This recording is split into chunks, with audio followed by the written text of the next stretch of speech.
put the dabbing emote in the chat? That was me.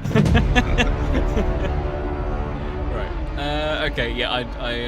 Yeah, I think there's rolling adverts now on my end. Oh, it has so actually when gone. It's gone live. Well, I didn't ask it to do that, but I do believe that we may actually now be live on YouTube. I'm glad to see that this is all going perfectly. it wouldn't be an ACC stream if it wasn't, you know.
Good afternoon, everybody, and sorry about those technical difficulties. It was a very odd changeover with mixture of problems between OBS, Streamlabs, and YouTube, but I do believe that we are now actually up and running, so do let us know if for some reason you can't hear any of us, because it's been quite the changeover so far. But yep, now in the commentary box, myself, John Watts, and Arcetuthis for his second stint. And just to give some updates on some of the action that's been taking place, unfortunately, whilst the stream has been down, there's been a variety of things. I think most notably below, the 991 car got a drive-through penalty, and another big contender at the front, the number 2 car of Yevremovic, currently in P2 in the race as well, has got a drive-through on top of that. There's been, I think, a couple more penalties as well, but that now puts our some of our top 5 drivers in this race very much out of potential contention. So it's all been kicking off in the last 10 minutes, unfortunately, but we are back now in the action. Yeah, and hi, John. Pleasure to share the commentary booth with you again for this second half, or at least a part of the second half. But yeah, speaking about the drive-throughs, I think, you know, for 6 hours of racing, and these guys have been building up quite a lot of cut corners. It's not a particularly well-known track in ACC terms anyway, so some of the drivers may be unfamiliar with those track cuts, and I think we're going to see more and more DTs coming up next to people's names as we go through this final session. Yeah, absolutely. Unfortunately, COTA, as it's come up in discussion already and in the interviews, it is a very, very tough one when it comes to track limits and 12 hours of racing, and trying to avoid getting any of those cuts is so tricky. And you know, whether these guys, particularly in the teams that have got smaller rosters, starting to wear a bit in terms of mental concentration, that might be where we start to see some of those errors kick in a bit more. So yeah, very much not over and done with just yet, but big stuff then for the number 2 car and the 991. So Yevremovic this is their has second set of DT as well. They had one in the previous, very early on actually, after the first driver change to Yevremovic. But I think, yeah, everyone's going to get these. It's just a question of, do you get them at a rate slower than your competitors? Because, yeah, over 12 hours, you're bound to pick up cuts. Yeah, absolutely, and the thing that these guys will really not be wanting is probably not to get one in the remaining hour, because then there's not really much left that can be done. Although obviously it's ideal for these guys to not get any whatsoever. That if you get it in that final hour, that's just painful, because then you know that through that final stint, after 12 hours of racing, that you're going to end up effectively in an irrecoverable position to where you just were. So yeah, they'll be hoping to try to avoid that, but still plenty of time for guys to try to re-establish their position, but that has dropped both the number 2 car and the 991 certainly out of a bit of contention with our absolute front runners in the field. See what we've got going on elsewhere. If we've got any battles at the moment, I think we might have a bit of a battle heating up for... Nope, not B8. That was just ominous timing board giving me false hopes over what we have, although we do have Rizzo lunging up the inside of our actual effective leader on track.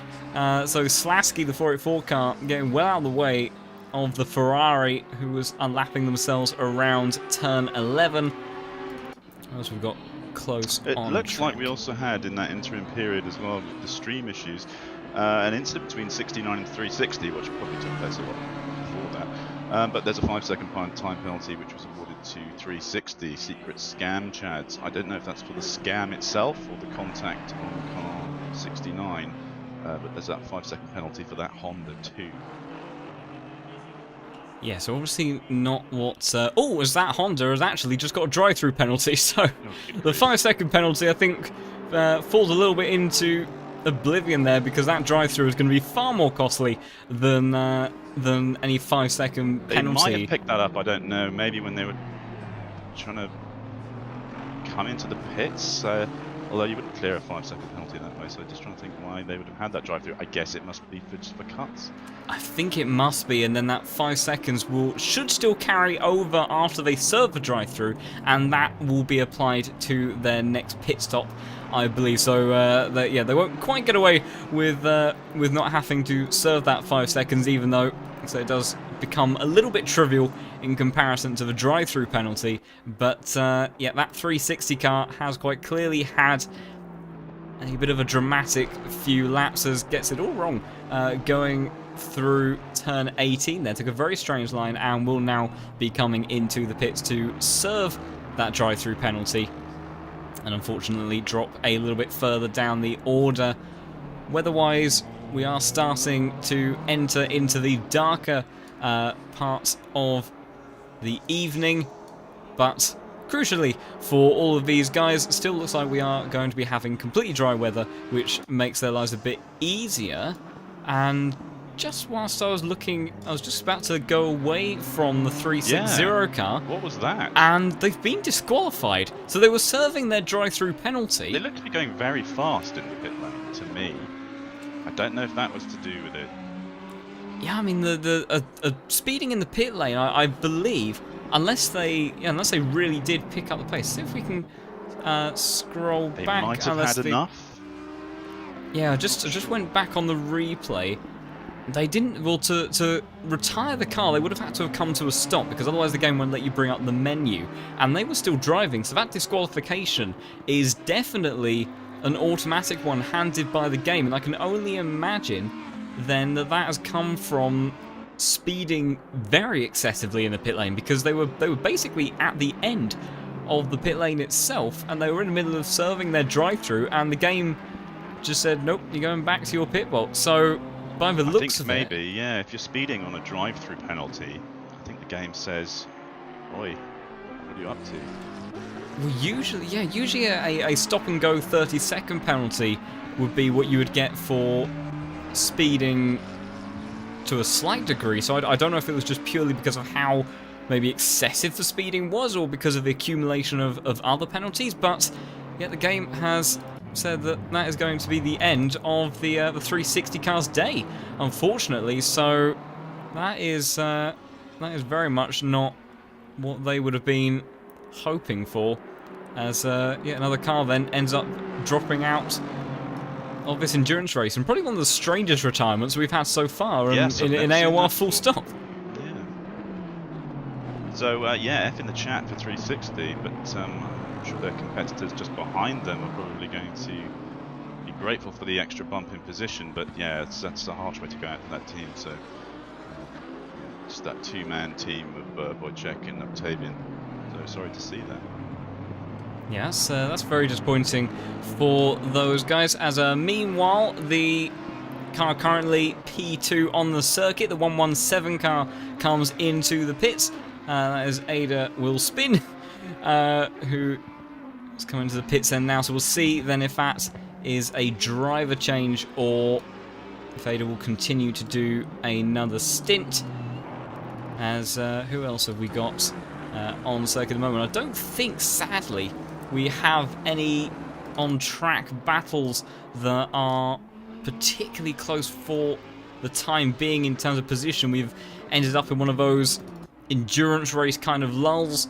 That's right. Yeah, it's that middle period, and it's especially difficult as well to tell when people are pitting because of it, whether it's a standard driver change, tyre change, or they've had an accident or anything, because the pits now have moved around so much that it's very difficult to tell what's what. But it looks like that was a change to Fang for 117, who's had a good couple of stints previously in this car. And we'll no doubt try and bring that team even further forward. But yeah, doing nicely in the top 10.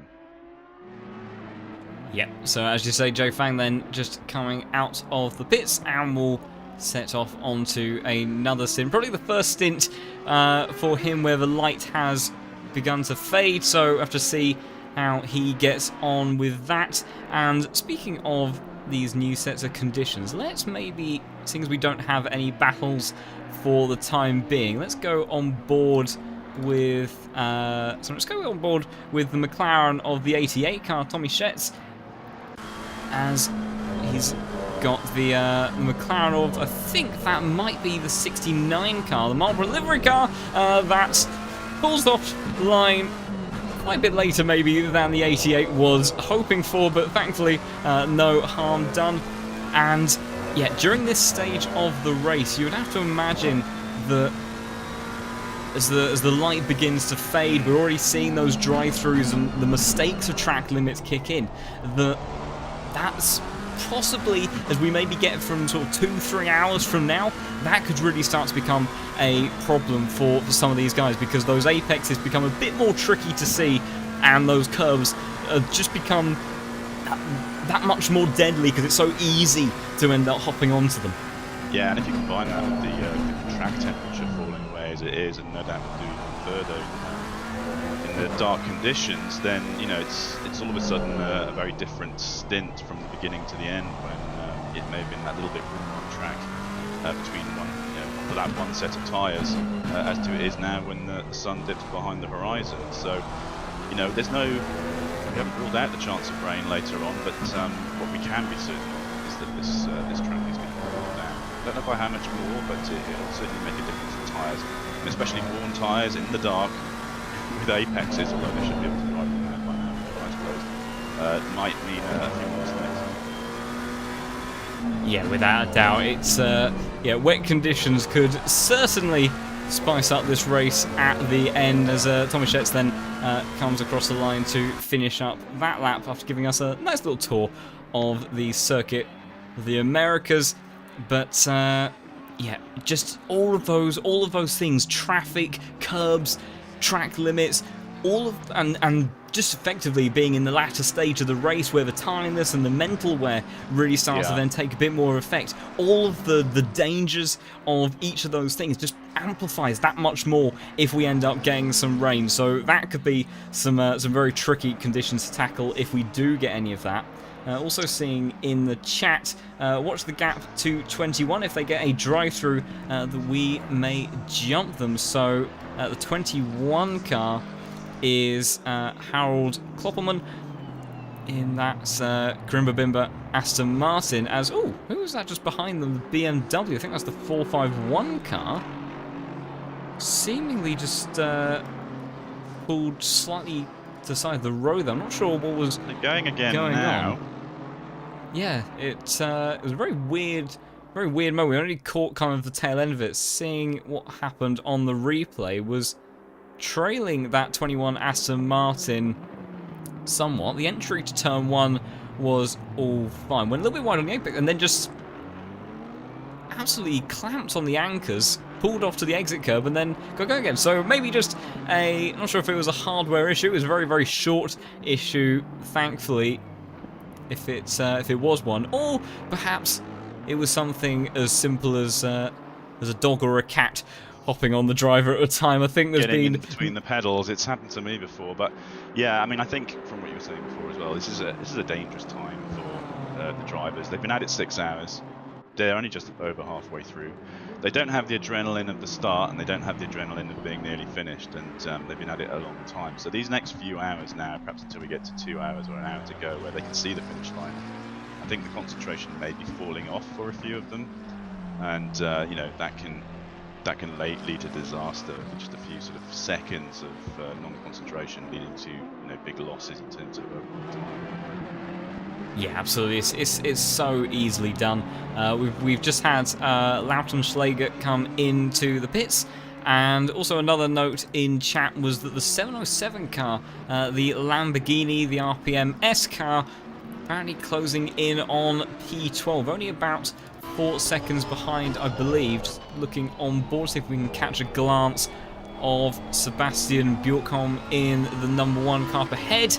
I think we just caught a glimpse of Sebastian. Oh no, we didn't. It's the gap is quite a bit larger than it seemed. The McLaren almost at the end of sector 3 there. So the Lamborghini has potentially a little bit further to go before putting any pressure onto Sebastian. But we'll see what the lap times are as they come around. As a 209.8 for the number 1 McLaren, and then the 707 Lamborghini just rounding out the lap now. So not too far apart. It probably is one of our closer battles. But yeah, last time around it was actually the McLaren that was faster, so not sure if that will be a battle for position too soon, but perhaps later on in the stint.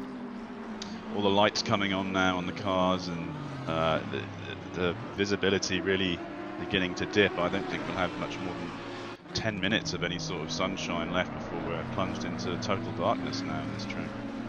Yeah, the transition has been very, very sudden, and yeah, as you say, all of the lights coming on now as we start to enter into that danger zone then of the race. And yeah, that clock must be looking rather daunting when you start to transition into this point and you're losing some of your references, your markers, and you've got 5.5 hours of racing left to go. You're barely beyond the halfway mark.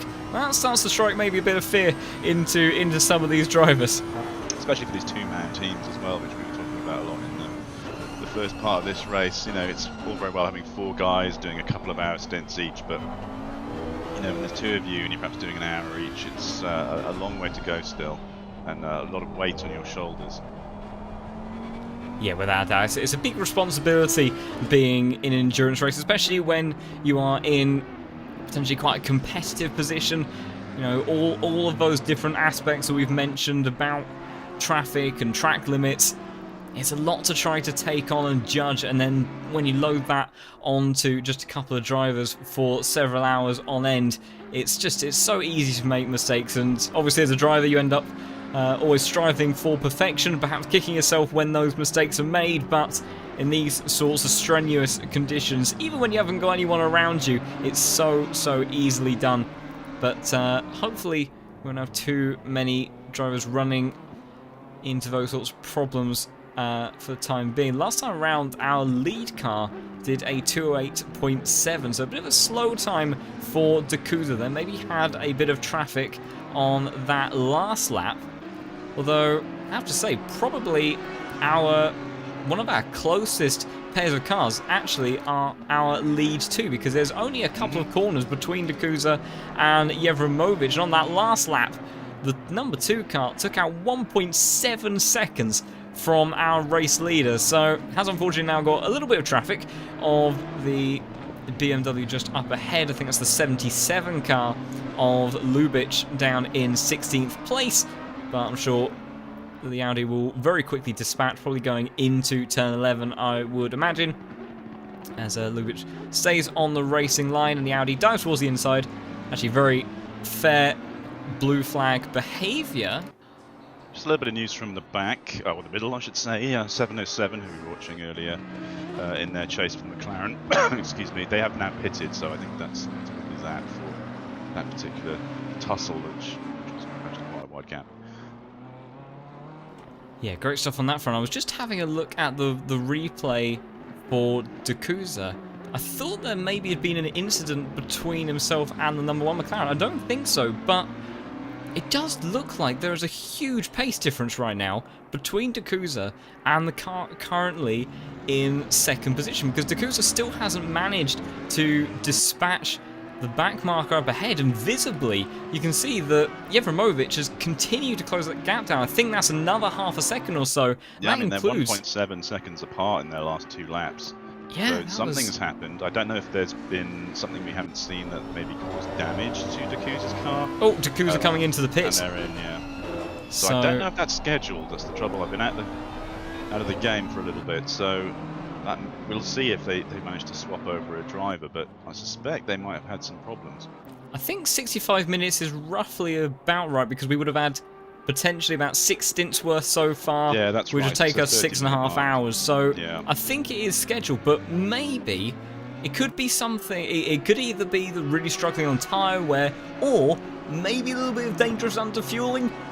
Maybe a little bit of desperate fuel saving, just trying to make sure that the car made it to the pit lane as well. When you're about to come in as well, and someone's telling you, okay, it's got dark, and I need you to set my tyre temperatures up higher. So you've got your MFD, you're waiting for a straight. COTA is not the sort of place where you think, well, I've got a straight now, I can set my MFD and do my tyre pressures on the fly. It's not easy, and so you're shaving off, a good part of your lap just trying to work your tyres for the next guy coming in. So that may have been something that caused that brief slowdown. Yeah, absolutely could well have been. We were saying earlier on the stream. Oh, that's a drive-through penalty for the number 26 car, the Ferrari of yes, I think that is Crop, one of our coordinators. Yes. So unfortunately, our coordinator quite clearly not having the most favourable luck as a drive-through penalty for the lead Ferrari in the field. Then we'll see that car drop down quite heavily down the order. So another one suffers at the hands of COTA's track limits, but yeah, in terms of strategy and these stint times and fuel, is one of those things where, like you say, the trying to make sure that all of those things are taken care of at a circuit like this and making sure they're all right for your next driver. The only real opportunity is the big back straight from turn 11 down towards turn 12, because even the start-finish straight actually is relatively short. Gives you maybe a brief moment of relief driving-wise, but it's very little time to actually try and making any sort of programmed adjustments. So yeah, COTA, one of those circuits that's one of the most unhelpful in terms of that aspect, and for the same reason it's so mentally exhausting on these guys because of all the challenges and technical aspects of this track that it presents. Yeah, so I think they have switched driver over. They're out of the pits now. And yeah, I think we'll have to wait a little bit for the top order to settle out in truth. We've got car 33, for example, just coming to the pit now as well, so they'll drop away. And I don't think we've seen Fang in the car for that long, actually, so they may well stay out that bit longer in the car 117. Yeah, Fang should have about another 45 minutes, I think, of their stint to go, because yeah, they have not been in the car for too long. And some useful information there from Tim. The number 2 car, so our current race leader, is off cycle, so they will end up pitting early. I was just watching the 26 car making their drive-through, because obviously the last car, the 360 that went to serve a drive-through, ended up being disqualified. So I was just hoping that the Ferrari would make it safely to the end of the pit lane, and thankfully they have. So Crop will be able to continue there, and I don't think has actually lost a position as a result of that penalty, because Rizzo and the 115 Ferrari is, although only a couple of corners away, so it has substantially closed up the gap between those two cars. We'll have to see what the time trade-offs between those drivers are, but yeah, Crop will be at least somewhat grateful that that drive-through penalty hasn't been too detrimental to the number 26's position.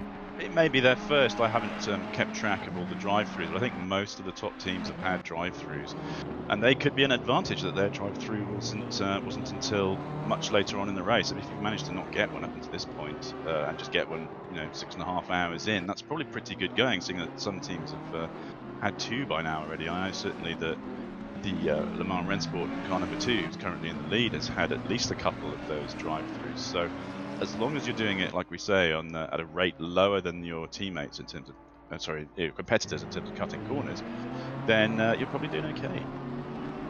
Yeah, without a doubt. I was just keeping an eye on the likes of Borchers in the 33 car, because they came in to do their pit stop quite a while ago. The car hasn't left the pit lane yet, and the BMW that came in behind that car a good 30 seconds after, the 451, is now leaving the pit. So that Aston Martin has been in there for an ominous amount of time, and meanwhile, drama at the front.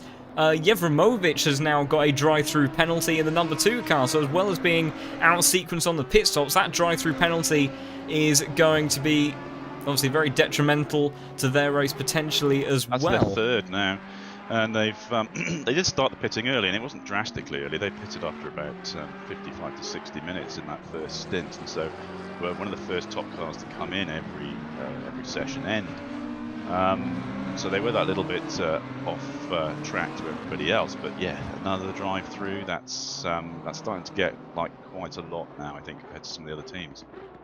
Yeah, and that's a big concern particularly when you're in a potentially race-winning position, because obviously, I mean, these track limits, they're so easily done, especially under endurance kinds of conditions. But you know, a 10th here and a 10th there, it may feel like those small advantages are absolutely vital, and clearly when you're in a wheel-to-wheel battle, you want to eke out everything you can possibly get over those around you. But in endurance, and then you end up getting a drive-through penalty. There's a big wiggle going through that triple right-hander in the final sector from our current race leader, maybe in a little bit of frustration, that all of those little additional bits of performance end up completely going out the window when you end up getting a drive-through penalty. Now, and I've been watching him, and he was squirreling quite a bit on quite a few corners the last few laps. So I've been just keeping an eye, and so obviously having some issues with that car. Maybe the tyre temperature was not quite right for this nighttime conditions, but yeah, having some difficulty keeping on the track, and hence the drive-through. Yeah, absolutely, and we've now got Jason Dyer in the 33. So the Aston Martin did eventually leave the pit lane. It was a very, very long stop though for that car. Not quite sure what the reason for that was, but now Jason Dyer for Revolution Sim Racing is in the cars. Another drive-through appears further down for Hossmann in the 28 car, and well, we were saying as we approach into the nighttime, it's the Aston Martin of Dyer has just pulled over to the side of the road and has retired to the pits. So definitely some technical issues going on. Maybe that is some sort of force feedback issue potentially for that car. Maybe they got going and they were trying to fix something while they were in the pit, and then they thought they'd give it a go, and it's reoccurred. I mean, yeah, it could be anything really. We also saw the 888 car bring out the yellow flag in Sector 1. I think maybe had a spin through the first series of 3, 4, and 5. It was all fine through 3. And then the kick of oversteer then completely snapped back on Eugene there.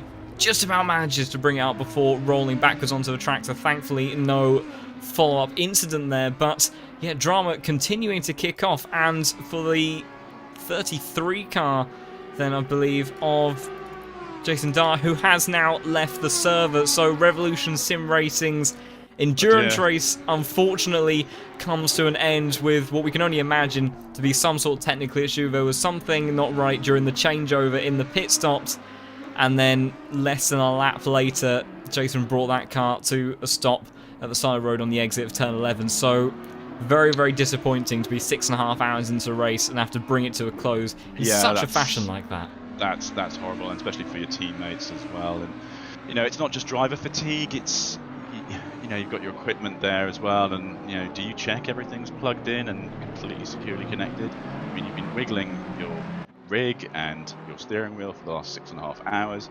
Has something jostled loose, so you don't really have time to look at it properly while you're driving. So it could be any of those things. It could be internet problems. So yeah, it'd be interesting to know, or hear in the chat, or anywhere else, if they know what the problem was with 33, or indeed any of the cars that was strange reasons.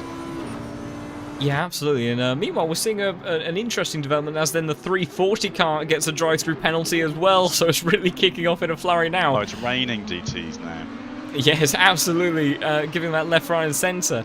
We have a weird situation actually between the 55 car and the 707 Lamborghini. So the 55 of Remco in P9 at the moment has the 707 Lamborghini of Crimson in 13th, who is a lap down. Crimson unlapped themselves in, I think, down towards turn 11, and then the straight line speed of the Audi allowed Remco to get back past. We can see visibly that the Lamborghini of Crimson is much faster at the moment, has already been flashing the lights quite a lot and clearly does not want to be held up any further. And I think these drivers now, between the pair of them, are losing each other time in this race, which is clearly not going to be very beneficial in the long run, but a rather frustrating position there for Daniel Crimson, because that Audi is an absolute weapon down the back straights and might have the overall lap pace, but if the other car can just walk by you in down that back straight,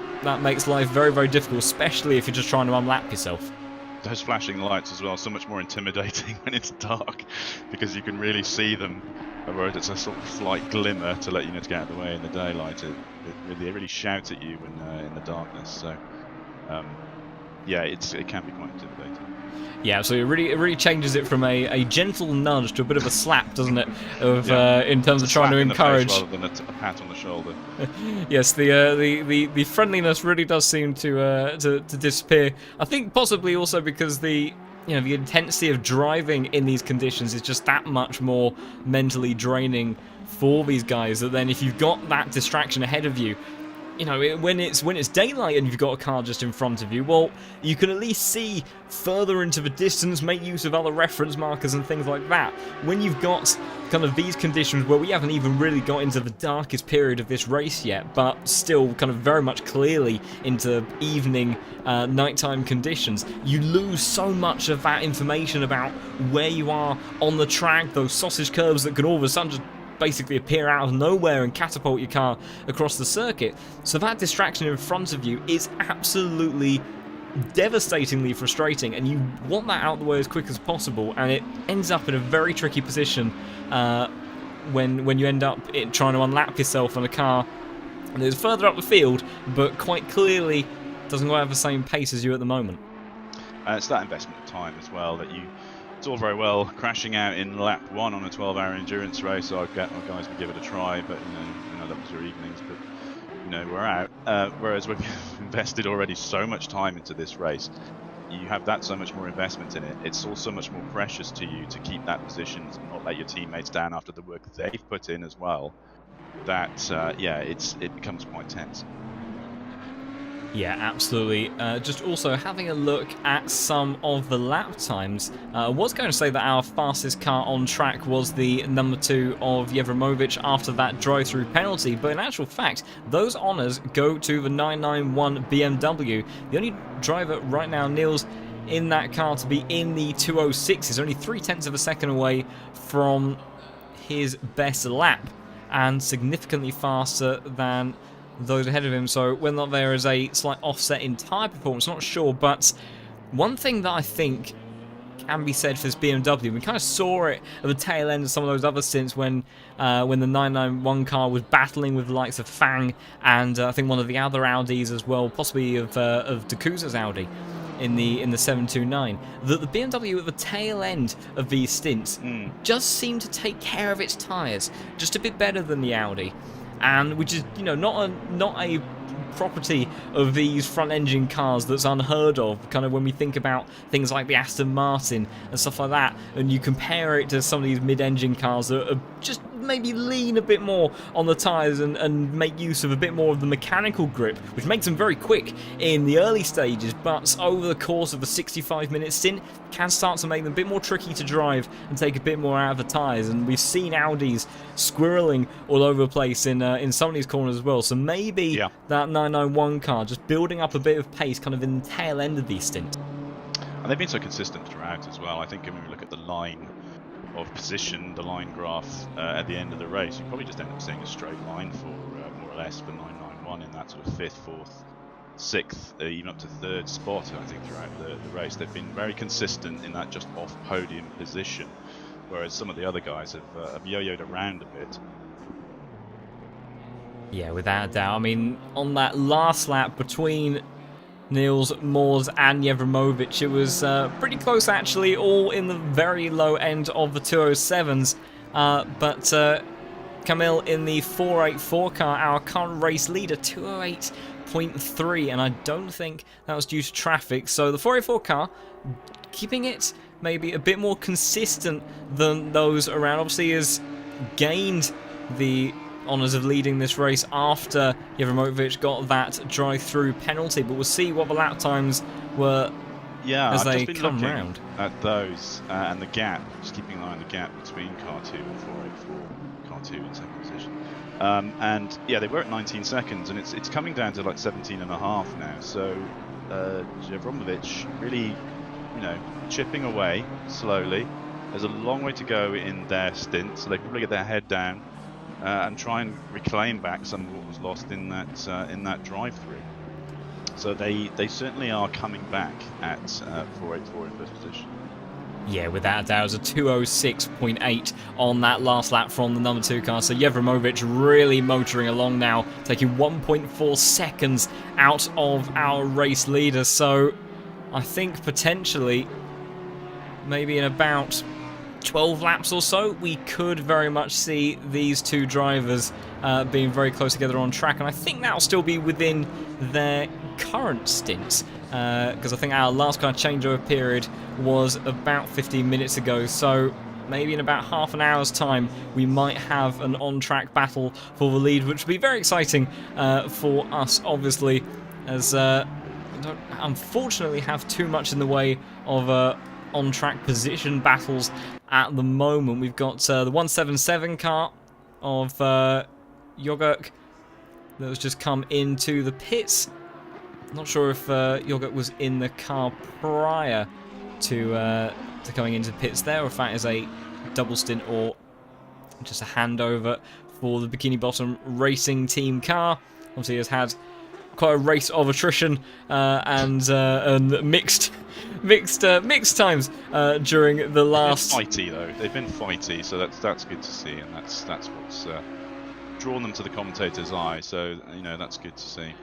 So whilst we're looking at some exciting gaps, just wanted to check in with the chat and make sure that everyone is posting what kind of drink they're opening, because whilst the sun goes down in Austin, the sun potentially is lowering in the sky or going past the yard arm in the UK and Europe. So anyone who's got a beer, then let us know. Yeah, evening beverages to celebrate this 12-hour.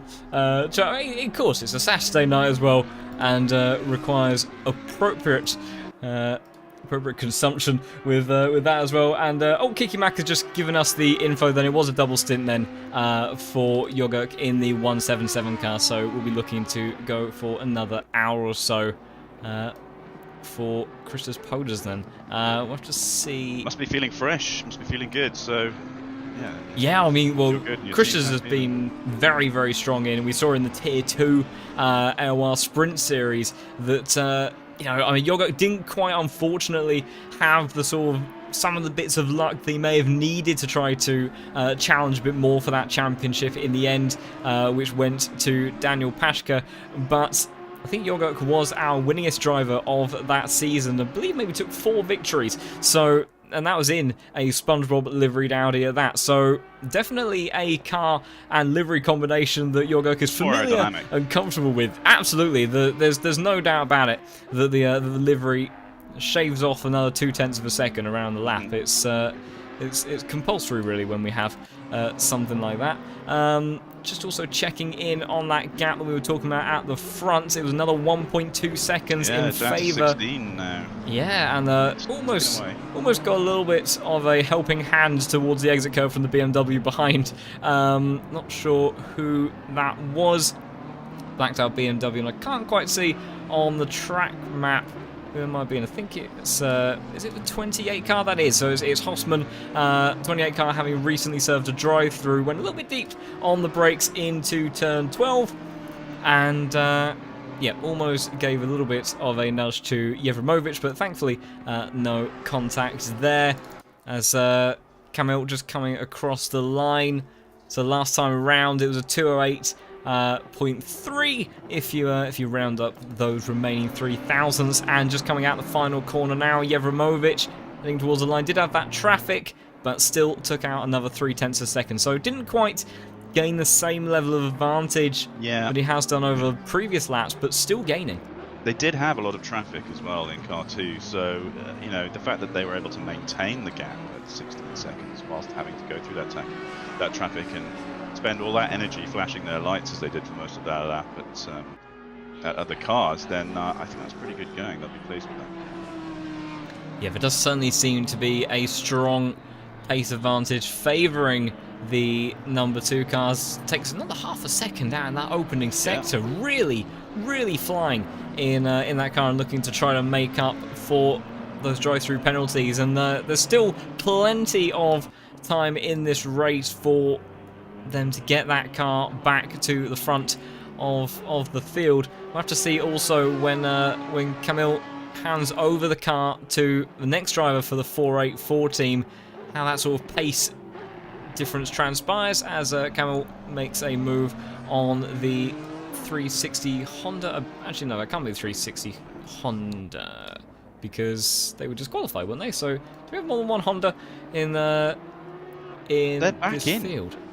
They are back in. I thought I recognised the car. Yes, it is the 360 Honda. So one way or another, not quite sure how, after getting a disqualification in one of the most peculiar ways from this game, the 360 Honda has managed to make their way back into the server, down in 26th position now, but crucially, and I have to say very commendably for that team of drivers, has continued after losing, I think, at least a good few minutes, so would have lost a couple of laps from where they were, but it was a very odd way in which they ended up. Stewards maybe, or something like that. They may have had some technical issue, which stuck accelerator or something like that. Potentially. Yes. I'm guessing randomly now, but you know, to be DSQ'd and come back in, then they must feel aggrieved enough to continue with this race. Yeah, and I'm now very confused about what cars we have where on the circuit, because I could have sworn that we had the 177 Audi appearing from the pit lane there, but instead it seems to be another bright yellow Audi, and I'm now trying to... It's getting hard to see. Yeah, so I'm having to really squint at this one. So who is it that we've... I think that is definitely another SpongeBob liveried Audi, but I'm just trying to work out. That is the 27 car of Baldwin then. So they are running the same livery, so it's not me going entirely insane, which is probably just as well, because we have another 5 hours and 10 minutes left of this race to go. But yeah, slightly confusingly then, we do have 2 identical liveried Audis on the circuit. Then we have Baldwin in 21st position, and then Chris Jorgurk in the 177 car up in 12th place. They are team cars, so that's fair enough, but I'm ashamed of myself that I hadn't noticed that until this point. Well, it's okay. We have well, not quite more than half the race left. We have less than half the race left to try to deduce any of these other facts and things that we maybe didn't quite come across in the opening 7 hours or so of this race. So it gives us a chance to maybe make ourselves look a little bit more in with what's going on in this race. And speaking of which, so you go. Just having a look at the front again, 1.8 seconds was the difference between car number 2 and the 484, as Jevremovic maybe lost a little bit of time potentially on this lap, getting past another back marker, it's one of the blue McLarens. But it's a oh no! The drive-through penalty for the 177 car. Jorgurk then, the 177's day just continues to spiral after what has been a very difficult one so far. Jevremovic is in the pit.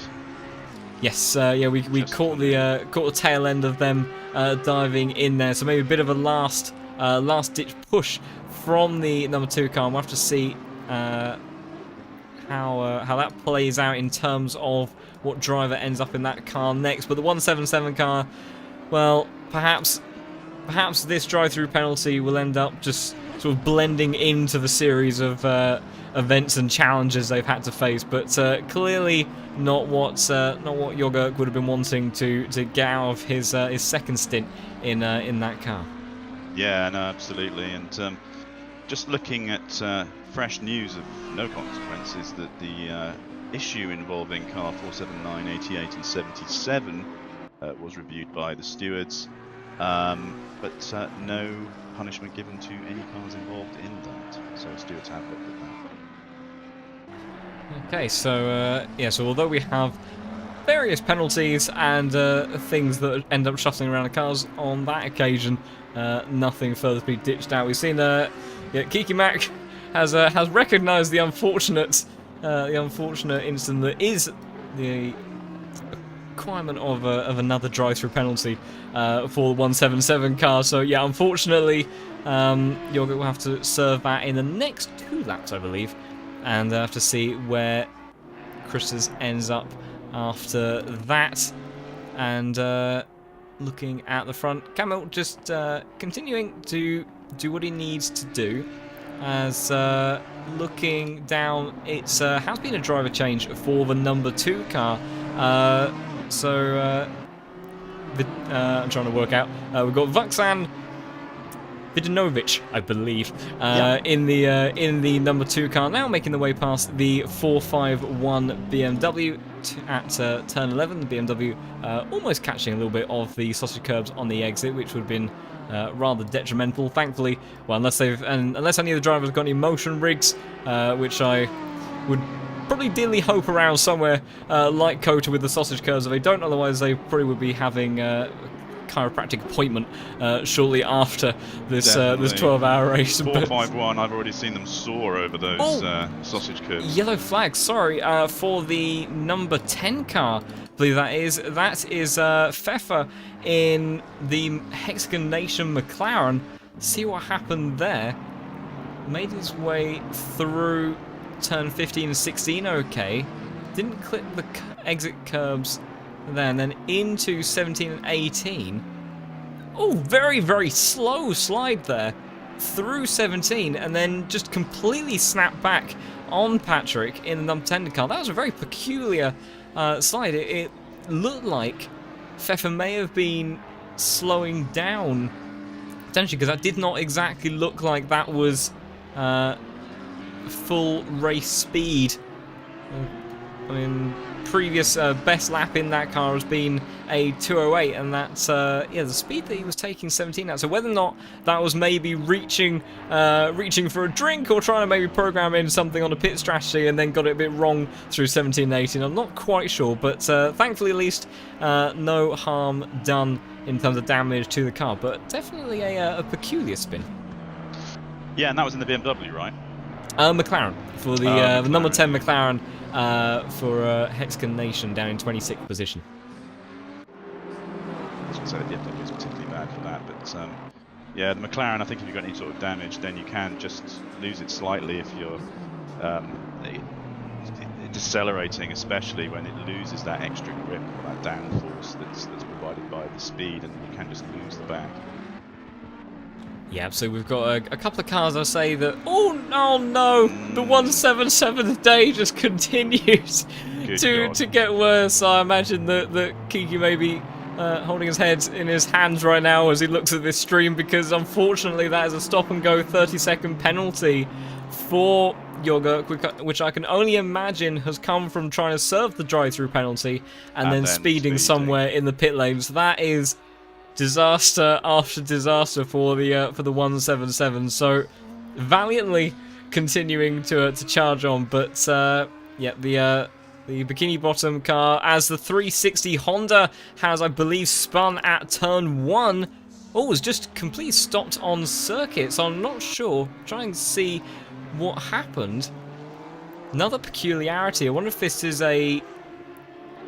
we were wondering if there was a technical difficulty earlier for this Honda, moving very much side to side down the start-finish straight, sets up a line for turn 1, and then just completely bails out of the corner and comes to a very deliberate stop by the looks of it on the edge of the track. We'll see when the replay ends if the Honda is still parked there in turn 1 or if they retired to the pits. They have actually got going again, so whatever that was, not entirely sure, but yeah, the odd technical events around the 360 Honda as it gets very, very squirrely and has the, I think that's the number 26 Ferrari of Crop just behind it is, and the Honda I do believe is just phased out of existence. Oh my god. Yeah, I have a feeling that the technical issues that we may have been witnessing are network related, because that Honda has vanished into the Netherrealm. Unfortunately, yeah, Kiki has has reiterated the very unfortunate series of events that has befallen the 177. As just looking at, I think that is the BMW check in with the 6th chat place. as well. If anybody lives near Kiki Mac, could they go round to his house and check he's okay? He's had a lot to deal with in the last half hour, so just check he's all right. Or give him a call. Yeah, absolutely. It's yeah, been an endurance race is mentally exhausting at the best of times, let alone when you have an accumulation of penalties and events such as this. That makes it all the more difficult. I mean, they're actually doing okay. I mean, the 13th is nothing to be sneezed about. They're just finishing off their penalty service now, just coming out of the pits. So it's still a very good performance. But I guess they can keep it so much more. Yeah. In the meantime, I was just trying to click on the 188 car, the Ferrari of Rizzo, who I do believe was with us in the server not too long ago, and I can no longer click their car. So it doesn't show up on my list either. Yeah, so I'm not quite sure. I could have sworn that at least when taking over the stream, that car wasn't too far away on circuit from one of our other Ferraris of Crop, I think, after Crop served the drive-through penalties for the 26. So I think, unfortunately, as well as the 360 car, that we have lost another one of our teams as our numbers on the circuit continue to wither down as we just hit the 7-hour mark in the race. Yeah, we did certainly start with a lot more than that. So yeah, it's just also we've got I think Jay Fang with a back marker just behind. It is so yeah, still nothing in terms of on-track battles. Camille out front, continuing to stay very consistent in that Simulation Esport GT3 484 car, as does a 208.7. So very consistent laps. Whether or they, in terms of relative to their position, certainly not the fastest of our drivers that we have in the top 5 generally. We've had Fang in the mid 7s, Moores in the high 7s, Nils in the 991 BMW still doing mid 7s as well, and our number 2 car having switched since changed over from Yevromovic in that car. Maybe a bit of a slower lap last time around, but yeah, that our lead car on circuit, maybe not running the fastest laps, but certainly at this point in the race where there is a lot of drive-through penalties and mistakes currently happening on the circuit, the 484 car in the hands of Camille doing everything that they need to do to try to bring this one home for a victory, but still 5 hours to go and a lot that can potentially happen. Yeah, they've been very consistent. It's not been the most devastatingly fast set of laps, but they've not made any mistakes, and they've just driven to their pace, and hopefully they haven't had too much problem with back markers and that sort of thing. So it's all about putting a solid stint in, especially at this point. Yeah, absolutely. Speaking of laps and speed, fastest lap honours still goes to the number 2 car. I wonder if we may see, if we get faster, some of the faster drivers in these top 5 cars in the closing hours of the stint when they get on the fresh tyres may be able to challenge for that fastest lap, because the track temperature will be coming down, which theoretically should allow them to extract a bit more pace out of the tyres. And a circuit like COTA, you do want to try to give the tyres a little bit of relief from time to time, because sequence of corners, we've said it's a flurry of information for the driver to have to deal with. It's also a lot for the car to try to deal with as well in terms of the tyres. So yeah, maybe in these cooler conditions, everyone might be able to extract a little bit more pace from the cars they're driving at the moment. Just a quick update on fan favourites, car 420. They are currently in 19th, and coming up on Fang, who's currently in second. So you know, pushing to get unlapped themselves from Fang. So yeah, they've come up against them pretty rapidly. So that car continuing to, as it has done all day, battle. Yeah, Jamie Nuttall in that car at the moment. Last time around lost a little bit of time to Fang, but I do think that overall it does look like that 420 car is the faster of the two Audis, but doesn't quite have enough of an overspeed at the moment to do anything about it. But definitely one to watch, because the drivers ahead for the next three positions, 209s, 210s, all the way from 15th to 18th, whereas Jamie Nuttall in that 420 car, a 207.6 last time around, with Fang just in front. And if we look where some of these other drivers are, we can see that the 340 car only just a little bit up the road, and we'll see those two Audis coming into the picture. There we go, as they head through turn 11. So I don't think it'll be too long until the 420 car starts to be able to make up some moves, and we may finally be able to see a bit of overtaking action on circuit after. Yeah, they're a good bet, because they're certainly out of position, and they're only there because of these series of unfortunate events that have happened to them throughout the course of this race. So once again, working their way into the centre from right at the back. So yeah, definitely shouldn't, based on Nuttall's pace, certainly be back in 19th. Yeah, without a doubt. We've also got Voodoo giving some support for the 729 car in the chat. Currently sitting in a P3 in the hands of Tim Moores.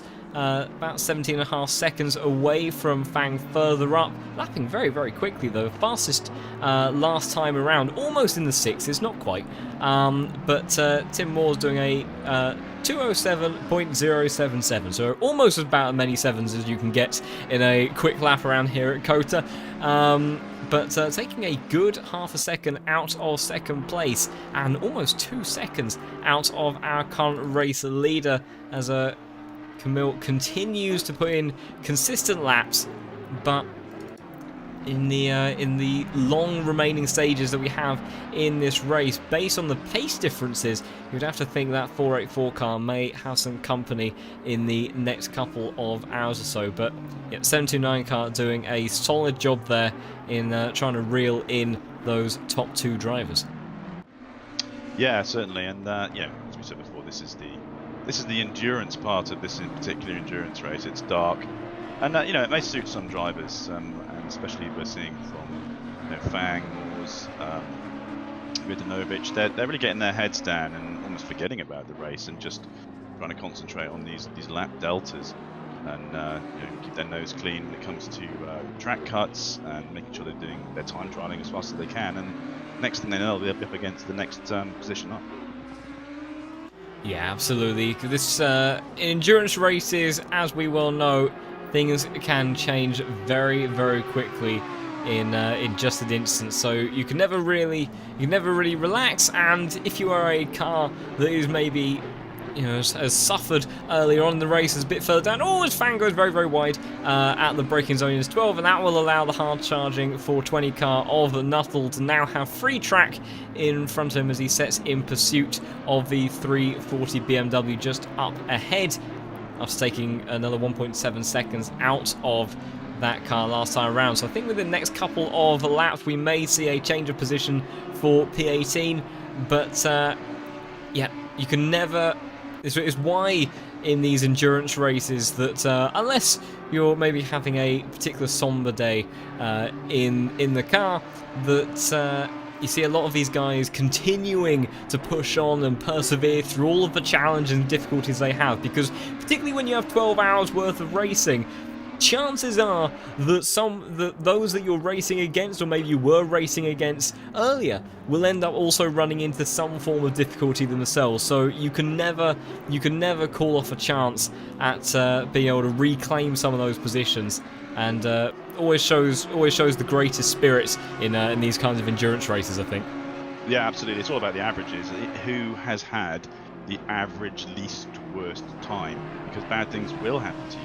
It's a question of how many bad things have happened to you compared to everybody else. And the same with drive-throughs, and the same with shunts, and particularly slow laps and that sort of thing. So yeah, it's about making sure you're managing those issues, because they will come and they will happen.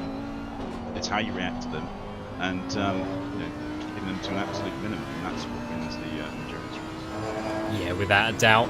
We've just hopped on board with the 420 car. Jamie Nuttall looking to maybe make a move on the BMW 340. I thought it might happen down towards turn 12. Oh, 340 car really sweeps across there. As the 114 of Bjork down 24th place has a drive-through penalty, and I think the 340 car has given that position up potentially the Audi of Nuttall. He knows that there is a world of pace difference between them, and all saying that, thinks about maybe challenging back down the inside into turn 12, but in the end thinks better of it. Isn't under pressure from anyone immediately behind. That's the 117 of Fang, who gets out of the way. 340 gets well out of the way of our current driver in P2 in this race, but Jamie Nuttall then makes his way up into P18, will set off in pursuit of Hosman ahead, who he was previously taking about 1.8 seconds, excuse me, a lap out of that car, so I don't think it'll be very long until we see this 420 Audi potentially trying to make up another position. Only a couple of laps worth, with 4.5 second gap and almost a 2 second difference in lap times. Nuttall will be looking to get it right up close to Hosman very soon. Yeah, I mean, even on that last lap, Nuttall with that overtake. Obviously, the overtake wasn't too much of a hindrance in the end with the way that 340 car got out of the way, but 207.3, Hosman, on the other hand, I think was being lapped by the 888 car, if I'm not mistaken, of Eugene. Actually, no, I think it was a different car, potentially. Getting confused about which one I have on my leaderboard, but fundamentally I think lost a bit of time for one reason or another, and there was a 3.6 second difference in lap time between Jamie Nuttall and Hosman in the BMW. Oh no, I was right. It was the 888 car. Yeah, it's down to 2.9 now. Even just having had that brief conversation, it's another 1.5 seconds down. So this won't be long. Yeah, absolutely. Just want to see, can we get a look at the speedo? So I just want to see what the speed difference is on this backstroke between the BMW and the Audi. So we can see in Hosman's car, we're up at 245, 250 as we head towards the end of the stroke, about 255, I think. And then unfortunately the Audi has such a tiny speedo that we can't quite see that one in full view. But visibly based on where they were at the start of the stroke versus the end of it, I think that the Audi top speed overhead compared to that BMW is very, very substantial, because even with the custom BOP that's been applied, that can only be done in terms of weight, and in the end, when you've got such a long straight, although weight will still make some difference, ultimately the horsepower is still the same, the drag is still the same, so the top speed remains largely the same on such a long straight as that. So still a huge top speed advantage for this 420 car. Yeah, once you've overcome that acceleration delta of the added weight and momentum, then just provided the straight is long enough, you still will have that max out at a top speed that is higher than your opponent with less weight added. And the gap now down to 1.1 seconds from Hosman to Nuttall, so we might start to see some little looks from Nuttall now in these next few corners, especially if Hosman is unlucky enough to have made a mistake. And he must be feeling under pressure now, seeing that time tick down, his eyes flicking to the bottom left of the screen in the MFD, and just seeing Nuttall constantly eating into that time gap. Yeah, it was another 2.5 seconds last time around. Nuttall really flying, although having a little bit of a handful of steering lock through that opening series of corners. But that was a bit of a wonky line there from Hosman as they head through 8 and 9, and I think we may see a bit of a repeat. Oh no! There's Nuttall in the 420, he's got a drive-through! Oh, I said that he God. was having a bit of a handful of oversteer, and the costly impact of that is a drive-through penalty. So although I think the 420 car will look to make a move on this back straight to get into P17, it'll effectively be for nothing because that drive-through is going to send that car straight back down the order as the Audi looks to just walk past the BMW down in towards turn 12. It'll be an easy move there for Nuttall, but very trivial in the end. Here. There's no point having argy-bargy with somebody who's picked up a penalty. Just move over and then take the draft of the car ahead, which is carrying the penalty, and that's, you know, hopefully you safely through for at least a few laps without having to fight too hard. Yeah, absolutely. Risk The one an accident. Yeah, you don't want to add unnecessary damage or woes to your race. Fighting with a car that I think the most pointless instance that you can have in an endurance race is having contact with a car that is effectively either not in the same race as you, or is a back marker, or may even be a lap ahead of you, something like that. Or if you've got a car that has got some sort of penalty like a drive-through, there is no benefit to fight that severely. But the hard charge then of Jamie Nuttall then is briefly paused as that 420 car will have to serve a drive-through penalty. We'll see whereabouts that car emerges in a moment. We'll just have a look bit further up as the 117 car actually has a little bit of contact in turn 2 with the BMW. I think that was the BMW of the 340 car that we were looking at not too long ago, as Fang was chasing down towards turn 1. I think had a bit of a send in the uphill braking zone, flashed the lights to let the BMW know that he was coming, did give plenty of room, but I think he just had a little bit of overlap on the exit, the tiniest of touches, I think, between those two bumpers. So I don't think any major harm done, but I imagine the 117 crew would have been making some wince noises as that one happened, as the number 2 car in the field just about manages to get himself through the traffic with that instant. Some yelling on that Discord channel, I'm very sure.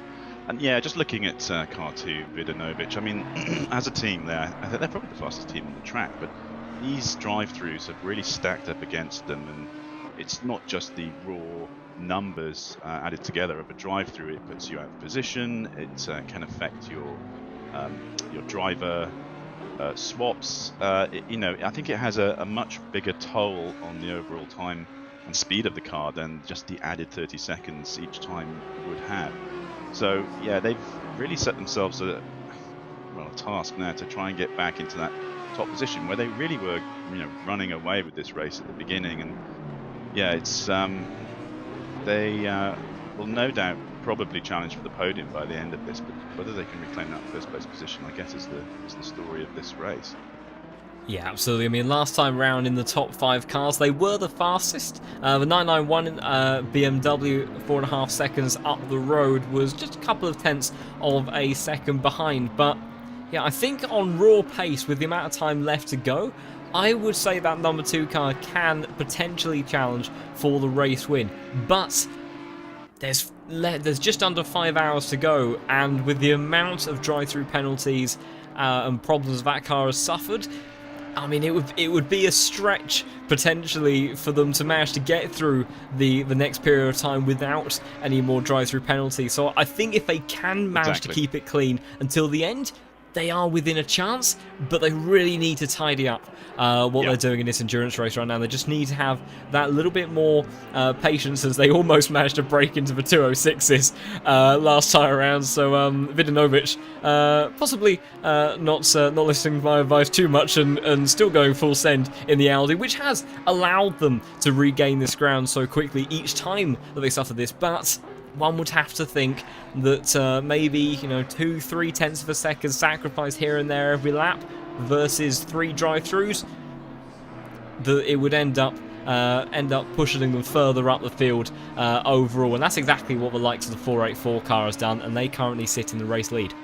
Yeah, they've been, I don't want to say boring, but they've been consistent, and they haven't had as many of these penalties as the other cars. And you know, the number 2 Rennsport Le Mans team, have they had a word with themselves? Have they said, look, as you were saying, you know, do we go that a little bit more cautiously and therefore a little bit slower, just to make sure we're not building up the penalties as we have, because it takes the wind right out of your sails, as we just saw with Nuttall right now.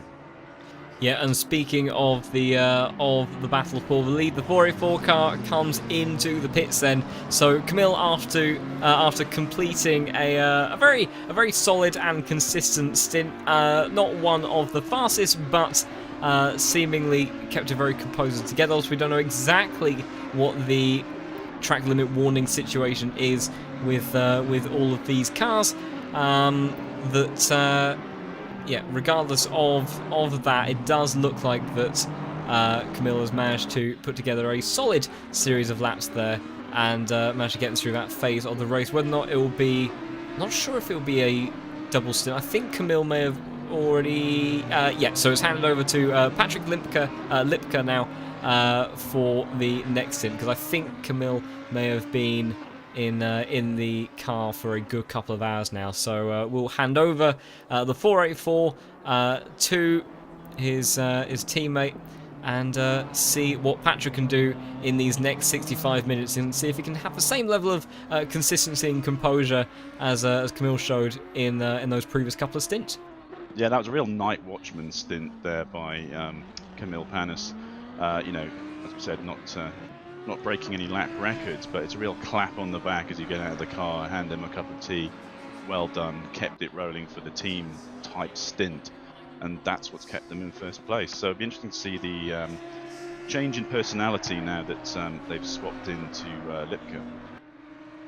Yeah, absolutely. I'm hoping that we haven't commentator curse that car, and that Patrick doesn't get a drive-through penalty immediately on the outlap. But hopefully, look silly then, aren't we? Hopefully, the mentality of that 484 crew is unanimous throughout, and that consistency will be maintained. Tetra, obviously, our wonderful first half of the race commentator hosting the stream, saying still very confused by the strategy of the number 2 car, currently in the hands of Vidanovic, and lapping very, very quickly, about the same as the 991 BMW up ahead. Not too far between these cars, only 3.5 seconds.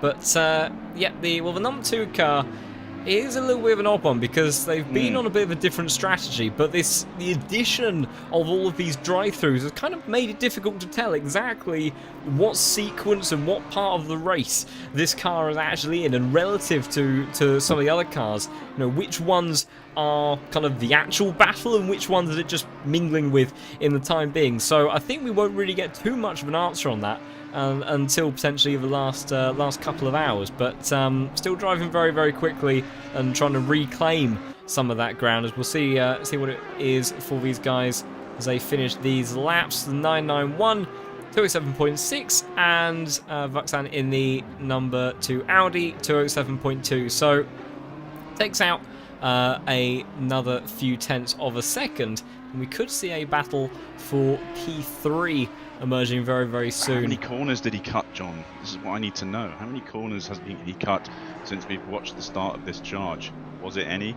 I'd love to be able to see the number of track warnings they had, as he goes pretty wide out on that S and nearly collects another one there as well. So they could be building up in the background for all we know.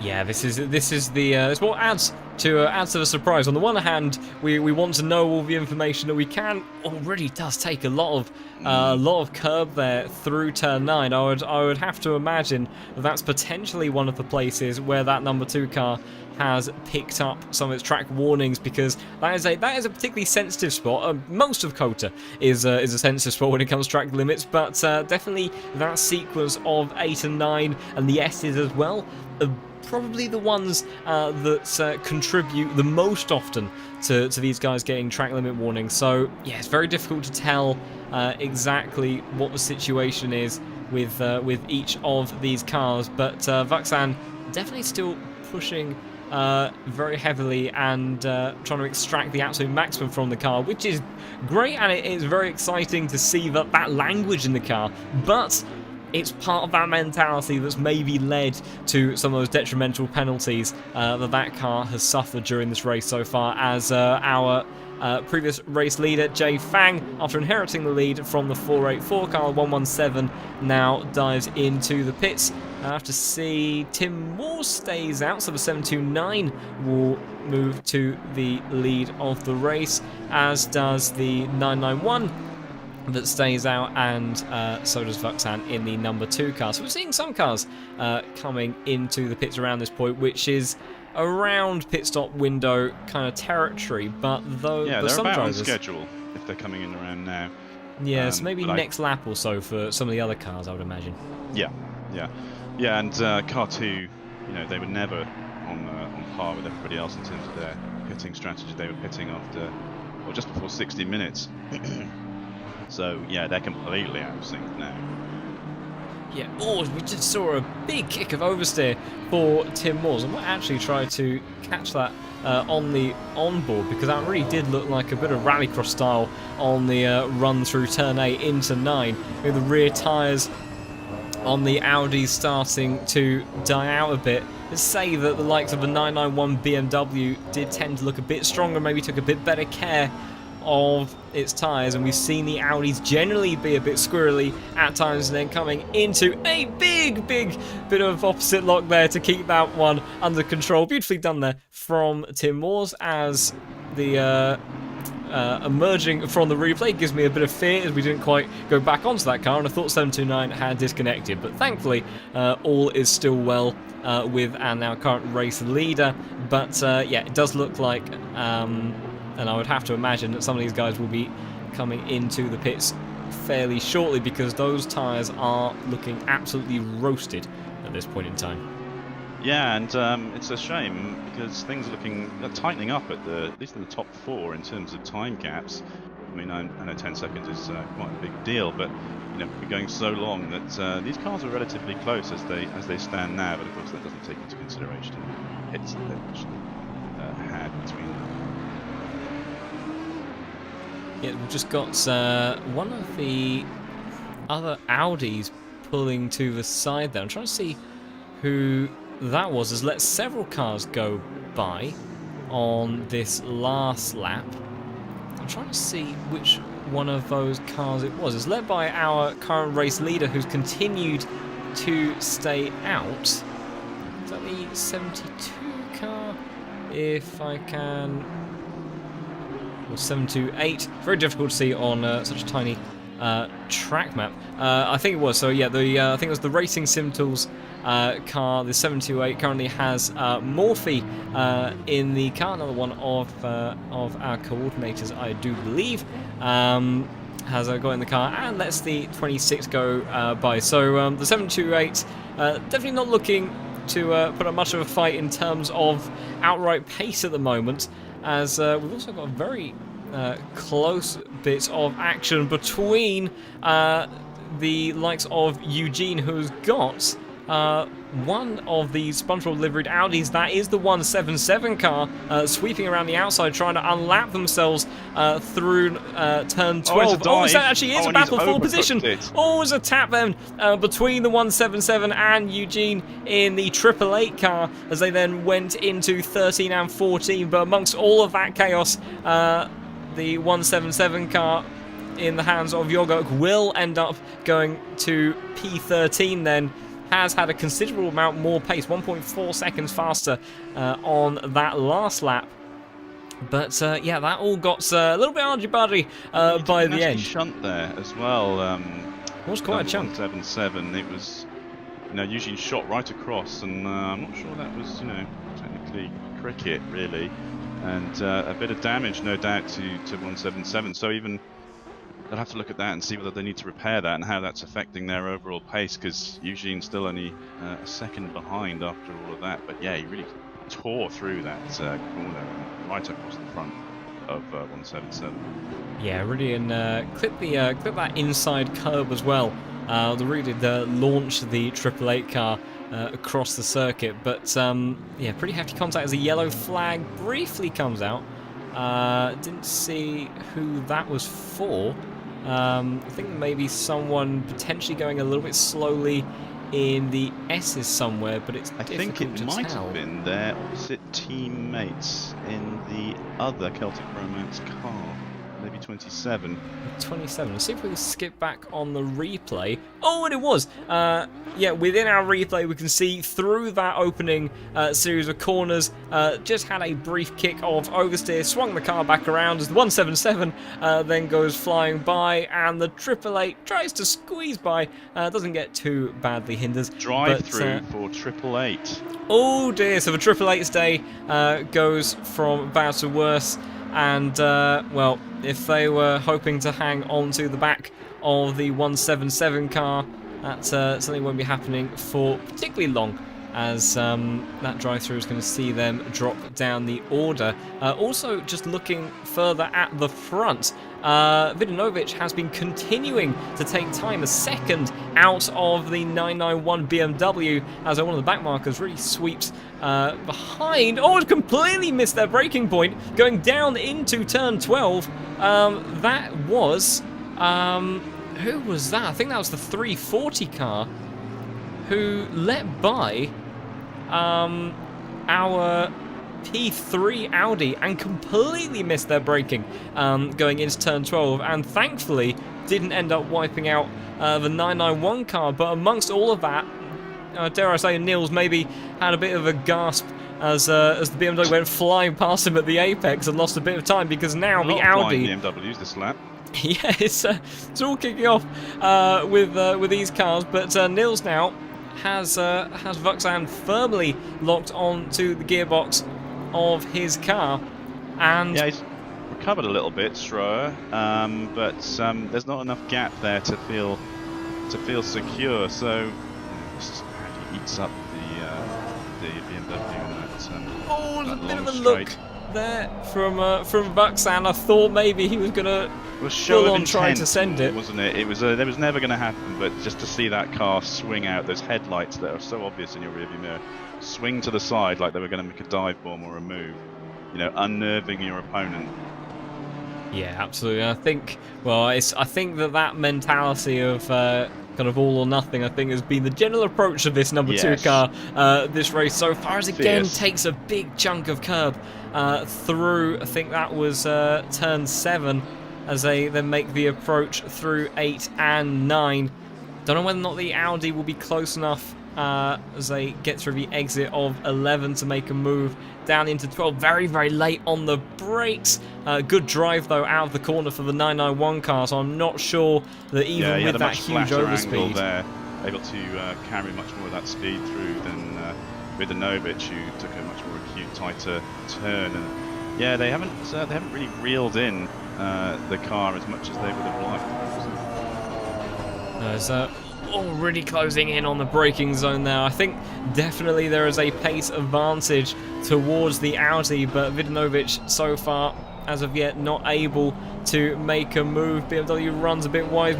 Meanwhile, Lady Badger in the 888. Oh no, excuse me, that's a dive going down in towards turn 16 and makes the move stick. The 991 car flashing the lights, and I'm not surprised. That was certainly a bit of a surprise dive there from the number 2 Audi. We'll have another look at that from an outboard angle, but that was a big lunge towards the inside. He's made a mistake, Vidanovic. He's gone wide and blocks off 991 as he comes back on track, and there's no Christmas cards between these two. Oh, that was a full-on kind of Verstappen style move, as I'm coming through, and if you turn in for the apex, well, we're making contact.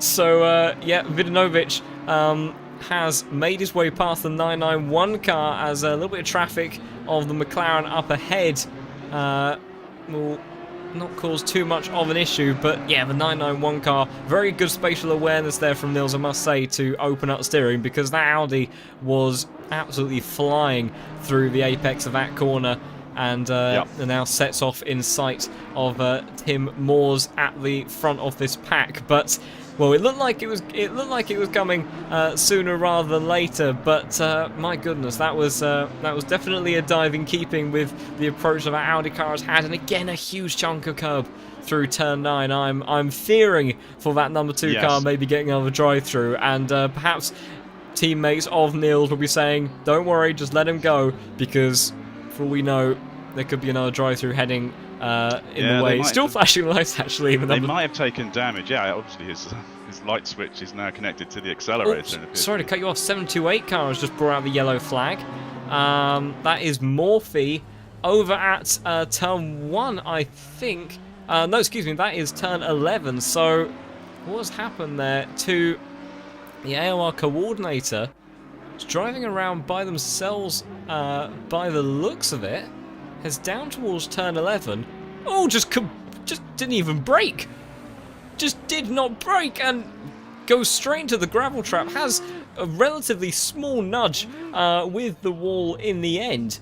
But, well, that was a very, very odd one. It was almost like the equivalent of the throttle sticking. Whether or not it actually had some sort of hardware issue in real life and the throttle did in fact stick, or maybe a lag spike and just registering that final input of the throttle down. I've had that in the past, which is very, very terrifying when that kicks in. But yeah, Morphe going flying off into gravel trap, but thankfully I think not picking up too much damage, as a lot of our drivers coming into the pits now, understandably to the end of their stint timer. So Tim Moores into the pits. Vidanovic then will take over the race lead in that car, but we know that number 2 car is a little bit out of sequence there with the pit stop, so I have to see how that plays out. 10 minutes, 15 minutes maybe for this stint, I would have guessed.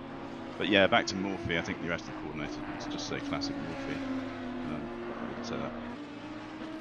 I'm sure he will appreciate such a such a remark. But yeah, that car doesn't seem to be having the best of luck, unfortunately. No, they qualified so high as well. They were fourth, sorry, in qualification, and obviously they've had a bit of a torrid time of it. Yeah, really does not seem to be going their way, but they're not the only ones. I'm sure the 177 car shares a lot of sympathies with the 728, as unfortunately I think sometimes these races do tend to go kind of one of a few ways, and sometimes you just can't seem to catch a break in an endurance race. It just ends up being issue after issue, and no matter how you try to approach it, something ends up catching you out. So yeah, it does look like the 728 car has continued to have a bit of a difficult time.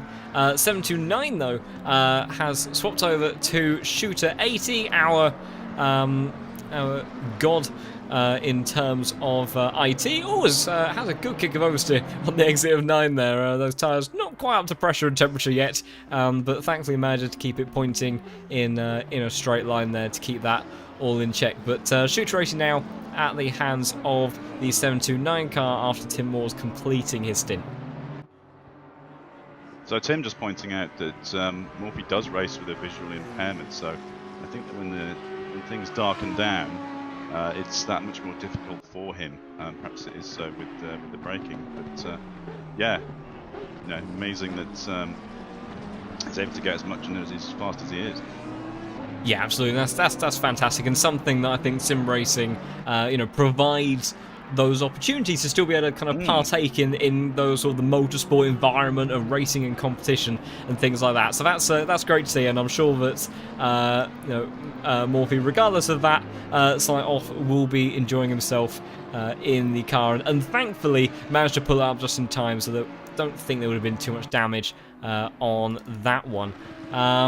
Just having a look up ahead though, I tell you what, I know that we were saying before that the 484 car wasn't exactly setting blistering pace. Well, that has all changed with Patrick Lipka. Last lap around 206.5, and obviously does seem to be a little bit different in terms of where they are in the pit stops. This car has been out on fresh tyres for a bit longer in comparison to the likes of Vidanovic up ahead. But Patrick very much on the charge at the moment, and now only a couple of seconds away from the current race leader. Whether or not the number 2 car will head to the pits before we get to see an overtake, we will have to wait and see as the 707 Lamborghini bounces over the exit curbs of turn 12 there, and may be a little bit of a hindrance to the charging 484, but does pull to the side there just before turn 16. Yeah, so Audi's top 4, as we suspected, but good showing from the BMWs of 991. 991 have been super consistent, and got number 16 as well. I don't think we've actually featured that much, but has obviously had a very solid race. And that's the Capital Sim Racers, which is the 2-man team of Thomas Allendorf and Jay Jans. Yes, that's a pretty stellar effort. And I think, in terms of lineups, the lineups where they only have 2 drivers, to even be able to get to the end of a 12-hour race is a brilliant achievement.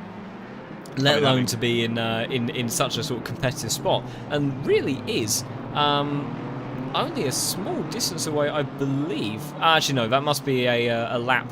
I think they are a lap down actually on the 991. That is just ahead of them on track, but there is a 26 car, the Ferrari, is actually between them. Oh, this is very confusing. So the Ferrari is actually only just slightly further up the road than each of those cars, but the order that you see on circuit doesn't quite correspond to what we have in the effective position. So 991 car is in 5th place with Balicki in the 26, Ferrari in 6th, and then Jay Jans in the number 16 BMW. But very, very good effort there from those guys. As just checking in again with Lipka out at the down front. to 1.5 now, and we've got rid of that back marker in between these 2 cars, so he's got a clear view of the Audi rear of Vidanovic, who probably doesn't have that many laps left in them before they have to change, so really de facto leader at the moment. Yeah, putting in very, very consistent and stellar lap times. So this is, a bit of a contrast to what we saw Camille get out of that car, who was generally in the 208s for a lot of his stints. By the looks of it, Patrick, I think, will slowly merge into the 207s, but I would have to imagine would tend to stay there by the looks of it in terms of his pace at the moment, and really is driving very, very well. Obviously, again, a little bit guessing in terms of what the track limit situation is like. We might actually stick a little bit on board with this car for a bit anyway, as that gap is closing down. We can see sort of what type of approach and the language in that car, as the gap is now less than a second, and Vidanovic continuing to stay out, so we could very well see a potential battle for the lead between these 2 guys very, very shortly. Yeah, this is only a matter of time.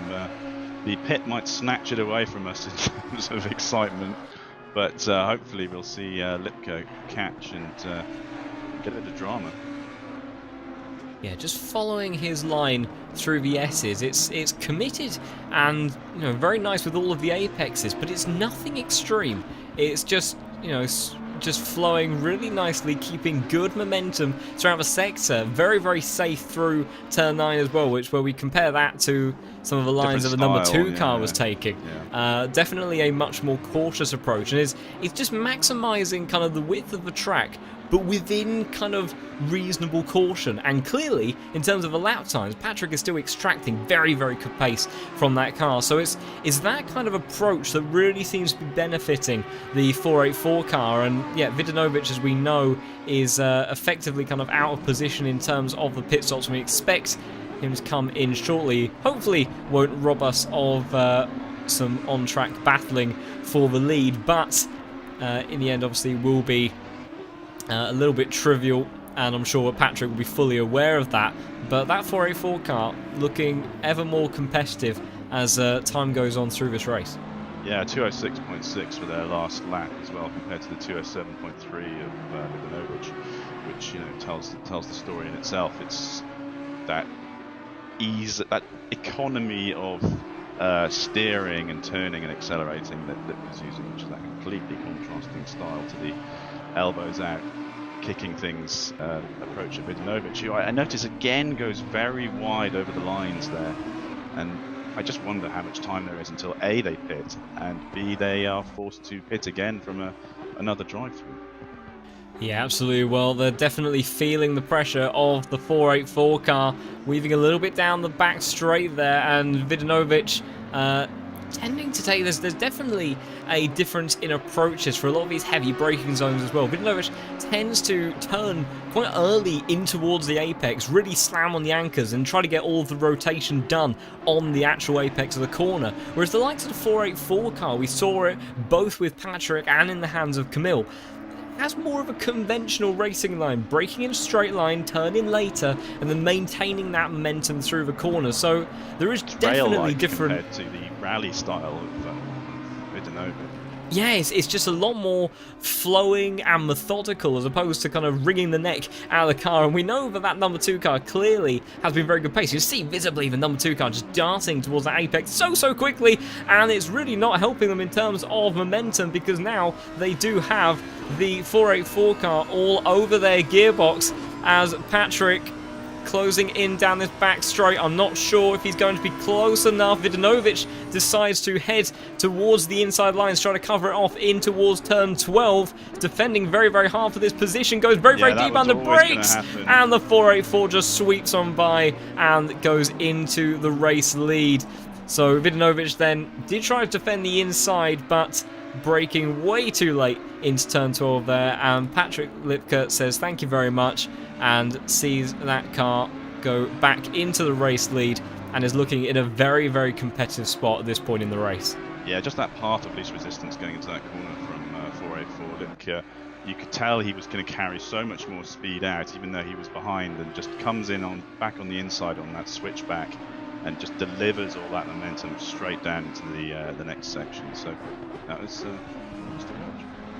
yeah, very good, and also just a very patient approach to the overtake as well. Didn't rush it. Knows that he doesn't need to rush it either. And I know that the Simulation Esport guys have been watching from time to time in the stream, so I'm sure that they will be very happy with the performance that Patrick is putting on at the moment, as Vidanovic visibly dropping back already after overtake. So clearly those tyres on the number 2 Audi coming to the end of their working life. Yeah, they may well be in at the end of this lap. I think after that tussle and that loss of position, this may be where they switch drivers, and it's about their time. So interested to see if they come in at the end of this lap. Oh, as he gets very squirrely, Vidanovic through that, coming out of that corner. Yeah, still very aggressive in terms of some of the lines that number 2 car is taking. Meanwhile, we may have a battle surely developing for P4. The gap between Shooter 80 and Moment in the 991 car. Oh, and Shooter 80 goes off at the final corner, gets it all wrong over the sausage curbs. Also rather comedically adds his right indicator on at the same time, which perhaps being... I think that's been on for quite a while, actually. Seemed almost a premonition as to where he was going to end up on the exit of that turn. Well, he was considerate about it. But yeah, at least he was informing Moment in the car behind as to where he could expect him to be, but that has lost him a chunk of time. And the last couple of laps, Roy Moment in the 991 BMW has been a couple of seconds faster than Shooter 80, and visibly through the S's you can see that BMW a lot more composed, a lot more speed through this series of corners. I say that as he then goes slightly wide. Oh, and Shooter 80 gets a drive-through.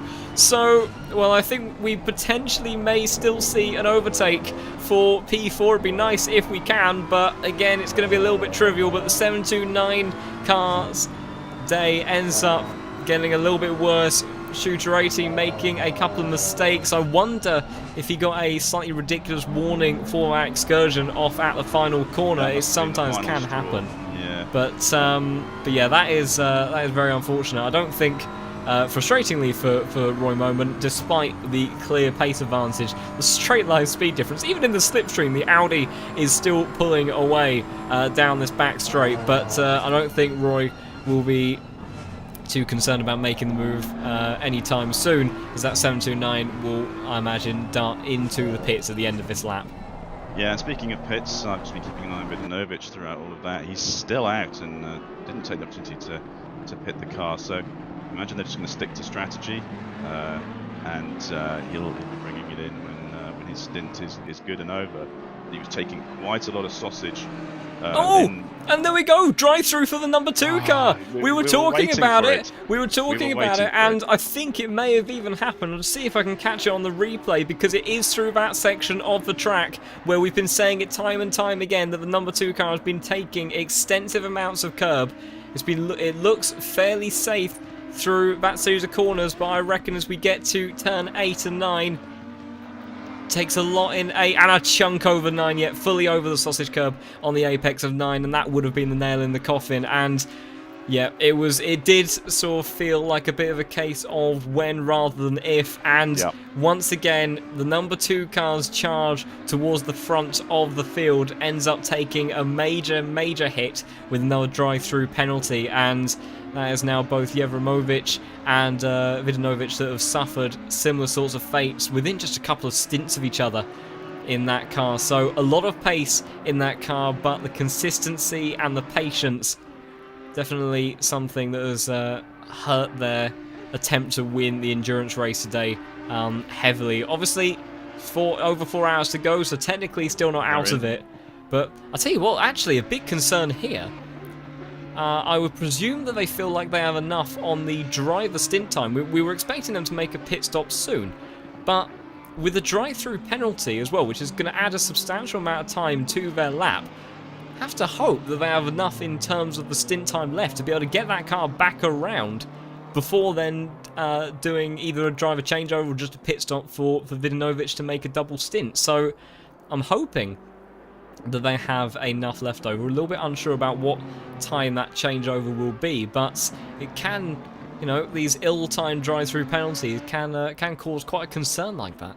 Yeah, and Vidanovic seems to be, look, he's weaving, and he's trying to get heat into the tyres, like they had them underinflated, and that's what's caused all of these squirreling and maybe caused more of these track cuts than they previously wanted. And with 4 hours and a bit to go, I don't think that's the last DT we're going to see from these guys.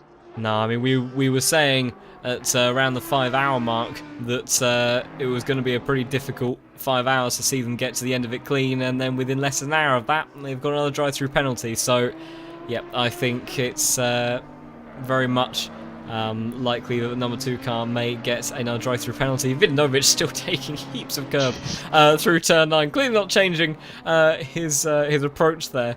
And yeah, I don't think we've got any battles particularly hotting up at the moment on circuit, so I want to keep an eye on this number 2 car, because it could be that violent wiggling through the exit of the pit lane was in an attempt to heat up the tyres.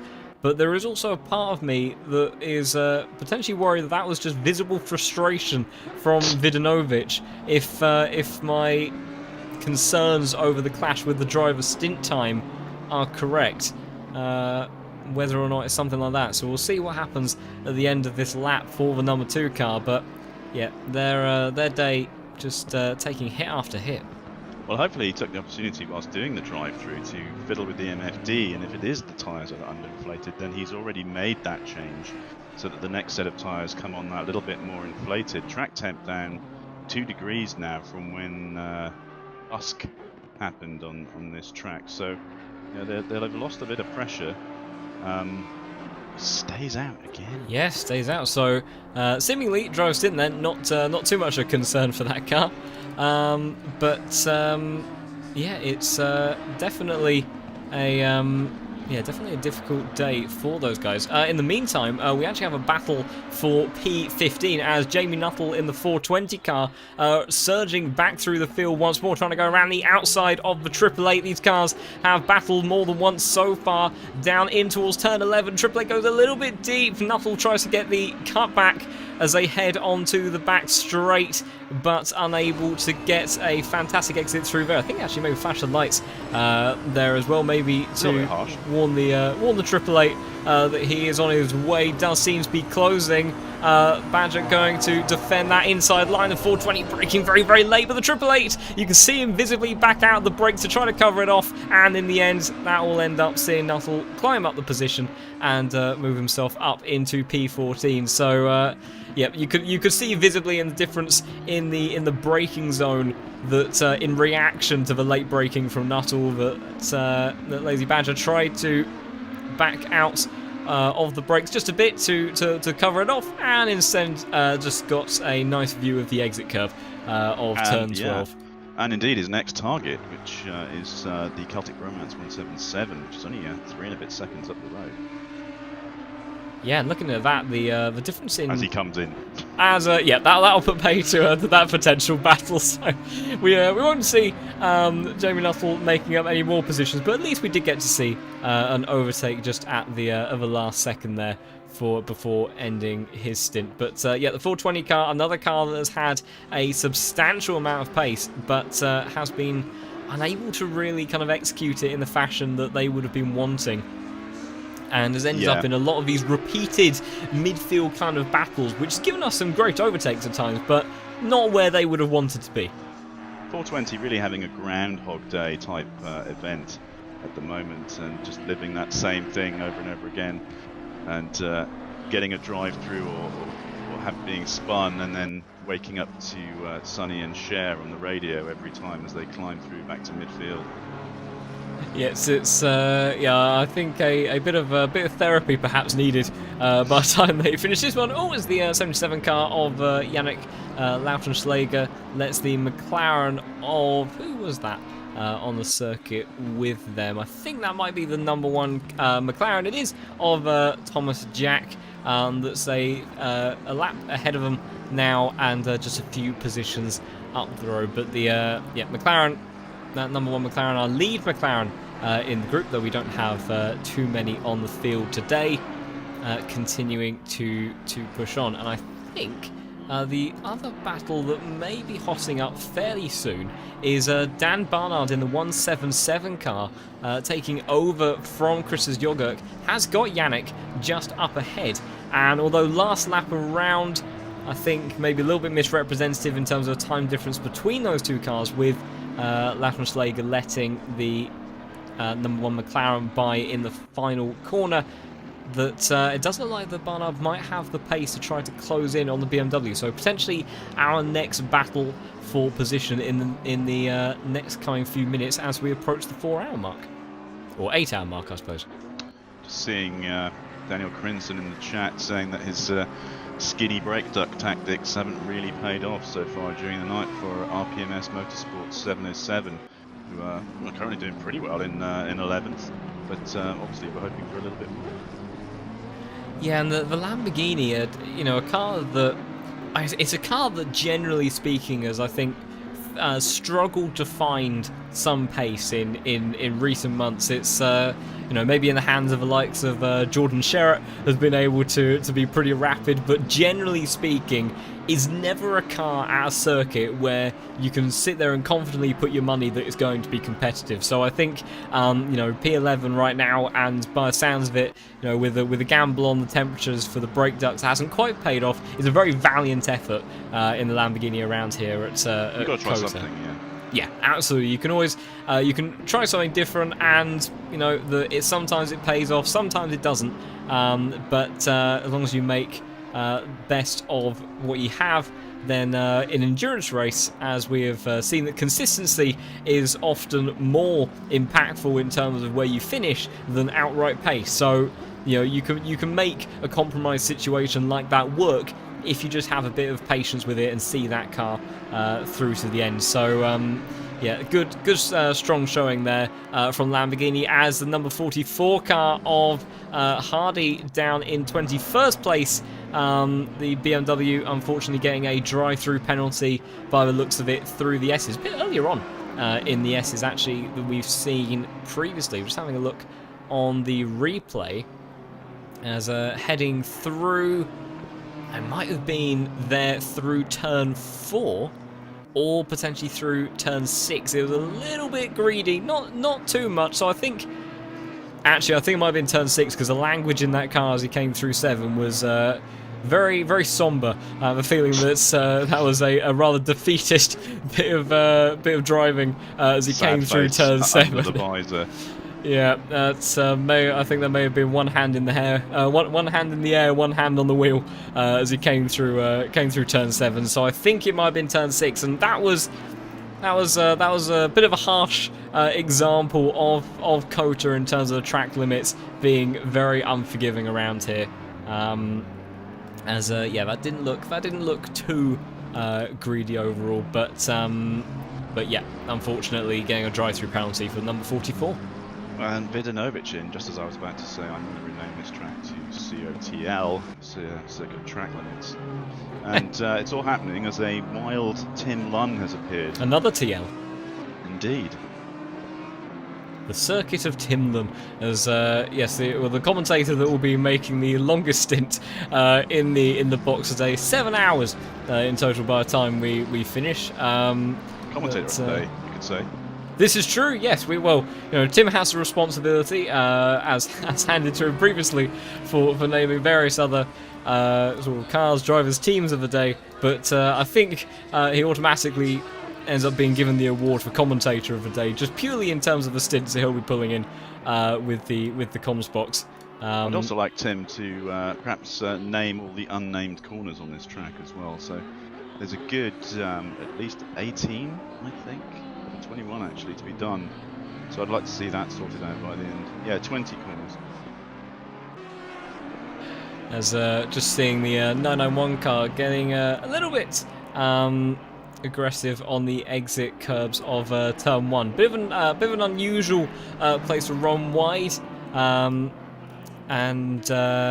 yeah, it took a little bit of a sausage curve. Thankfully, didn't end up having the car kicked up in the air like we saw. I think Shooter 80 on the exit of the final turn really did take quite a thud from those sausage curves. So the 901 not quite suffering the same sort of fate there, but losing a bit of time to the Ferrari just up ahead.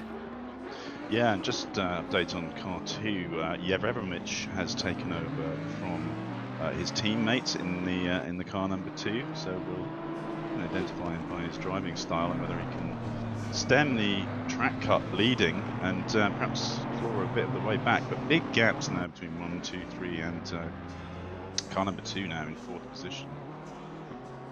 Yeah, definitely some big gaps there. I mean, the language through turn 9 there was a bit less gung ho than his teammate on the previous couple of stints. So maybe Jevremovic then he's had some time to cool off from being in the car and has seen the sort of the impact that this accumulation of drive-through penalties has had. So we'll have to see. It might be a bit too early to tell how this stint is going to play out for him, but yeah, we might see him exercise a little bit more patience around here. But yeah, there's still 4 hours left to go as we just cross that marker, and still plenty of time there for the number 2 car to perhaps not heed to our advice and accumulate some more drive-through penalties, but hopefully for the likes of Jevremovic and the rest of that team's roster, that the last one achieved in the previous stint will be the last for this race as we enter the final third.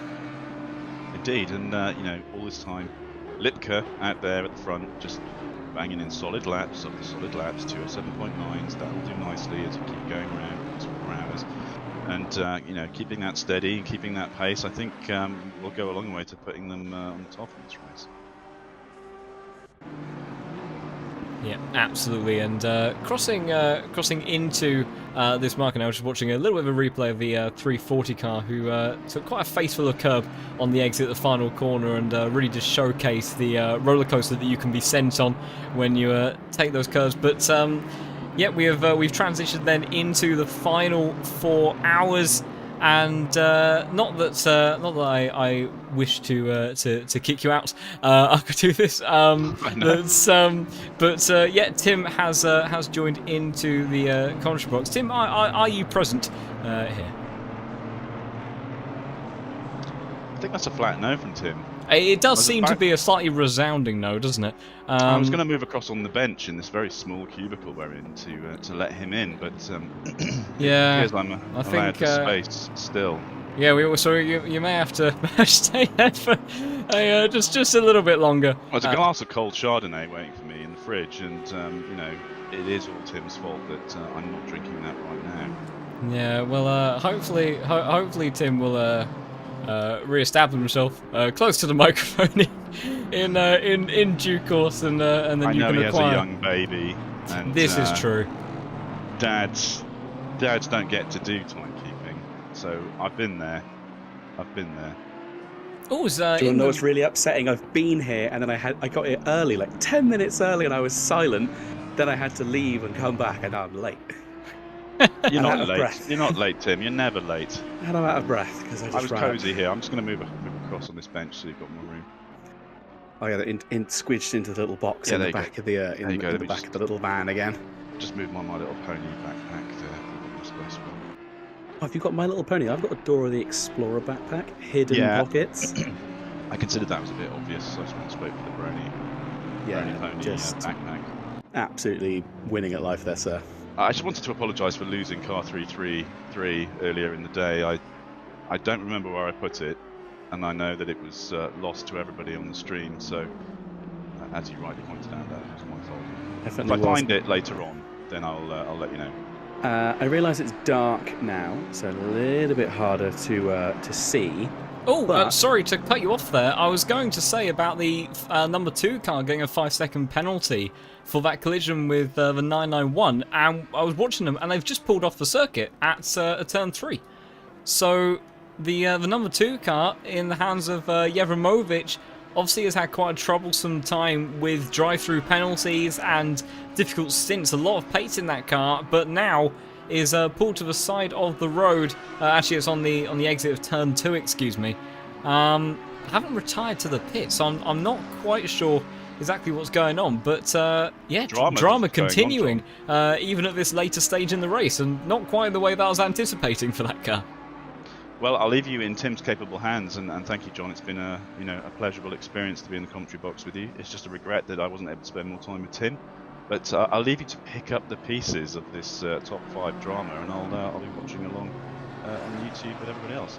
Just before you disappear, I need to ask who hit the cone? Who hit the cone at turn 10? It's not in the road on my screen. Love It appears to we be on the organised apron. that, but I didn't actually ever notice it. It must have gone pretty early. I'll be perfectly honest, I forgot to keep an eye on it, so I can't answer that mystery for you. So No, John, we organised it. We organised it, remember?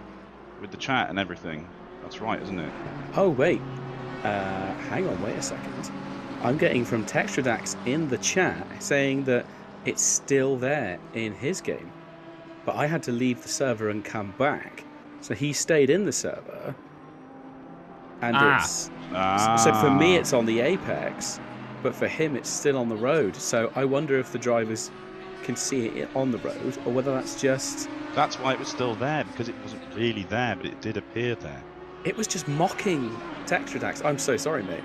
That cone, we will never know if it's there or not. Really. Can someone on their... We need someone on their in-lap to just drive over it, even if we've literally got to do it really slowly with the stream going as well. Schrodinger's cone.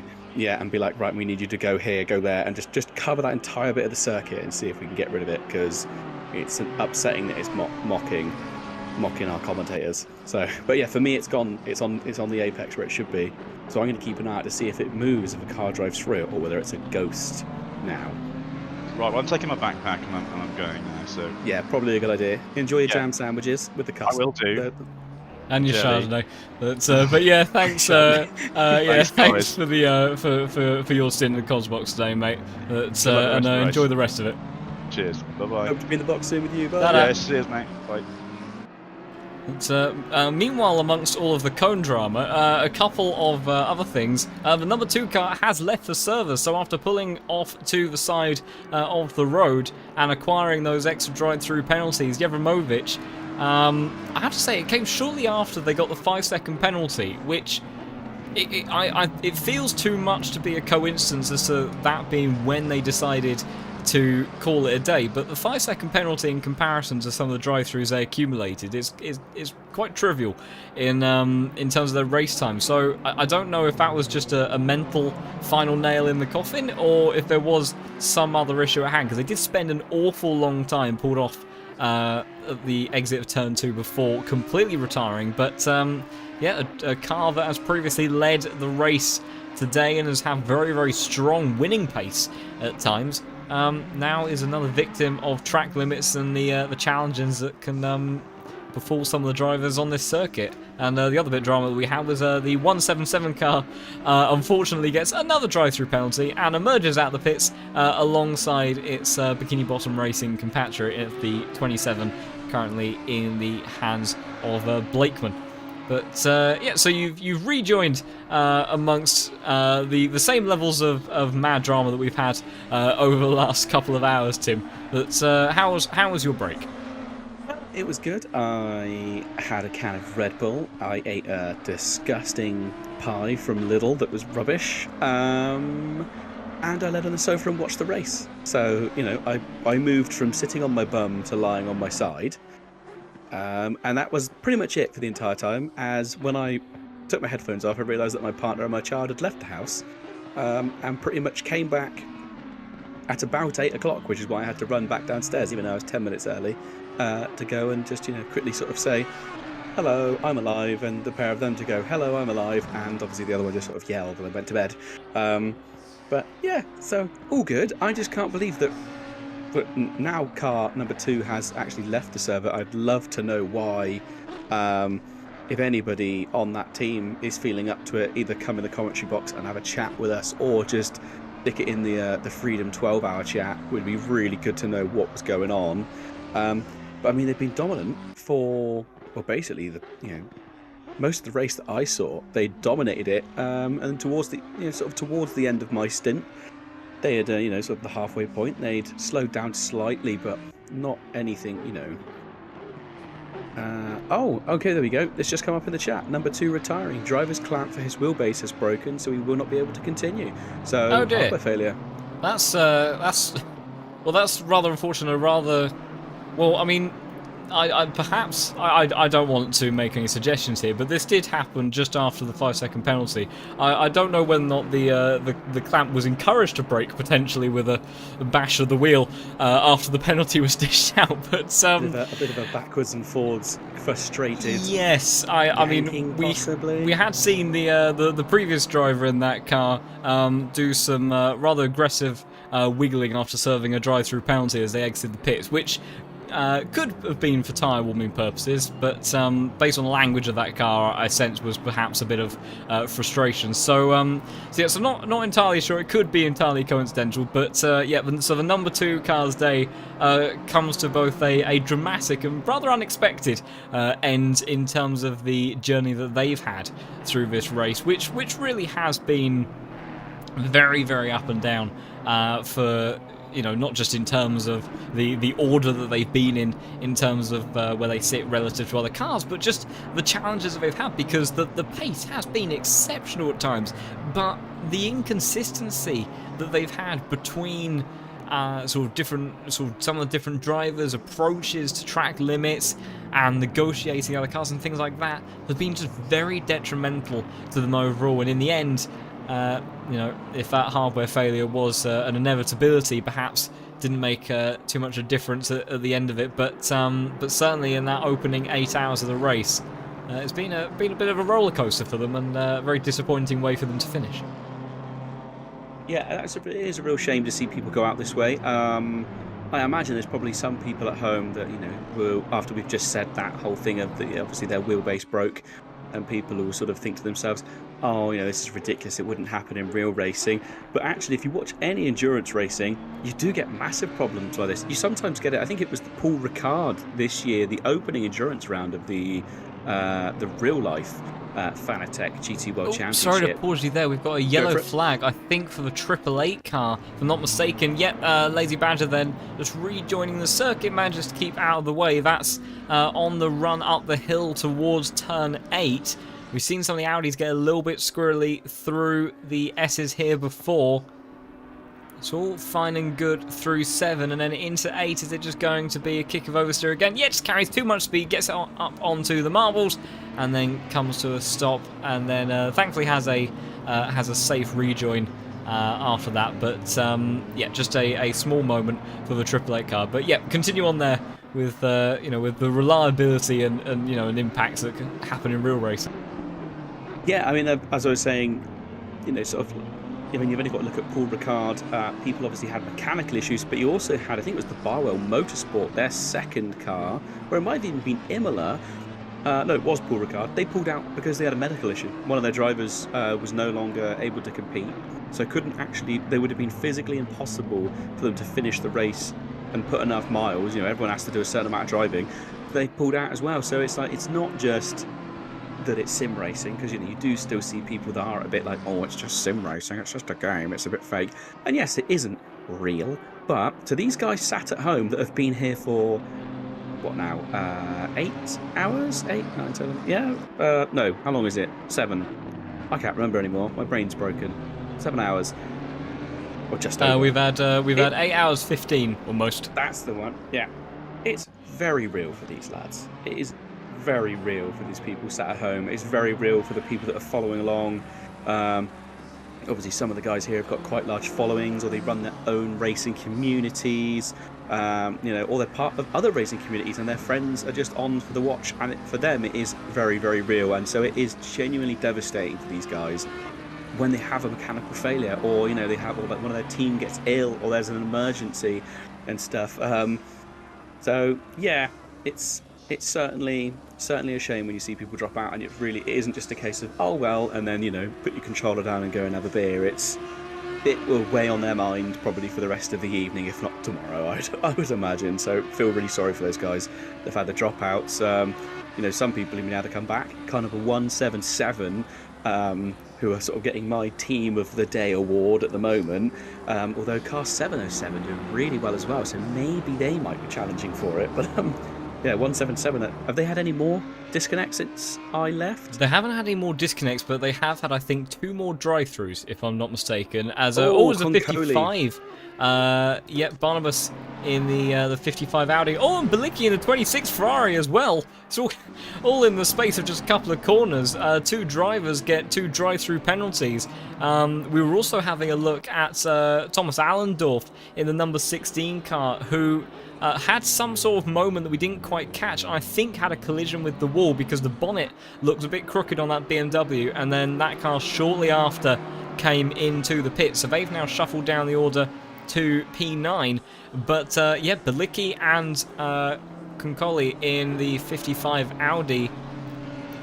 Yeah, 2 drive-throughs in a very short space of time, and that helps promote the likes of the 707 potentially that we were talking about, who is currently actually having a weave in front of one of the BMWs. I don't think that is a battle for position, although it's lunging up the inside.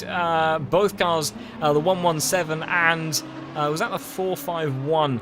BMW, I'm not 100% sure. Yes, it was, of Sonata, one of the AOR coordinators, as those 2 cars launch up the inside to get past 707. So not for effective position, but all of these drive-throughs we've seen, keep on putting these cars out of position, and it's the likes of the 707 that hasn't been necessarily the fastest, and and is in a car that arguably is not really a sort of a race-winning sort of potential car around here. The Lamborghini tends to struggle a bit in terms of BOP, but yeah, regardless of that, has found themselves in the top 10, and with those extra couple of drive-through penalties, it just makes maybe moving up a bit further in the top 10 a bit more achievable in the later stages of the race.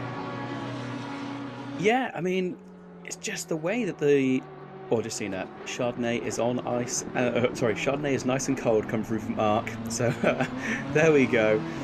Just coming through. So he's retired for the night now. So he's all good. I mean, we're here for the late stint, aren't we? What it's going to be, if there's another 3 3/4 hours to go, it'll be gone midnight by the time the race finishes. And then, obviously, if anyone is awake enough or alive at the end of the 12 hours for a post-race interview, So who knows? Hopefully, It would be I'd like nice, however, there's also a very high probability that it'll just be people making groaning noises in the commentary box, which I think would be Us too. and it could be from us, but equally it could be from some of our drivers, which I think after 12 hours of racing is fairly acceptable on that front, because it is a very mentally draining experience. Just looking at kind of how pace is shuffling around the field, Patrick Lipka, who's been doing a phenomenal job in that 484 car, still lapping faster than anyone else in the top 5. Obviously Bilicki, a bit of an unrepresentative time last time around with that drive-through penalty. Thomas Jack in that number 1 McLaren, capitalising on some of those penalties and retirements around them, finds themselves up into P6, though has a good half lap to the 26 Ferrari that really got quite a bit of a rumble on the exit of turn 12. They got on board with that and see, well, this is how you get your spine absolutely shaken to pieces. As the very unforgiving sausage curbs around here at COTA, once again showing a strong example as to why you want to stay away from them. Yeah, I think it was the Brexit boys earlier on in the purple McLaren. They went for a little bit of a rodeo ride as they were exiting the final turn onto the pit straight. They went over the sausages and they bounced, and as soon as they landed, there was another sausage to send them flying, and a little bit of a turnaround just as they entered the pit straight. But they managed to recover reasonably well. Little bit of contact with an Audi, but nothing that was sort of necessitated any penalties or anything, so a little bit lucky. But yeah, the sausage curbs here are quite dangerously placed, I think. I mean, they're obviously there for a very good reason, to stop people from abusing track limits or going too wide. But that was a huge moment for Daniel Blakeman. I was going to sort of nicely fade in to how Daniel was kind of pushing on relative to cars around him, but that was an absolute rallycross style moment over the crest in towards turn 9. We'll try to go on board, but yeah, you know, those sausage curbs, they've definitely, well, they definitely try to help reduce people contending with track limits, as we see Blakeman come over the crest and almost full hands round the other way to try to capture that moment. But yeah, well held, that man in the 27 car. But yeah, the sausage curbs, they help reduce those trying to abuse track limits, but clearly it maybe not quite enough, because the amount of drive-through penalties is has definitely been rather substantial in this race. But we expected that heading to the Circuit of Americas. definitely. I mean, I think it's becoming quite a major part of just modern racing, isn't it? I mean, lots of circuits went down the route of putting these great big tarmac runoffs everywhere, so that cars had space to slow down. Or like you look at Paul Ricard, they've got these large, like high friction blue tarmac areas.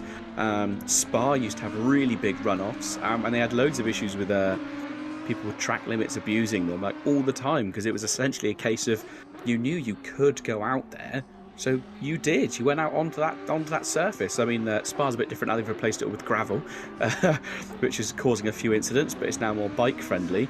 But yeah, I think track limits and stuff, I know some people say, oh, it's annoying that, you know, they're so strict.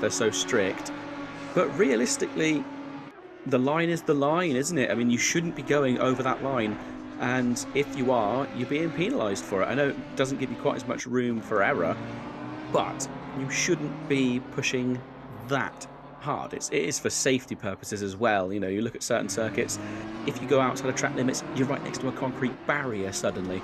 So it's kind of understandable why they use these sort of things. Otherwise, the runoffs have got to be ginormous for modern race cars. They're so fast these days.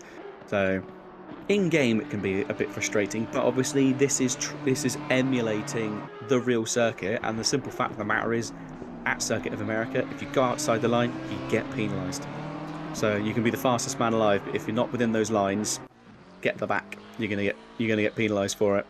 Yeah, exactly. It's yeah, it can be a harsh environment in that regard, and I think also, not that it's I wouldn't say it's a deliberate act of KUNOS with the game, but you know, sometimes the track limits are a little bit inconsistent, and sort of certain extensions or cuts that you would expect to get a penalty you don't get, as there was a yellow flag there in the middle of sector 2. I don't know if that was for the 420 car. I'm just gonna go back a little bit. It was around that area, I think. Had the 27 just behind. There's KOTA in the car at the moment, and they're heading through 13 and 14. No, maybe it was my eyes deceiving me. Oh no, it was definitely an incident, and straight into the wall. Yeah, on the hit. exit of 14. I thought for a second that perhaps that I got that wrong, but no, unfortunately it was KOTA that got it wrong, and took a heavy hit on the nose of that Audi. But yeah, the inconsistency in some of the track limits on this game and other simulators as well, it must be said, dare I say, almost mimics perhaps some of the inconsistent stewarding that we sometimes see in real motorsport, where perhaps two equal crimes are not handed equal punishments. So yeah, those that also complain about the inconsistency of some of the track limits, almost in the same way that hardware failures and mechanical failures in real life are kind of somewhat equivalent to one another, the stewarding inconsistencies for the in-game track limits is another one of those kind of comparisons. But so yeah, perhaps adds to the immersion and the realistic feel of just all of those things that can go wrong in endurance race. Pretty much, I think that's the way you've got to look at it, isn't it? Sometimes, you know, you roll the dice and it goes great. Other times it doesn't. Obviously, for some of these guys this evening, it hasn't gone the way they wanted. So, you know, case in point, you know, look at car number 2. Obviously, before they had their technical issues. I wonder if that is why we were seeing some of the swerving as well in that number 2 car. Was it a case of he could feel something was wrong but didn't know what it was? He might have won. Well, it was a different driver. When the swerving on the exit of the pit lane was Vidanovic, and the car that retired was Yevromovic, if I remember correctly. So yeah, it was two different drivers. So I don't think the violent wiggling, although that can sometimes be a rather brutal but quick way of assessing your force feedback situation with some of these wheels. I don't think it was for those reasons. But we're just having a look at who I believe are our effective leaders, the 484 car. In the hands of Slasky at the moment, probably in comparison to Camille and Patrick, of the last 2 drivers have been in this car, probably the most enthusiastic that we've seen with some of the track limits through that opening sector. So you know, they're in quite a strong position at the moment with the stints that they've put in that car. So whether or not they'll be telling Philip to maybe calm down a little bit, to not, you know, compromise themselves out of this position, because it's consistency that's allowed them to get to where they are. Sort of brief yellow flag on the circuit, but I didn't quite catch who it came out for. I think actually was at the end of sector 1. I see perhaps some. I think it may have been a yellow flag for one of the cars heading through that opening sector. We'll see. I think maybe will appear on the screen of the 26s. Yeah, I see a rather sad-looking yellow Audi just up ahead of the 26 Ferrari. I think that was the 27 car in the hands of Blakeman that's had a little bit of a wander through the opening sector, but gathered it up fairly well after that. But yeah, Slasky. Yeah, I imagine that they might be telling him to just maybe calm it down a little bit over the over some of those track limits, because they could very easily remove themselves from a race-winning situation if they get a bit too greedy with some of those cuts.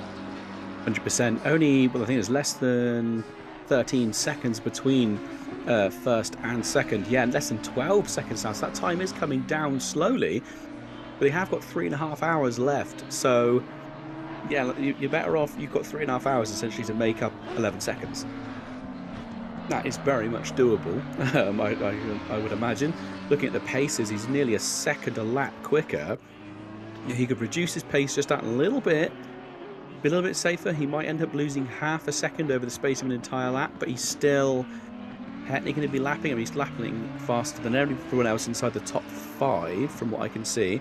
Though for some reason I have got 2 cars appearing in 6th place on my timing screen. Yes, I do believe that's because one of those is Yevremovic that then left the server, and as is the wonderful way in which sometimes the ACC leaderboards work, that we end up with these duplicate cars. I also think that the 484 car has completed an extra pit stop over some of those rounds, so I think that time difference is partly due to fresh tyres.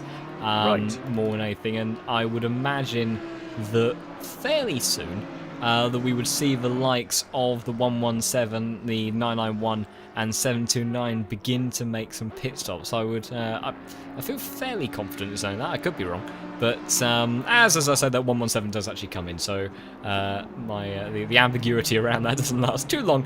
Yeah, the Ada then brings the car into the pits, and that will see Slasky then retake the lead, who is continuing to drive very, very quickly at the moment, may even break into the 206s on this lap, and he does 206.9 there for Philip, so very, very quick pace in that car still. Both Patrick and Philip driving very, very strongly in this 484 car in the last couple of stints, as have we got the 991 in? No, so Moment decides to go around the circuit one more time, and be a little while until we see Shooter 80 get to that part of the circuit. But yeah, our race leader then back into effective position with the 117 then having completed that pit stop.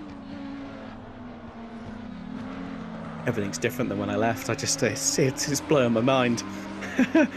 That does tend to be the way of endurance races. People would be. I'm suddenly like, what's going on here? Just a little behind the scenes thing. A couple of the different teams, I believe, driving the BMW. There's a yellow light appearing on the dash of one of the cars, so all the different BMW teams are kind of trying to work out what it is. Apparently, the light has turned off at some point as well, so they're not entirely sure what the yellow light means. So they're waiting to see, but could this possibly be that people over-driving cars and possibly damaging their engines? I mean, damage is on in this game. If you drive along absolutely pinging it off the limiter for too long, then it'll start to do damage. So who knows what we're actually starting to see here. This might be another side to endurance racing that we don't see overly often. To be fair, we normally see about tyres, suspension damage, people's setups being wrong, but you very rarely see people damaging the engines.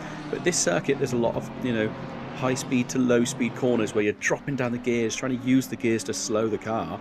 Very easy just to slightly over rev the engine, and after 8.5 hours, that is a lot of time to be slightly over revving an engine.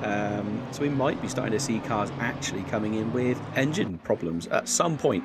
Might be wrong, might turn out to be a yellow light that means something completely different, but at the moment, a couple of the guys that are racing are a little bit stumped and don't know what the yellow light on the dash means.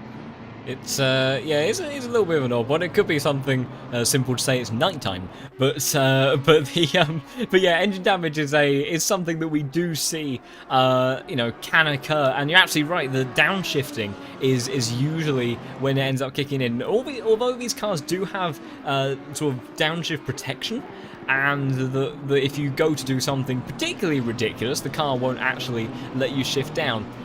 As is the nature of race cars, to try to push everything to its limits, if you kind of hit that threshold where maybe you double downshift or you downshift kind of right as it allows you to, and you really rev up the engine, you'll get a great deal of braking performance out of it with the engine braking. Oh, as the 707 car has a huge jump over the exit curbs of 16 there. We're right on board for another bit of kangarooing through that part of the lap. But the downshifting, it's very easily done to just be a little bit too aggressive with that, and the car will certainly not respond kindly to being abused like that. As 707 takes a big jump over those curbs as as yeah, exiting through 16, we've seen a couple of cars clip those sausage curbs more than once, and it really does. Usually you get away with the first one, but it's then after you descend from the first one and then absolutely clatter the next one that absolutely launches the car up into the air. And the Lamborghini of RPMS in the hands of Richard Phillips experiencing that very much so on that last lap. Yeah, taking a bit of a wild ride. Let's say that on-board footage, you really get an idea of just how unsettled the car is. You can imagine you're in that cockpit, you're trying to look out, and suddenly you can't see the road whatsoever. You don't know how the car is going to react when it hits the floor. Obviously, all the suspension compressing and changing. It's way outside of its normal tolerance. So you are in for a bit of a wild ride. I mean, and fair play to him. He kept his foot down and kept pushing forward. There was no hesitation. He was determined to keep going. And I think that's kind of been the moral of the story for a couple of these guys. Is that, you know, the 707 and the 177, both those cars have been really giving it great guns all throughout the race. That obviously started all the way back at midday today. So everyone a bit more spread out again, and obviously we're a few cars short of what we started with. But again, you know, you look at endurance racing and dozens of cars drop off. You know, it's pretty incredible.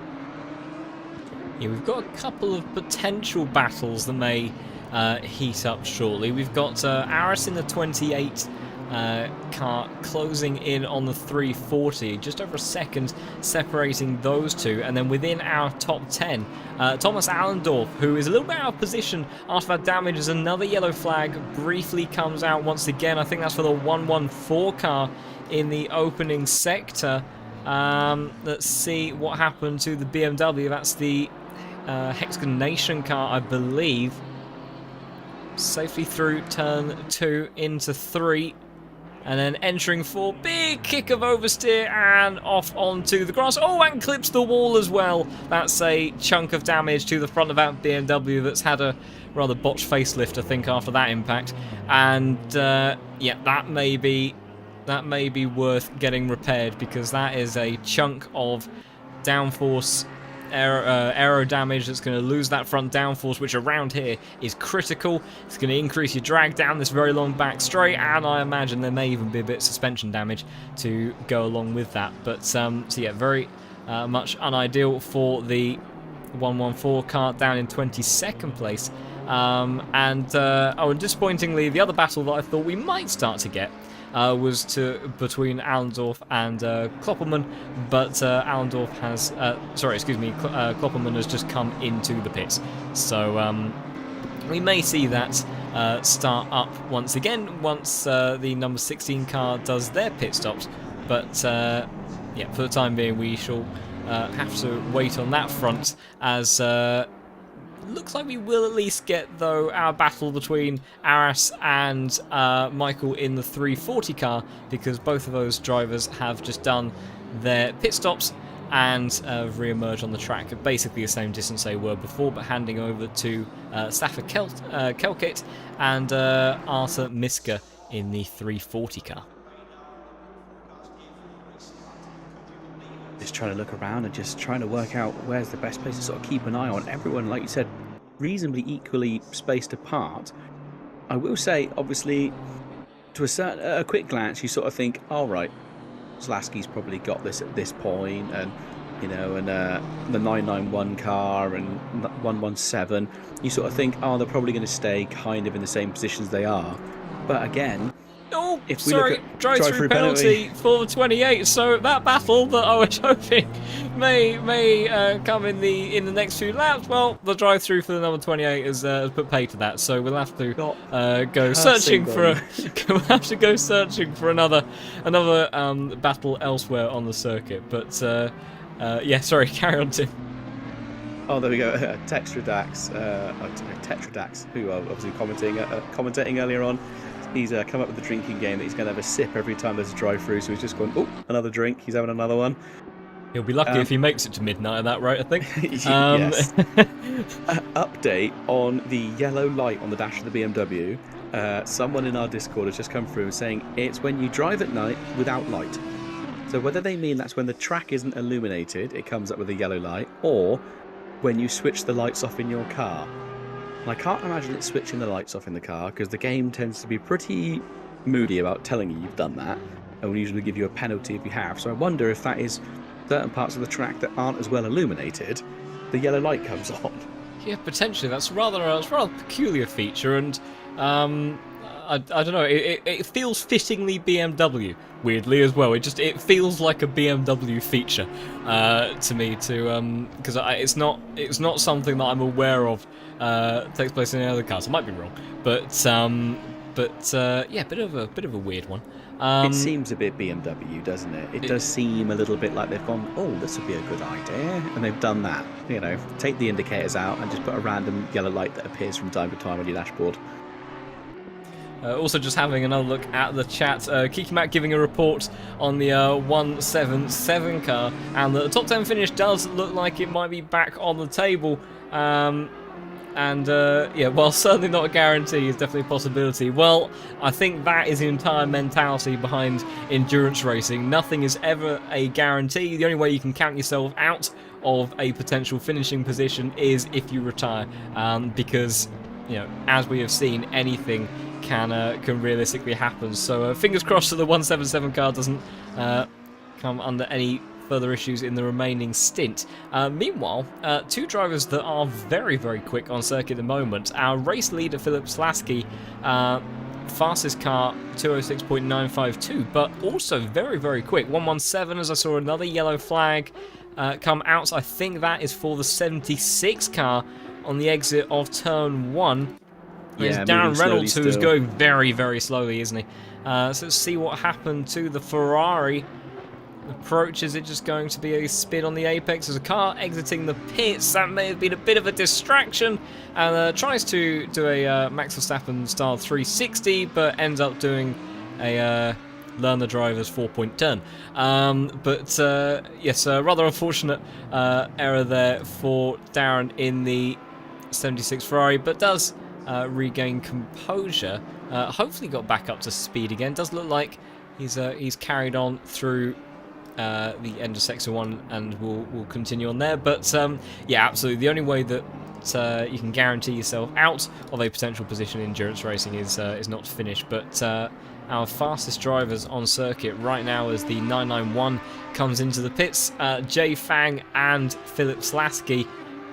And you'd have to imagine, potentially, depending on which drivers we have in the 991 and 117 car, after these pit stops, Moman already having come in, Jay Fang staying out for the time being, that unless the 117 has done an extra pit stop already, which is entirely possible, actually I think they may well have done, so there may not actually be a battle between second and third at the moment.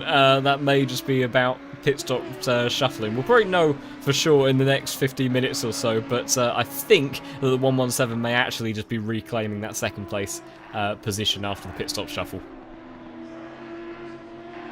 Yeah, going to be a bit of a wobble until everyone's sort of finished. Yeah, because 991 is rolling out the pits now, isn't he? I think, yeah, he's on the exit. So who's his next man? Behind him is Dakuza, but he has only just entered the back straight. So I'm presuming 991 will probably be safe. Yeah, one would have to think so. And it's now Tobias Mazel in the in that garage 991 car. But yeah, safely re-emerging in third place position, which, you know, must be reiterated again. That you know, I believe that it's only our top 3 drivers that are currently on the lead lap, and you know, and the Audi clearly has been exceptionally strong around here. You know, the 991 team to have that BMW where it is very impressive. With that pace, and that's come from purely just consistency, and they've clearly got a good setup on that car. Everyone seems very happy with how to extract the pace out of that car, and it's paying off for them very nicely in this one. Yeah, consistency is king in insurance racing. I could not think of the word. I knew what I wanted to say, but it wouldn't come out. Yeah, consistency is everything. Like, you know, it's just I can't believe the way that the everything's sort of shuffled around. It just shows that, like, you know, some of these guys I did wonder when it started to get dark whether we'd see a bit of a change in the driving styles, and sort of different drivers would essentially sort of come to life, and different setups would suddenly be the better setup for all this circuit. So yeah, definitely coming into these later hours, seeing a little bit of variation is pretty cool. I think because we're obviously using if anyone is not aware, there is a thing called BOP, so balance of performance. It's the same as in real life racing, in GT3 racing. The idea should be that all the cars should be relatively equal lap times. Some may be slightly stronger in a straight line, some may be slightly stronger in a corner, or there's different circuits that they work better at. But a classic example of that is the Bentley always seems to do quite well at Zandvoort, simply because the best place to pass is on the straight, and the Bentleys are a monster on the straight line. Or they can't very easily be passed, and then they can sort of defend the rest of the lap. Anyway, there is a custom BOP being used for this race, because leading up to this, it has turned out that the Audi is quite a dominant car at this circuit, so they have sort of added extra ballast, extra weight to the car in game to try and balance it out. And I think the fact that it's not just all Audis, and that you have got in third place, you've got the BMW, fifth place you've got Yarabowski, in the Ferrari, seventh place you've got a McLaren, and then inside the top 10 again you've got another Aston Martin just outside the top 10. It's not all Audis dominating it, which we did see early on when the DLCs were released, that the Audis were just absolutely dominating it. So there's a little bit of a tweak to the BOP that they've done, just try and even everyone up. And it wasn't just the Audi that was affected, other cars have taken a little bit of a sort of weight hit as well. And I think the coordinators have done a really, really good job of evening everyone out. I think it's been pretty good. Obviously, yes, we've still got Audis up front, but that's simply because they are at the moment being driven by absolute tippy top boys. These guys are really quick and consistent, and again, it's that consistency. The only thing that Audi I think still struggles with really is once you lose the back end a little bit, the traction control kicks in, and it is so invasive on the way the car drives. I think that's why we're sometimes seeing the Audis just not even with a really big over rotation, they just continue this long arcing sort of slide or slight over rotation, and then ending up in the wall. Because of the way the traction control works, it goes, oh, you're crashing a bit, I'll back the power off, but then you can't physically sort of turn into it and keep it going. It's an awkward car to drive, but if you can drive it, it's incredibly quick. Yeah, when the previous Evo version was a bit more competitive before we got the Evo 2, there was a phase where I think people found a bit of a funky way to extract pace from this car was to tend to use really low TC and to up the rear differential lock really high, and you almost ended up with this car that kind of drove around like at a fixed rear axle. And whilst that, generally speaking, that was highly detrimental mostly in terms of cornering performance, what it did was it meant that kind of the way in which when you had those moments, because you effectively kind of locked those rear wheels a bit firmer together, and it didn't give it as much freedom to spin one wheel more than the other, that the invasiveness of that TC was just kind of reduced a bit, and you could make up for the lack of rotation that gave you with anti-roll bars and rake and aero and things like that. And that did see the Audi really kind of find a bit of extra pace. And then through various other changes that ended up taking place, the Audi Evo, the first generation one, ended up kind of being removed from regular kind of contention, and then the Evo 2 has come in and very early on has kind of wiped the floor with every other car that we had, as generally tends to be the case when a new car is introduced. It happened with the Mercedes Evo, when the Ferrari came in, then when we had the M4. Every time a new car has come in, it's generally emerged as the fastest car for about 2 weeks. KUNOS introduces an update to make it a bit more reasonable.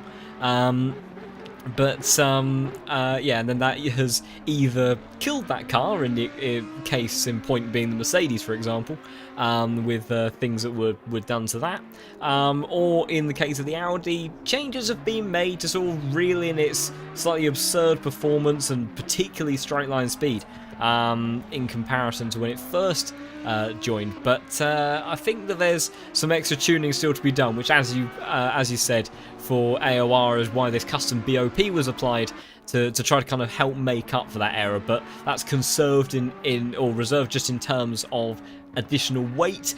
Ideally, I would imagine that a power reduction would be a more appropriate thing for the Audi, but that's sadly out of the capabilities of just what the kind of coordinators and what we have in terms of freedom for custom BOPs within the game. So that's something that we will have to wait for potentially from KUNOS in due course. But yeah, all of that sort of rearrangement in performance has given us a bit more of a muddled up field than we might have originally ended up with, which is great because then we have some extra manufacturers in our top spots.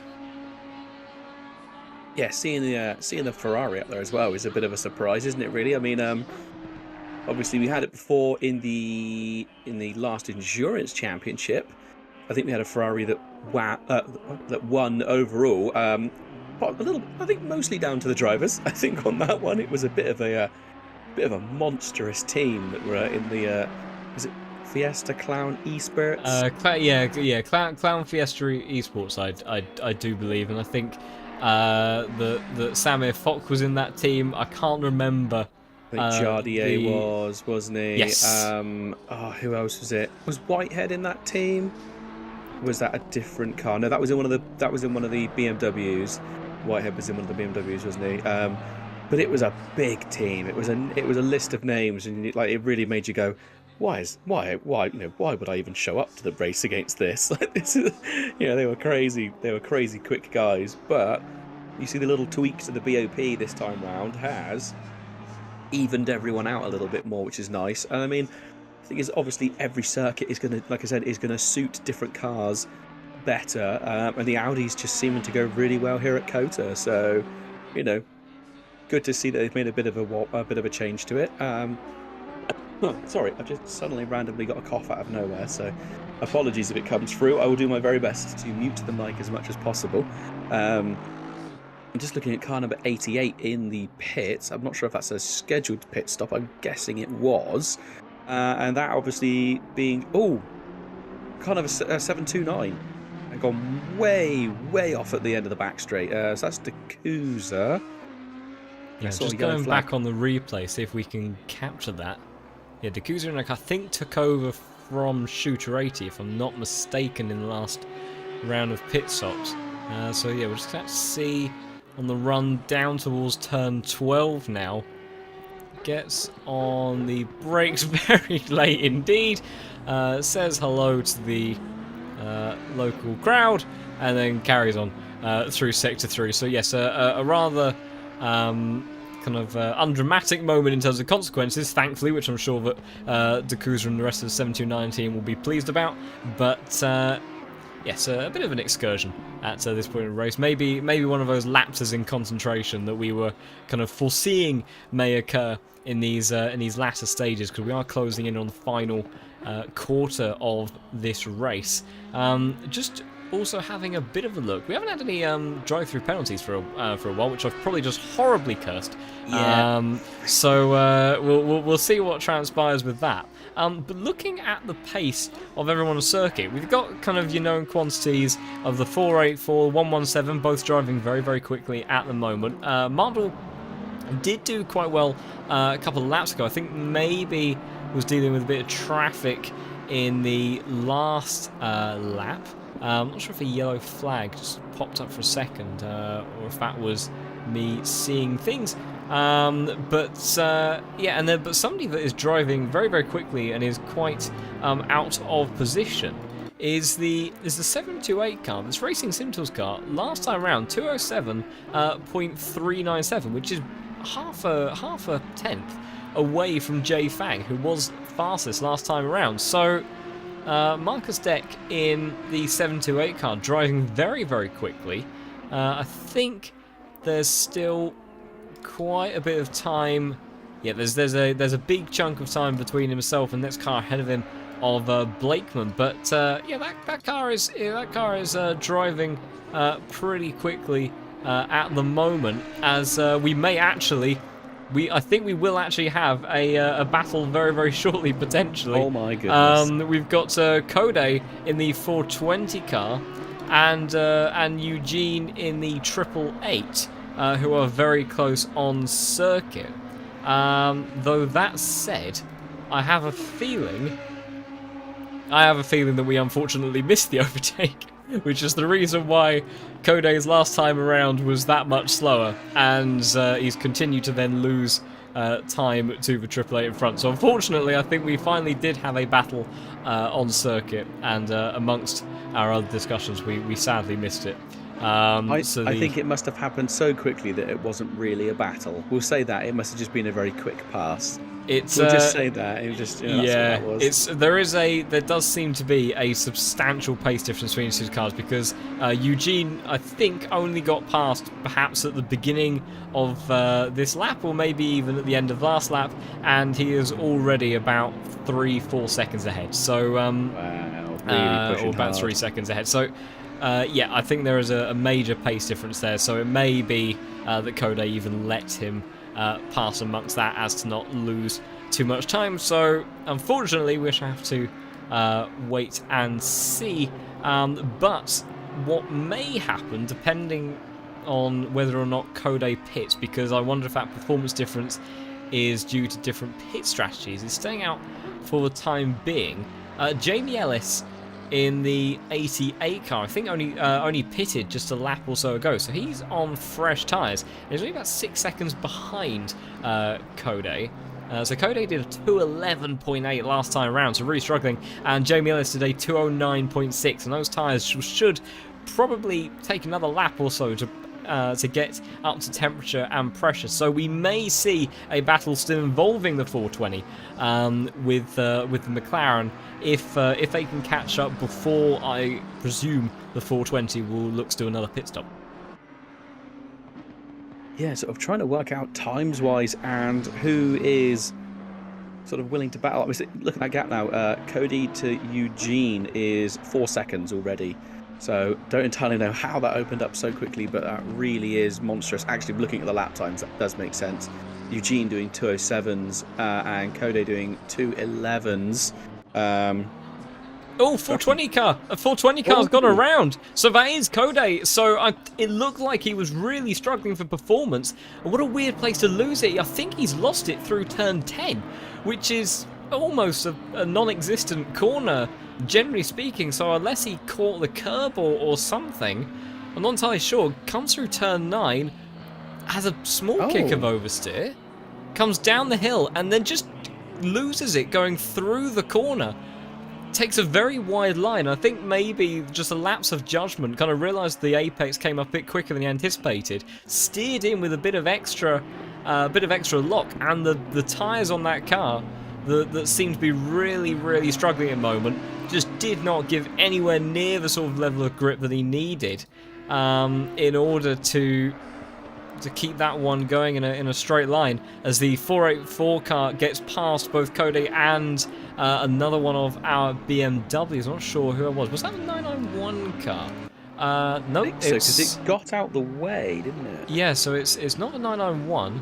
It's 541? A 451 maybe? No, that's not the 451. Oh, 44, I think. 44. If I'm not mistaken. Yeah, it was 44 of the... oh, no, we've got another yellow flag in the opening sector. That's for the number 1 car. That's the McLaren of Sebastian Bjorkholm. And what has happened there for McLaren that was lapping fairly consistently and nicely was in P7. I don't think has lost any positions as a result. Heading through turn 3, gets a bit wide in turn 3. 4's okay. Oh, and then just loses it through 5. Does he keep out of the wall? Oh, very nicely done. You can see a very big panic of oversteer of opposite lock to swing that one back the other way, so he didn't go front end into the wall, and thankfully manages to not sustain any aero damage on the McLaren, which, as we've said before, is very, very detrimental. It does now mean we've got the 707 car trying to get past. I'm not sure if that is for position or if they are a lap down. There's only a couple of positions separating them. I'm not sure if it's representative. So he's trying to unlap himself at this point, but he's being a bit ginger about it. He's obviously very aware that he doesn't want to cause an incident. I mean, maybe he didn't realise that the McLaren spun, and now he's suddenly thinking, hang on, that's not for position, that's someone I've gained on suddenly. So looking at lap times, what was this last time from... The McLaren was a 2:08 last time in comparison to a 2:09 was the fastest lap last time round for the car 707. So maybe he kind of went for the pass and then realised, oh, hang on a second, that's not who I thought it was. And has backed off slightly. He's got to be careful though, because we may have a battle emerging. It's actually the one that Tetra predicted. Who was that who just dived into the pit? Oh no! The 27 car thing has hit the pit entry. Has actually hit the wall on the pit entry there. So 27 that was just amongst the 707 and Lubitsch, who I was going to comment on, was closing in, and we may have a battle. Oh, you can see the tyres were absolutely dead on the Audi. Has a huge moment through 18, goes towards the pits and just completely misjudges his braking on the entry, goes wide and hits the wall before the pit line. Well, that's one way to guarantee that car won't speed into the pit lane, I suppose, but that's a few extra seconds of damage for the 27 and a rather slightly embarrassing moment there for Daniel Blakeman. Yeah, checking up ahead, Alfred Lubitsch in the 209, did a 209.2 last time round, driving the 77 BMW. Has got Richard Phillips in the 707 Lamborghini, not too far up the road.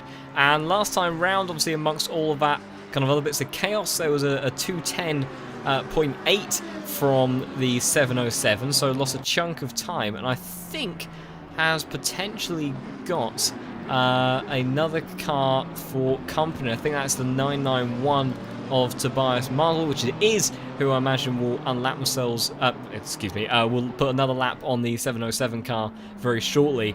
And in actual fact, I think maybe the fastest car on the circuit. Last time round, 206.9, so this BMW is absolutely flying. Another Audi, number 420, also had some sort of hiccup going into the pits. I saw it pop up on the chat, someone saying, I think 420 just got the best entry to the pits. So I went back a full minute on my replay. I went back 30 seconds. I missed it. It appeared to be something pretty similar. I caught it reversing back and then going into the pit. So whether they collided with the wall as well, or they didn't, and they just came up a bit long. I missed it, but yeah, don't know how that happened. But that's two Audis in a row. I do wonder if also, to a certain point, where we've got these changing temperatures on the circuit, it's night time, people may be trying to tweak their tyre pressures. Is it people just they didn't hit the wall, they just went a bit long? Okay, so this Derek's son is letting us know what's going on. He is one of the team drivers, so he was letting me know that yes, they went a little bit long and they had to go in, so they had to reverse back and then go into the pit. So well, I suppose also rather thankful that the game didn't give a particularly harsh, because I think there's been some unfortunate disqualifications at times potentially for reversing on track, but thankfully then the game didn't award anything for that. But yeah, so two cars in a very short space of time actually making misjudgments. We saw in the earlier parts of the race that there was a couple of moments that got close to the wall, but I'm not sure we actually had anyone clip the pit wall on entry as quite as heavily as the 27 car did. But yeah, maybe temperatures, lapses of concentration, tyres dying, maybe all contributing to those errors. But this battle for the tail end of the top 10 may be heating up, because Richard Phillips in the 707 Lamborghini has got the BMW of Alfred Lubitsch, who then just takes a short excursion over the roller coaster bumpy curbs and then misses the apex of 13. So the battle may be marginally delayed, but I think the overall pace advantage is in favour of the BMW, generally speaking. So potentially within the next few laps we could see a battle playing out for the final of the top 10 positions, which is probably the, I would say, the kind of the last honours of positions. When you're looking to kind of fight for somewhere, you know, obviously you've got first you want to win. If you can't win, you aim for the podium, then top 5, then top 10, and then after that, I think generally people are perhaps slightly less concerned about where they finish. But in that final sector, Richard Phillips really slow, and now has Alfred all over his gearbox, running up towards turn 1, slight defensive line from the 707 car as they went up the hill, both taking a chunk of curb on the entry there, and the BMW just dropping back ever so slightly for the time being. But it does look like there is quite a chunk of pace advantage in favour of the BMW as they really send it through the S's. That was a chunk more speed, but didn't quite pay off, really compromised their line through 5, 6 and 7. But that BMW, generally speaking, looking a lot more composed than Lamborghini ahead of them.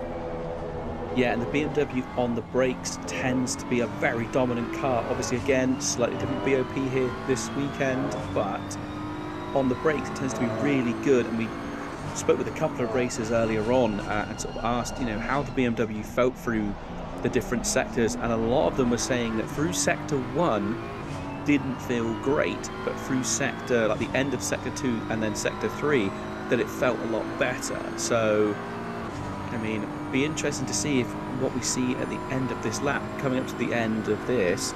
I thought the BMW would have been able to get a bit more ground, but look at it under braking, just closes right up on the back of 707. Almost goes a little bit deep, but actually cuts back and doesn't use as much circuit as he could. So whether he's a bit nervous about track limits possibly on the exits. Yeah, he's had a couple of moments so far. Actually lost a bit of time under brakes at turn 11. Oh, and he's gone a bit deep there into turn 16, and that will allow Richard in the Lamborghini up ahead to just have a bit of breathing room.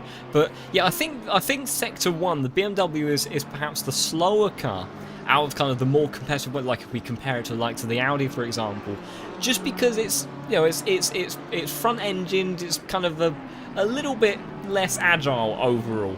But then kind of at the tail end of the lap, that composure in some of these slow speed corners, we've seen the Audis really get squirrely and struggle through there. That's probably likely due to what we were talking about with the traction control and everything. And the BMW, people have found ways of making it work. I think they tend to run quite high levels of TC now in the BMW because it's a very sophisticated system, and they're able to get away with the high TC.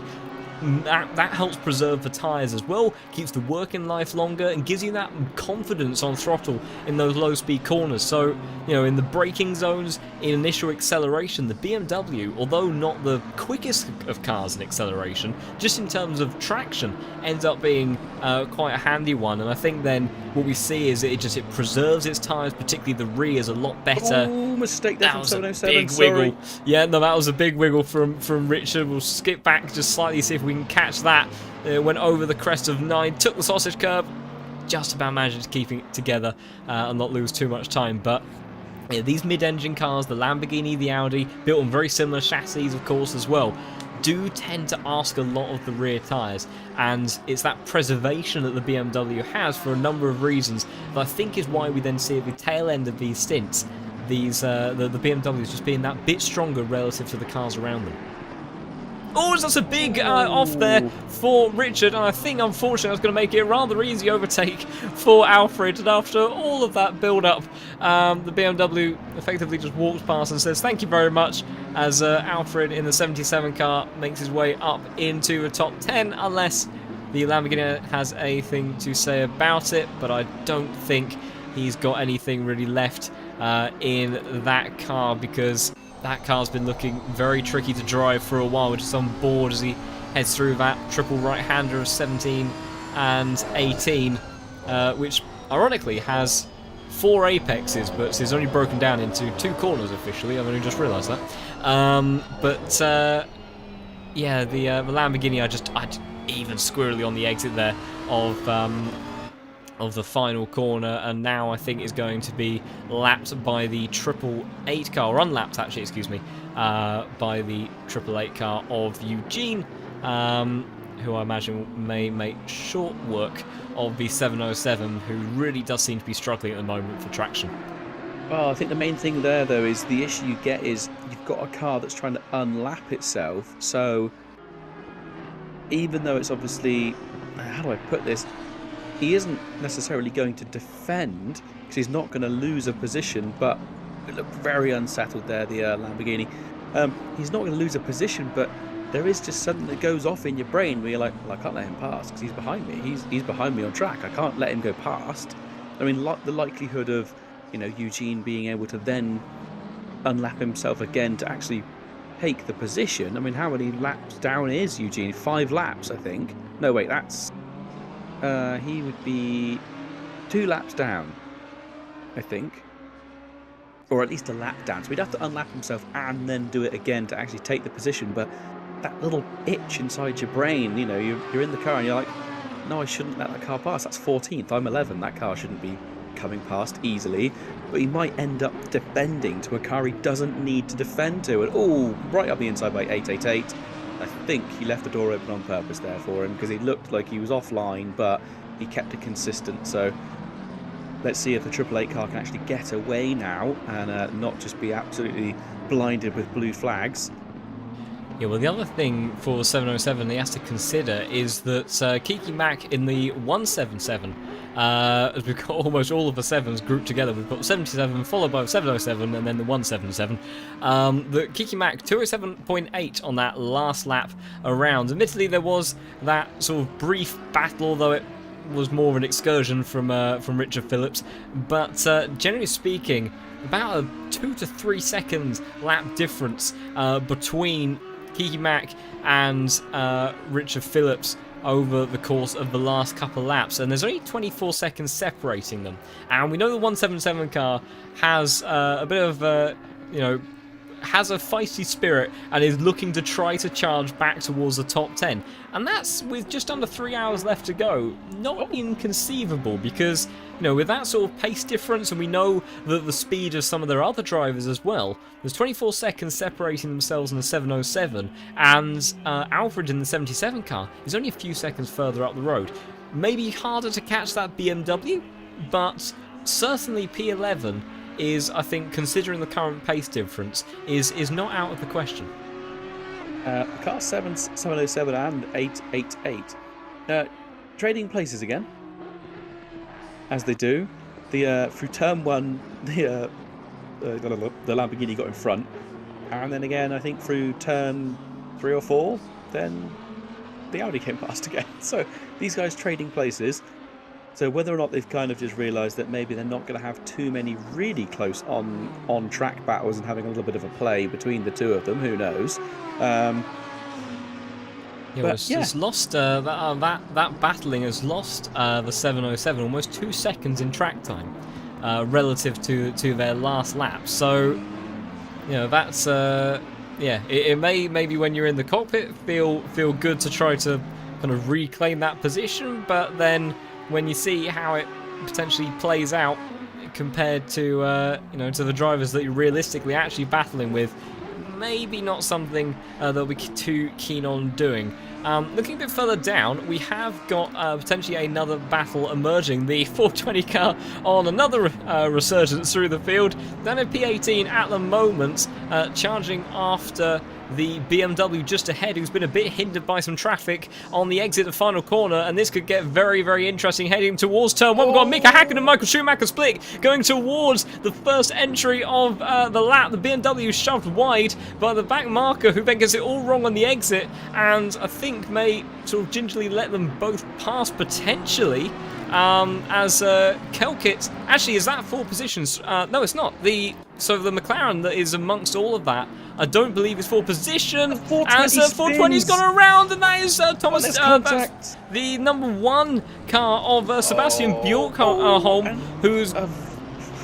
That's chaos that's all just taken place in just a very short space of time. So let's have another look and see what happened there. So we've got the McLaren, still can't work out quite who that was, with the BMW up ahead. The 420 tries to follow through gets it all wrong on the entry to 3 and 4. The number 1 car then comes along and gets tagged around. The 420 stuck in the middle of the road, tries to rejoin. That's Alfred Lubitsch, so then has to take evasive action and reacts very, very well to avoiding that one. Then the 888 just comes across what is just absolute carnage.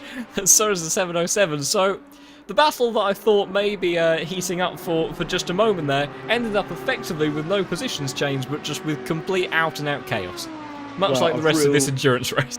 Pretty much, yeah. Big shame for the car number 1, Bjorkholm, in that number 1 McLaren. Really just unlucky with that. Didn't really have anywhere to go. There is a possibility that we may see a penalty coming for 420, as it didn't appear that they were holding the brakes, which allowed them to roll back. Granted, that was towards the edge of the circuit, so they were probably thinking, I've got enough momentum just to roll off the track, but it meant they weren't in a consistent place when that number 1 McLaren came around the corner. Very, very tough one to call on that one, but I think we might see the number 420 end up with some sort of penalisation for that if number 1 decides to put in a penalty, which they may do, because obviously they're running inside, well, they're running in 7th at the moment, and there's now only 47 seconds between 7th and 8th, and if they're running with damage, then that's going to slow down the lap time. So I don't know what the difference would be. They've just crossed the line, so I've missed my chance to look at the previous lap. Oh, we've got a yellow flag out for the 360. That's the Honda. 340, excuse me. That is the BMW of Mitsuka. We'll see what happened there. That is in the opening sector. We've also got a battle heating up between Nem and Dickens, as they've got the 729 car to deal with in the moment, and Arthur just got it all a bit wrong. Oh, that is a rather somber moment there, as he then takes a bit of a unique rejoining approach. Almost managed to hold on to it throughout, but just did not quite bring it all together at the end, but does eventually recover that one. But Nem and Dickens, the battle for P21 has well and truly come together. They've got, I think that is one of our lead BMWs putting another lap on those cars. I think that's the number 16 car of Jay Jans that's just kind of intervened in that battle for the time being, but I imagine that they will make an overtake onto the number 44, and it looks like they're trying to start the inside. Number 44 has to leave the door open. That's going to allow Nem in the McLaren to gain a bit of time. Has a nicer line through turn 2. Does he think about anything into the S's? Not quite, but will look to follow the BMW through this complex of 3, 4, 5, and then 6. That never-ending series and flurry of corners that just keeps on coming at you, and as we've seen time and time again, you get one part of the line wrong and it really compromises you, and I think maybe that's happened to Dickens. They ran wide on the exit of 7. That's really screwed him over through 8 and 9.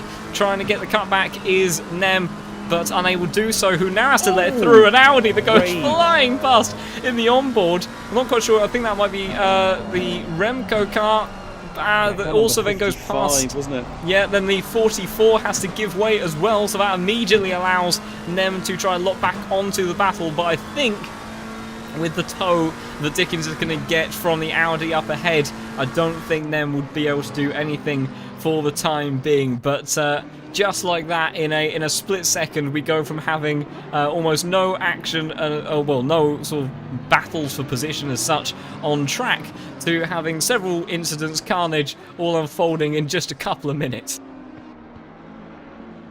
Yeah, I mean, the issue those guys had is they were having their own little battle. They're both trying to go offline to find the advantage, but then they just had that Audi coming thundering up behind them, and it was massively outpacing those two. There was no denying it that that car was really quite the dominant force there. So it's going to be interesting to see what Nem can do. Looking to the inside there, but the track's going to go away from him. That was the shutting of the door there on the entry to turn 19 from I thought from we were going to Dickens see contact there. Just cannot believe there was not a collision. But you can see, obviously, that Nem just at the moment has that extra pace. So are we going to see anything here into turn 1? He's going to get the overlap. We'll have the inside. Yeah, he's pretty much all the way alongside, so he could play this well and keep the BMW out wide. BMW going to go for the switchback. Brakes. Oh, but that was a rather poor apex there from the 44. Got a heap full of curb, but yeah. So Nen will then make the pass in the end. Yeah, it does look like the pace difference was heavily in favour of the McLaren by the end of that battle. But yeah, it was a nice bit of action whilst it lasted. Something coming up might be for the battle for 16th, down to about 2 seconds between those guys. So that might be something coming up in the future, unless Dickens can come back at Nem, which I don't think he is. That gap seems to be opening up pretty quickly. But yeah, the battle for 16th pace might difference be actually. Yeah, 1.5 seconds in favour of the 28 car.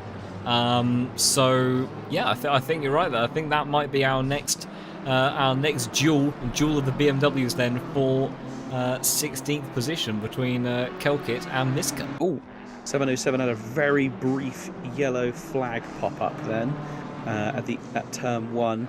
I imagine maybe just went a little bit wide or slightly over rotated. I have noticed the yellow flags come on very, very early on this circuit. Cars have only got to get a little bit sideways. I think once they kind of go past the 45-degree mark, brings on the flag. Yeah, we've got the 420 car that was looking to unlap themselves. 420 went flying up to the inside. That's Woodley. Oh, it was Woodley that made the mistake and brought out the yellow flag. Yeah, Woodley ended up making an error trying to unlap themselves from the 707. And in doing so, ended up getting it all wrong through turn 1 and spinning around. As also just a little bit further up, that battle is starting to close down quite rapidly. We've got some more cars unlapping themselves, I think, down towards turn 12. But that battle for P16 is closer than ever. Only half a second between them now, as Kelkit does look like is much more comfortable at this stage in the race. Yeah, Miska, I think, driving in the mirrors a bit there. It looked earlier on, just as they came into Sector 3, he looked like he was driving very defensively and really aggressively moved the car across the circuit to make sure he was closing off the optimum line. Big chunk of curve from 28. Yeah, I mean, just the BMW does take the curves reasonably well, doesn't it? But I think a bit of a mistake there, though, from 340. I think he braked a little bit late and went in slightly deep. It was just maybe compromised his exit, so it's all going to come down into turn 1 now. Coming up the hill, he looks to the inside. He's really showing his, obviously putting his nose there. So under brakes, what can he do? I think that was really well done. Yeah, that very neat really and tidy. Well done. Yeah, patient and clearly a pace advantage in favour of the 28 there. And yeah, Miska just unable really to do anything there in the end about that one. But yeah, the Woodley in the 420 car, well, arguably has some strong pace, but has had some inconsistencies in this last stint. You would have to think, based on the lap times, that would potentially look to close in on Miska to battle for P17, but has still got the 707 car just in front. So have to see how that one plays out. Although, the pair of them get compromised exit through turn 9. He had 707 riding the curb kick of oversteer for the 420. Who doesn't look to make a move just yet, but maybe will use the power advantage of that Audi. Let's see how much it closes on the Lamborghini down this back straight. No slipstream, obviously, for the Lamborghini. Both V10s in these cars, but the Audi, generally speaking, has been the top speed master of all the cars, but didn't in the end really close too much. Although, bit of a mistake from the 707, they're going a little bit deep into turn 12, but not enough to allow the 420 car to unlap themselves. So a little bit back and forth between those guys at the moment.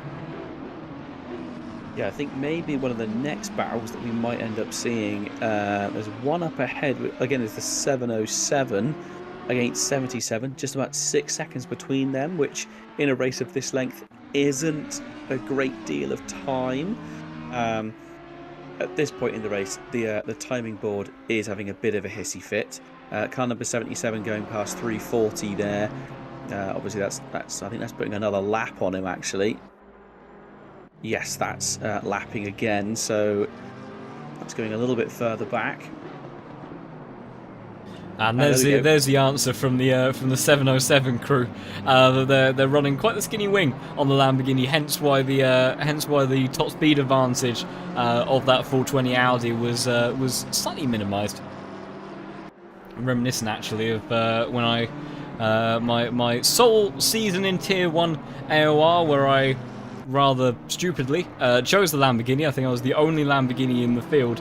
And the one race that I had that was particularly fun was at Bathurst, where I had an almighty top speed in that car, purely by just running a very, very skinny rear wing and blasting down the hill, which allowed me to make quite a few overtakes and break into the top 10. So some nice fond memories of that from them. But yeah, Lamborghini, if you set out right, can be quite the fast car.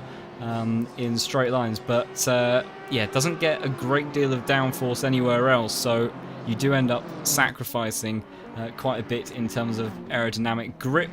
As meanwhile, Slasky, our race leader, who's had a pretty consistent stint, although was losing a bit of pace towards the end of it, hands over to Camille.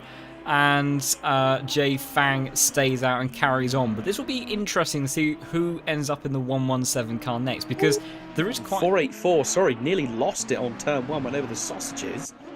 Let's have a... So on the out lap, that was pretty wobbly. Oh yeah, straight out of the pit lane. Yeah, you're absolutely right. So yeah, a bit of a misjudgment there by Camille. We saw Camille generally had quite a consistent first stint, so maybe just a lapse of concentration this late into the race, but I'm sure if nothing else that moment would have woken him up. But yeah, the 484 car, Camille, not the strongest of the 484's lineup. Jay Fang, probably one of the faster drivers for the 117 team, but it'd be interesting to see in the next and again batch of pit another stops. mistake. Another mistake joining that back straight. I'm sorry, he over-rotated again. I think he got on the throttle a little bit early. Car over-rotates going on. So yeah, a lot of misjudgments he needs to be careful. It's only 24 seconds back to Madel in third place. Although that is out of sequence with pit stops. It is out of sequence, but it's still, you're running the risk of just a silly mistake. You get caught up by someone unsuspecting. We saw it earlier on. You know, someone's mistake, and then car number 1 clipped them as well. There's lots of corners on this circuit, and lots of places where you're just unsighted if you're not careful. I just want to quickly say, hang on, you were in Tier 1? Yes.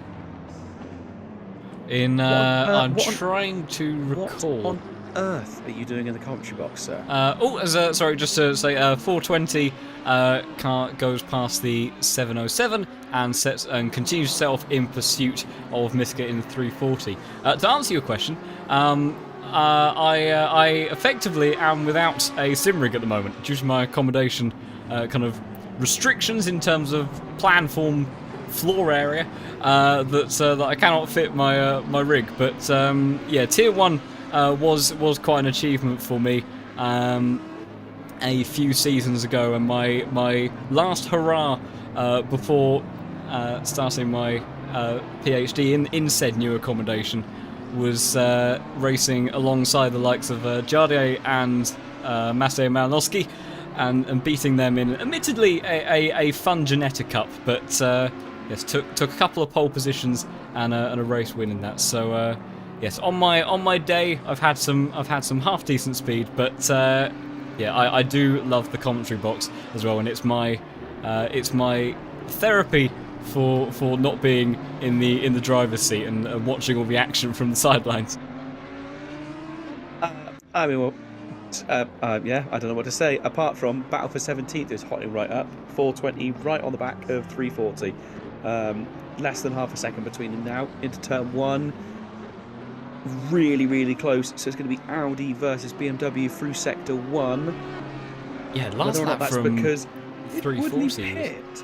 I think that this battle's been kind of approaching for a little bit of time now. I'm not sure exactly what sequence in terms of pit stops they're on, but I think it's a real fight as such. But last time around, both Miska in that 340 car and Kelke. Oh, as Woodley then has a spin on the exit of turn 9.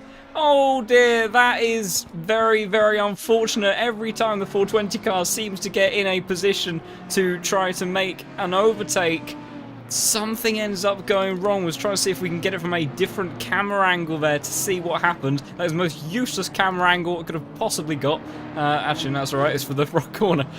So through turn 8 then, and then comes over the crest of 9, has the sausage curb, and just the traction in that Audi once again catching out the 420 car and putting pay to their efforts to try to get past Miska, who has a lifeline sent his way in terms of surviving that battle, and end up making contact with the wall there as well. So Woodley, that's twice now that he's been in a potentially sort of strong position to make an overtake there, but just unable to do so in the circumstances. So really, really unfortunate there from the 420 car, who has on multiple times shown great pace during this race, but just has not been able to put it together in the way that they would have liked.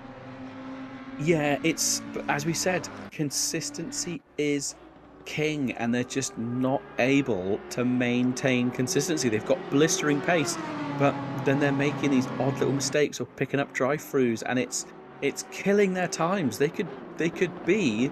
Oh, sorry, there's a huge head from the 77 trying to unlap themselves on the 729. That was a little bit ambitious, to say the least.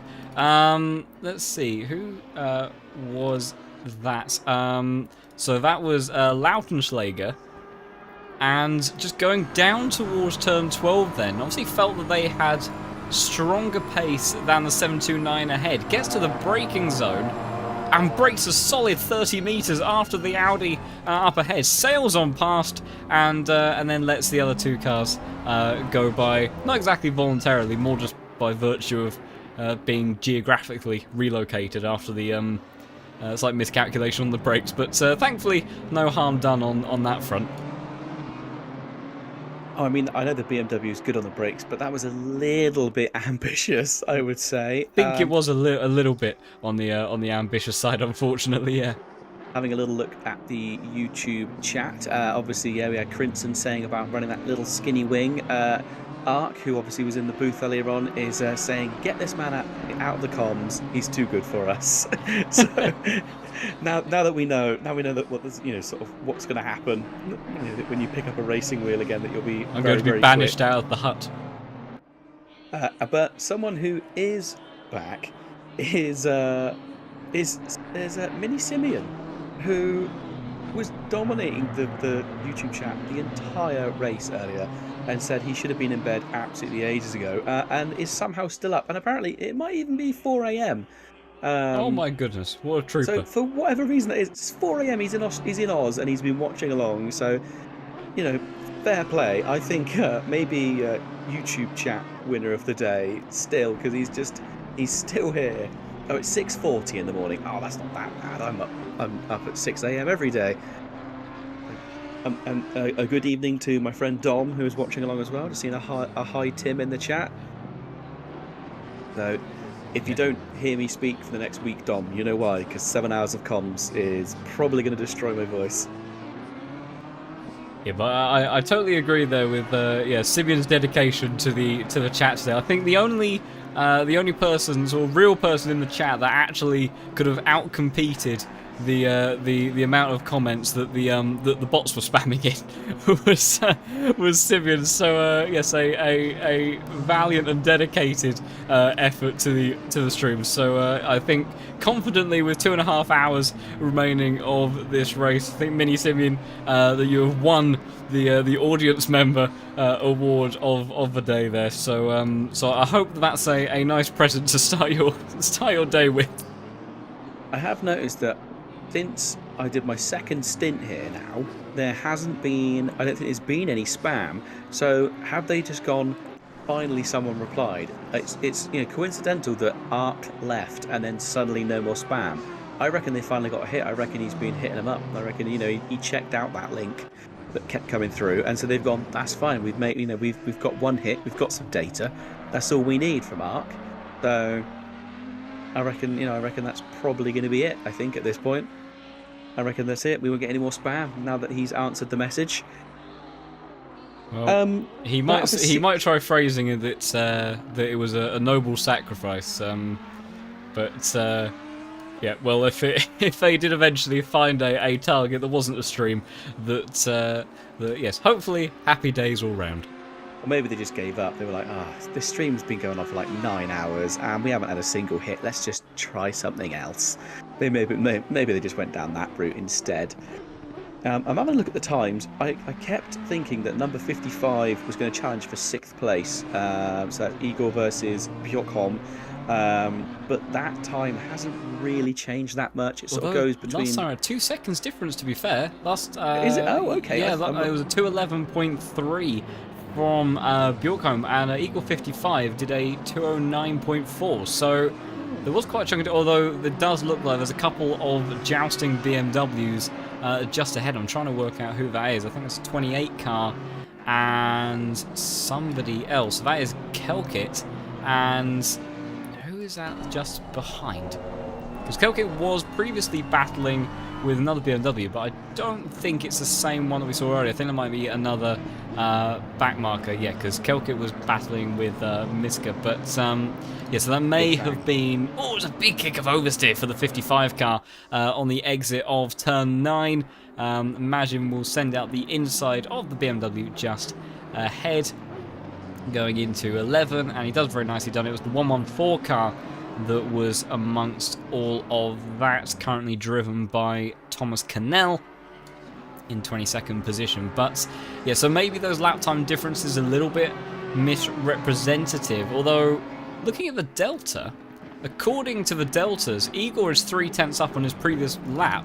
Bjorkholm is 1.4 seconds down on his previous lap, so he's looking to be lapping more in the 2-minute 13s, whereas Igor's looking to be in the 2:08. So that could change very quickly as one of the BMWs gets out of the way in a slightly awkward position there for the 55 car, but does manage to get out of the way. But yeah, I think that there could certainly be a battle hossing up for P6, although I see the ominous signs of people pitting, so whether or not that is going to be horribly ruined in the next 20 seconds, I'm not sure. That was a huge moment as Bjorkholm goes wide on the entry towards turn 19, and yeah, had a huge wiggle there.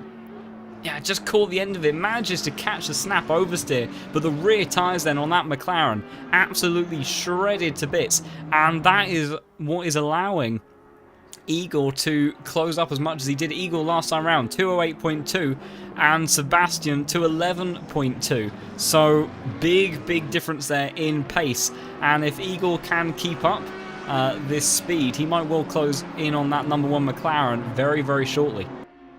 Is the McLaren still carrying damage from that incident earlier on? Was it one of the Audis that got clipped, didn't it? 420, yeah, when the 420 went around, so I the wonder Bjorkholm, if maybe innocent victim there. I'd be surprised. I mean, it was a relatively small kind of impact on the rear, but the ACC damage model is, you know, sometimes a bit overly sensitive, and it does seem to be that he's struggling with the rear of the car, so it could well be due to either some aero damage, rear suspension damage, just making it really tricky, because Igor getting a little bit enthusiastic under brakes there. We'll probably get a really nice exit out of turn 11, but I think went a bit deeper into that corner than he was planning on. Didn't exactly, you know, if there was a DRS zone for GT3s, he may have just managed to make his way in there, but no such thing for these guys. But right now, that McLaren is really struggling by the looks of it. I see during the middle part of this sector, because slow speed acceleration is where you would expect the McLaren to perhaps be a bit iffy on traction. Manages to keep it fairly composed through the middle portion, goes a little bit deep into turn 16, but that Audi is looking mighty quick through the quadruple apex of 17 and 18. McLaren actually able to extend a little bit on the exit there. Bjorkholm not having the same incident this time around. No one coming into the pits though, so I think this battle will continue. Yeah, I wonder a little bit if maybe what we saw there towards the end of Sector 3 was where those technical corners, just Eagle dropping back off ever so slightly, not being able to attack quite as hard. I mean, we've seen it a few times where drivers sort of almost catch themselves out. He nearly did, well, he pretty much nearly caught himself out going on to the back straight. So whether or not he just thought, have a little breather, just give some more room, regain, and actually come up with, rather than staying on the back of that car constantly, is actually build up a bit of speed and find a place to pass with a bit of motion. Quickly having a look at the chat, question coming up saying the Audi seems to have sagged a bit towards the end of the race. Not as dominant as it was in the start. That is where I think driver consistency comes in, where you really start to see not just the car's performance, it's the team's performance as well. You know, if you've got slightly inconsistent drivers in your team, you might have someone that's really quick and gets you up there, but the longer the race goes on, if you've got someone that isn't quite as confident with the circuit, they're going to make mistakes, and that's what sends you dropping down the order. So I think that's probably what we've seen. I will say quickly that I think the gaps between first, second and third are probably the smallest they've been in a long time, around 20 seconds apiece. So that's pretty good. End of the back straight, can the Audi do anything under braking? No, not at all. And the McLaren comes across and covers it nicely as well. Nothing too aggressive defence, just a good, solid, you know, sticking to his line. Yeah, he's sustaining this pressure fairly well. We were on board the rear wing for a while. We might see a lunge actually in towards 15 and 16. The 55 down the inside there, and I don't think there's anything that Sebastian can do. An Eagle 55, very opportunistic move there, as we'll hop on board and see what it was like from his point of view. But we saw the pace advantage that the Audi was clearly having throughout most of this fight, just waiting for the opportunity, and in this slow speed acceleration zone was a lot more comfortable getting on the power. McLaren took a bit of an awkward line, and then as they got to the apex, Audi able to make it through. Into turn one though, Audi may be able to come, I mean the McLaren might be able to come back here. It's pretty close to him. No, I don't think he's going to be able to. Eagle was a bit concerned about it, wasn't he? He looked like he darted to the inside a bit sooner than he maybe. Although we have seen a variety of lines into turn one, so that could just be Eagle's line typically. It did look a little bit like he maybe was just considering the fact that McLaren might try and come thundering up the inside. It definitely looked like he thought about it, even if he didn't go super offline. But for how quickly he caught the back of Bjorkholm, he isn't getting away that quickly, though, is he? He's still within a second. Forth. Yeah, there's a bit of a kick of there. Oh, and our first drive-through in a long time goes to the 420 car. Woodley, of course it does, has unfortunately. And another one. Liveries, all the way down in 25th position in the 76 Ferrari. So 2 drive-throughs then for 2 drivers, and Tetradax has 2 more drinks to celebrate. And yeah, unfortunately, even in these latter stages where a lot of drivers have probably realised the consequences of just eking out those... big move up the inside by car number 1 into, I don't even know what that turn was. That was end of the back straight. Made a mistake though. He went up the inside. I think he realised he'd made a mistake and went way over the apex and then way off deep. Didn't lose too much ground, bearing in mind how sort of big of a mistake that was. But yeah, outbraked himself colossally there. Yeah, we're just having a look at it on the replay. Yeah, he was certainly very, very far back. McLaren is a tricky car to get stopped sometimes. Yeah, hits the brakes way too late and very, very early move towards the inside. I don't think to try to make an overtake, just to stop the contact, and thankfully doing so successfully. As had a bit of panic again then, because it looked like a car had disconnected after I came out the replay, but thankfully not. Yeah, 2 more drive-throughs then, unfortunately, and the 420 car, yeah, their day does not does not really improve any further, unfortunately. Looking up towards the front, though, I tell you what, the car that is absolutely on the move at the moment, the 117, who has pitted. So I think both the 484, our leader, and the 117 currently in P3 have pitted. The 991 of Tobias Martel, I do believe, is out of sequence on the pit stops at the moment and is still due to make their stop at this point in the race. I imagine that will happen fairly soon. But the 117 car, last time around, came within 0.2 of a second of their personal best during the entire race, a 206.857, which was a second clear of the 484 and about 1.3 seconds clear of Tobias. Now, Tobias will likely end up dropping down to P3 after they've made their stop, but I think before the pit stops there was around I think about 45 seconds between the likes of the 484 and the 117. Now, based on the current gaps we have, that's come down to about 35. And with 2 hours 20 minutes on the clock, if that sort of pace advantage was maintained, it's not out of the question the 117 could look to reel in the 484 at the very latter stages of the race. May need some additional advantages to kind of go their way, have a bit of luck for maybe things holding up the 484, but you know, this is where the concerns and the danger territories of those track limits, those last minute drive-throughs can make or break these guys' efforts to try to win this race, both for the 484 team and the 117 team, who have been, generally speaking, along with the 991 crew, to the most consistent of our sort of top 5 drivers. But this is the stage where you really don't want to make an error. No, it certainly is. It's getting into dangerous territory where if you're picking up a drive-through or even a 5-second penalty or anything like that, it's really going to affect your race, because you just don't have the time left to go back on the attack. As you said, it's 2 hours 17 minutes left of the race at this point. And yet, mistakes really count here. Oh, our leader, number 484, got a couple of back markers in front of him, and then the 707 behind him. So he's made it past 707, but he's got caught in Sector 3 behind some back markers. I mean, they're no slouches, but they're obviously slowing him down. A couple of times he's caught them. It'll be interesting to see how long it takes for him to that's getting through. very tricky. One of the back markers cutting towards the pit lane, and that ended up getting very dicey towards the final corner. Makes the 484 car's life perhaps a little bit easier, but that was a bit of a heart-in-mouth moment for both Camille and the blue BMW just up ahead. I'm trying to work out who that was. That is just in front of our race leader, and due to the wonderful nature of Tobias Martel just comes into the pit, so that'll move the 991 team back to P3. I was trying to work out who it was that was car just 44, in front.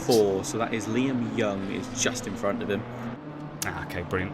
That answers that then, if I could actually find that car. There we go, 44. The 707 is outlapping currently the leader. Oh, and a slide there at the top of the hill. But yeah, car number 707, Crimson behind the wheel now. He's currently gaining on our leader. So yeah, this might be a bit 207.7 last interesting. lap. That is a very solid effort from this team, who, yeah, in the Lamborghini they've had strong pace at times in this car. So I mean, we heard Daniel in the chat earlier talking about how they went for that kind of skinny wing setup on the Lamborghini, and generally speaking, it does seem to be working well for them. And you know, this is kind of a bit of a trend that we saw with the 484 team before. Camille was a bit on the slower side relative to the rest of that group. We saw Patrick, who was absolutely rapid.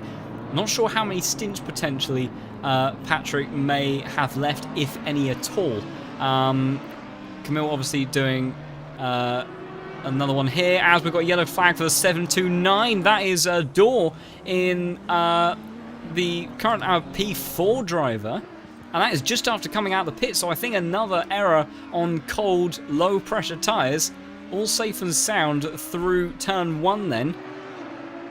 Heads down the hill towards turn 2, and I imagine it'll be somewhere in the S's. Just takes a little bit too much speed. 3 is fine. Kick of oversteer and followed a huge swing back. Absolutely brilliant job to stop it from going straight into the wall there. But we said about this characteristic with the Audi, it's almost like the Porsche. The Porsche, I think, sort of not quite as severe as it once did, but did very much have a characteristic where you would get a small kick of oversteer one way, and then because of the engine placement, the level of swing that would go back in the other direction was absolutely massive, and it made it almost impossible to ever catch that car. And it was terrifying if you ever had to lift off for some reason at high speed, because the lift off oversteer in the Porsche was so massive. And this Audi Evo 2, particularly around the sequence of corners that we have here at COTA, seems to have a very similar characteristic, and on cold tyres it really catches out some of these drivers. Yeah, I think it's the fact also that there's no let up, is there? You're doing a left turn and then you're instantly into a right turn, and I just think once you get the Audi almost sort of penduluming back and forth and you're slightly over your limit, or again, like you were saying, you need to either let off the throttle or get on the brakes a little bit, then it just completely puts your plan out the window. It unsettles the car. I have noticed there is a cone just on the final turn on the floor. Don't know if anyone's noticed that, but this is the new cone of hate. I keep seeing it. It's from where the Audi guys kept overshooting. I haven't actually seen the turn 10 cone yet. I'm just going to see if we can. Oh, no, I think the turn 10 cone's gone, hasn't it? Because I rejoined the server and it was on the Apex. I'm following kind of a 991 at the moment. I'm trying to spot the final corner cone. I can't quite see it. I was just looking at... camera set 1, I think you have to be on as they come through the final turn, and you'll see it. It just appears it's obviously been clipped from the entrance of the pit. Let's have a look. I think Thomas Jack is just coming through there now. It could be my lack of sanity after this many hours of stream, but I can't quite see it. It could also be the fact that I have quite a small viewing screen for the race, because I do all of this on a single monitor, so that may not help the viewing situation on that front. But it's either that, or it may just be purely a devil cone for you, Tim, to enjoy for the rest of the race. For me, it's just there to make my life a living hell, that cone. So it has been. That was the turn 10 cone, has now become the final turn cone. You know, I've just jumped on board with Kiki Mac in that 177 SpongeBob car for the Bikini Bottom Racing, which is just fantastic. It's such a cool little livery. Yeah, the partnering livery that we had in the Tier 2 Championship with Remy Papin, if I remember rightly, had a Patrick style themed livery for that one. Oh, kick of oversteer there for Kiki Mac on the exit at the final turn, but not losing too much time as a result. But yes, a very nicely put together livery, and a nice kind of crew of liveries. I know that there's been some other SpongeBob themed liveries that we've had at points. I do believe that there was a Mr. Krabs themed Aston Martin a couple of seasons ago for a certain race. It's one of the joys that you have as a commentator. You accumulate all of these liveries for people for all these different races, and amongst that you do get quite the collection over time. And yeah, I do seem to have a sort of SpongeBob memorabilia collection coming together with all of the liveries that we've had. Oh, little mistake there from 177 there. A little bit of oversteer, but managed to hold it together. One of the few times the snap oversteer has been held by any driver in the Audi.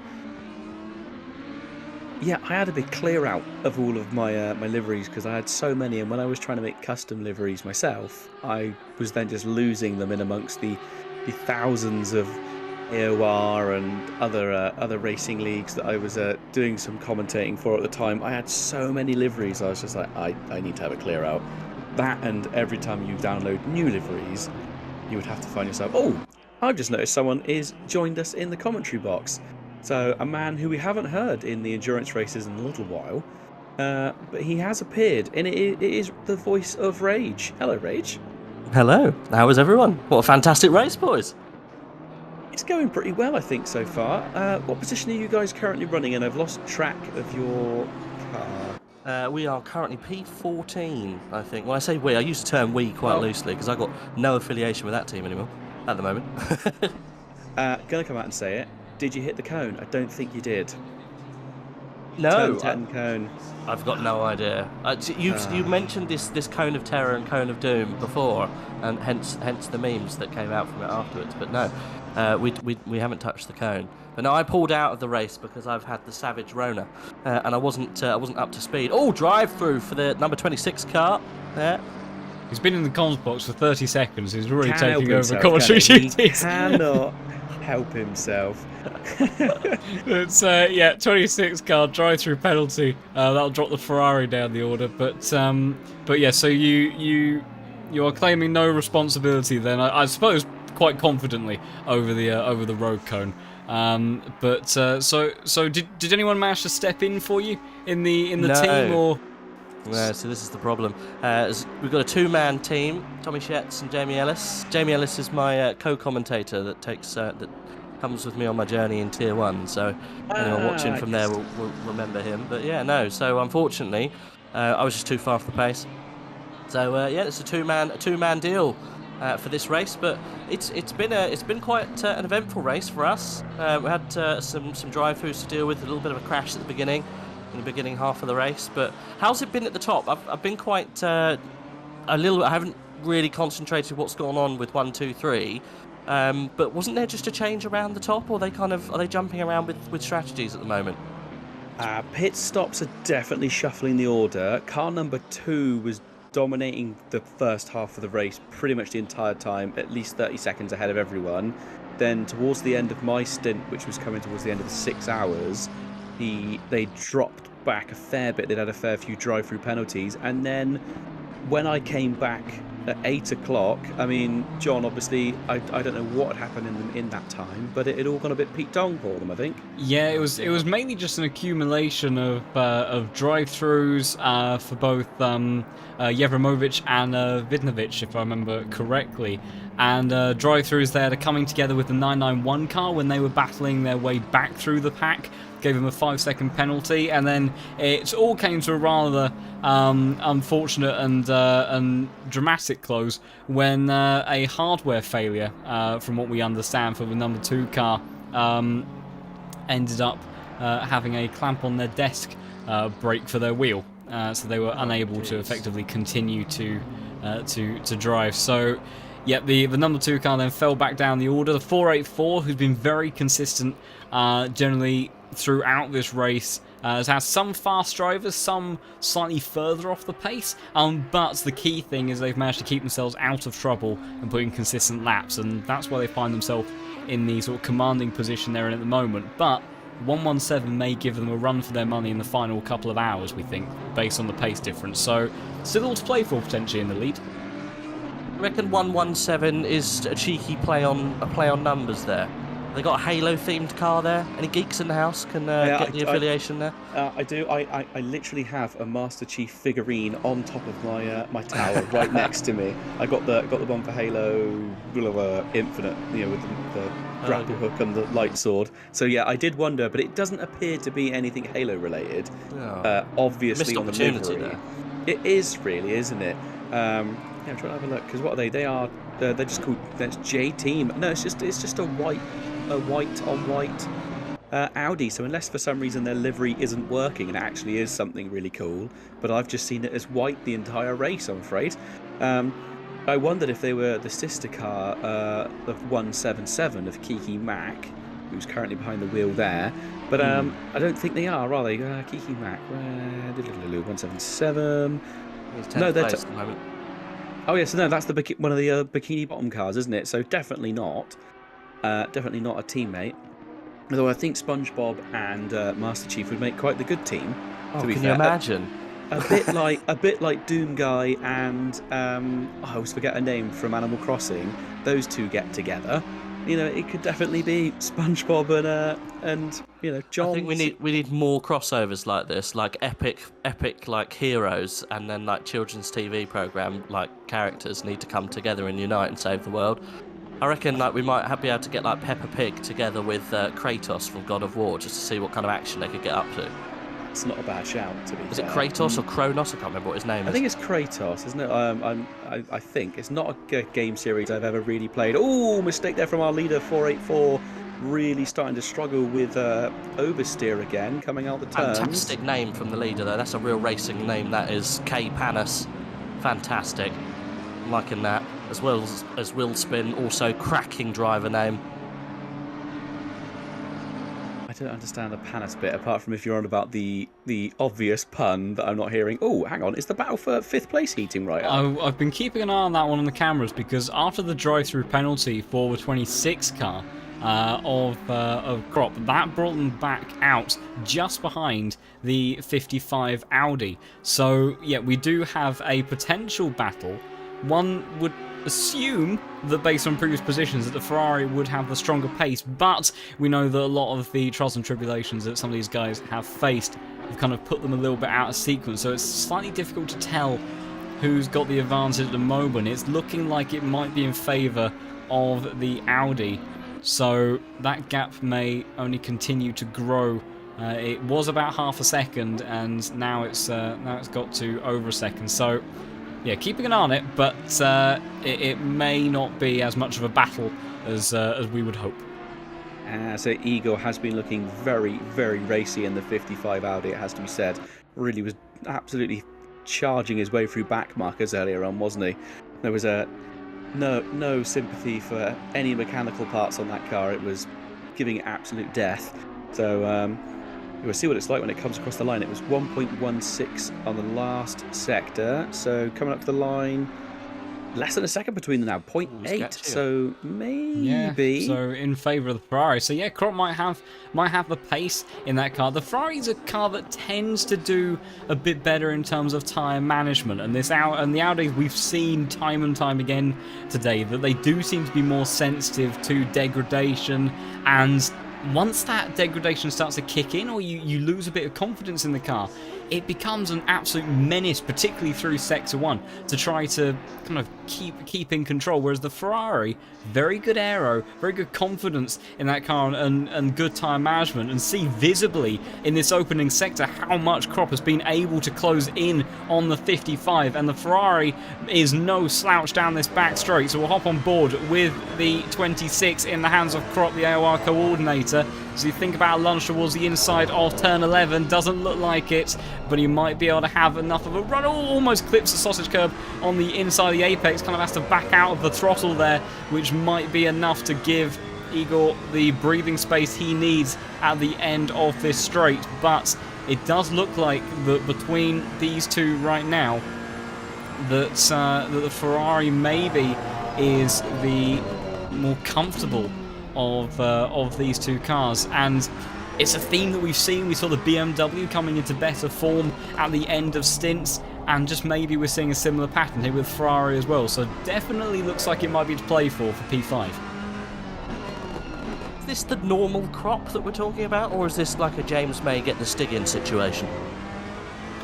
I think it's a well practiced and under pressure Crop trying to make up for that mistake previously, because he's got a huge overspeed going through the right-handers of 17 and 18, almost into the back of the Audi on the entry to 19. That was very, very close between those two. We saw them getting very, very intimate on the apex there, and the Audi took a little bit of curb through 19 as well, which kind of made it all that bit more dramatic. I think it might have been the smallest of touches, if there were any at all, but it does look like the door was open there. Yeah, it does look like Crop has got the additional pace at the moment. I think if he can set up a good exit through turn 11, because we know how quick he is in comparison through the sector. We'll hop on board the rear wing of the Audi and see Krop gaining all the way through this series of corners every single turn. That Ferrari just a bit more composed. See the Audi sliding, you can hear it, the tyres giving up as they head through that sector, and Krop having to remain incredibly patient as they go through 8 and 9. Able to just hug the apexes a bit nicer there. It's a bit more of a wonky line, but he is very close, heading towards turn 11. Whether or not he can set up a good exit, we'll have to see. Bit of a tight line for the 55 car. That was a much better exit for Krop. In actual fact, the 55 gets a little bit over the exit curb. But what's the slipstream like? Don't think, well, it can hold on to the back, but I don't think it's going to be able to pass the Audi on the straight, because the Audi is still monstrous. Yeah, even with the custom BOP, it is still monstrously quick in a straight line. But this is where the Ferrari's been strong. Sector 3, it's been really, really strong. We saw that overspeed last lap. Are we going to see a possible setup here? Looks like he's dropped back slightly. Going to try and get his nose up the inside, possibly under braking. Oh, Eagle's wise to it. He's got to have a go into the last corner, isn't he? He's got to. With the overspeed that he had coming out of this last one. Play him up, tee him up, get him through the last corner, see if he can have a run down into turn 1. Oh, he's going to go for it now on the outside. Krop being very un-Krop-like. He knows you're in the box. He's trying to impress you now. And now, oh, he's going for the move into the final corner. Lovely stuff. Oh, Eagle's fighting back though around the outside. He's still got a good run. He's got a good exit out of there, and the legs on the Audi, and Krop has to back out of that one, so it's not over and done with just yet. Krop then, wonder if he'll be able to do anything up towards turn 1, and the answer to that is no. But that was some brilliant action from both of those two. But Krop now alongside once again as they head towards turn 2.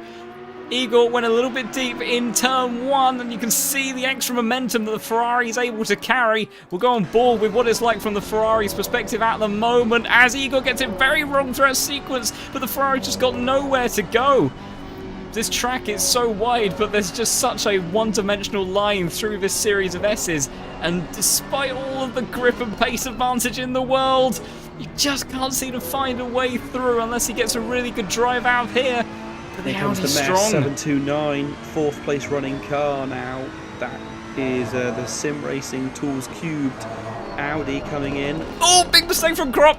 Big mistake from Krop, and that's allowed Eagle to get past that 729 car, which from the Extremes perspective appeared out of absolutely nowhere,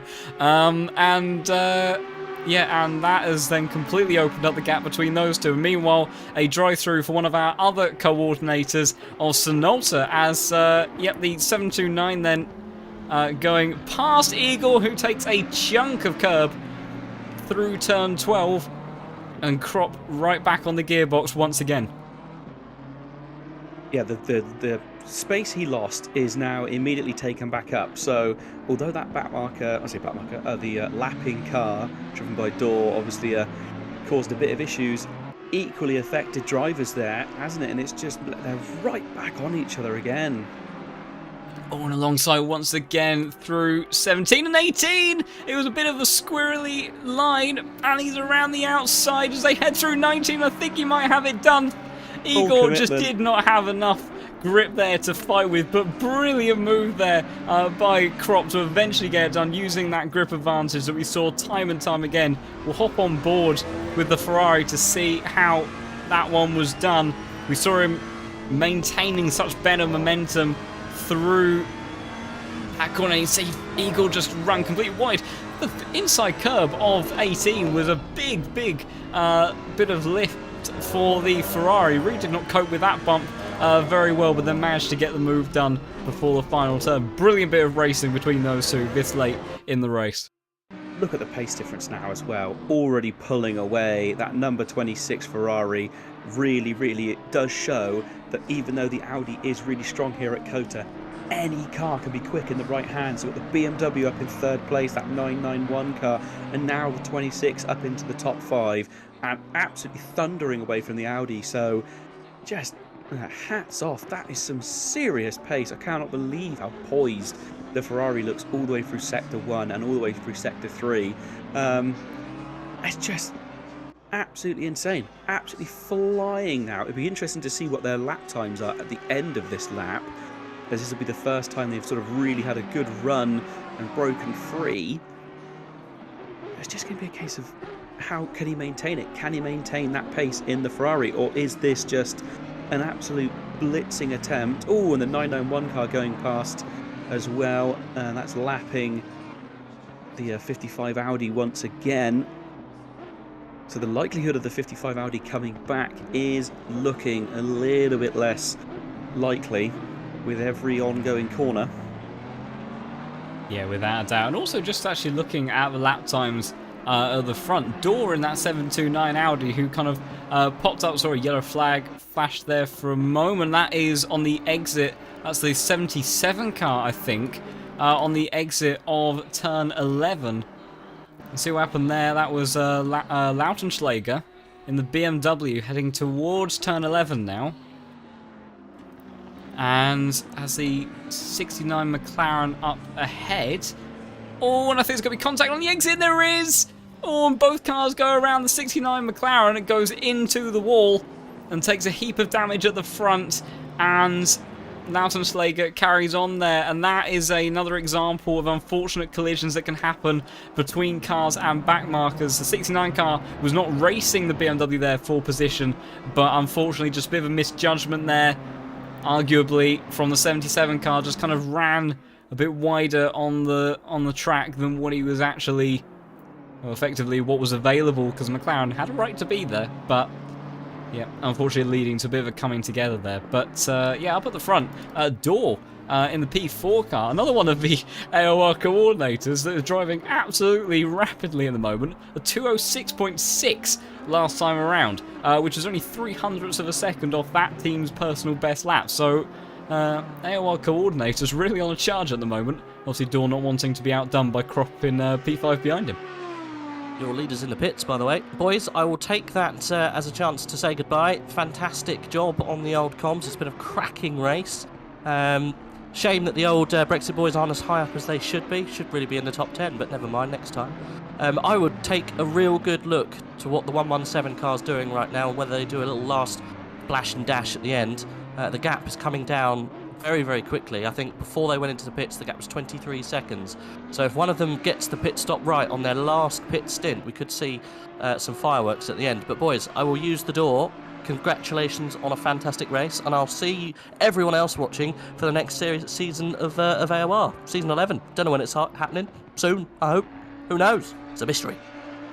Yeah, thanks for stopping by, Rage, and hope you get better soon. No worries, I will do. See you soon, dude. See you soon. Care. Wait. It's, yeah, Rage, absolutely right. I mean, we saw that gap between the 117 and the 484. We were suggesting in the final couple of hours that we could have a battle for the lead on our hands. And crucially, though, who do we have back in the 484? None other than Patrick Lipka, who, as we saw earlier, was absolutely rapid. So, don't know who will be taking the final stint for this car, because effectively we've got 2 stints worth left of racing, but Patrick is going to make it that much more difficult for the 117 team to reel in that car, because when Lipka was in the 484 before, he was the fastest man on circuit by far.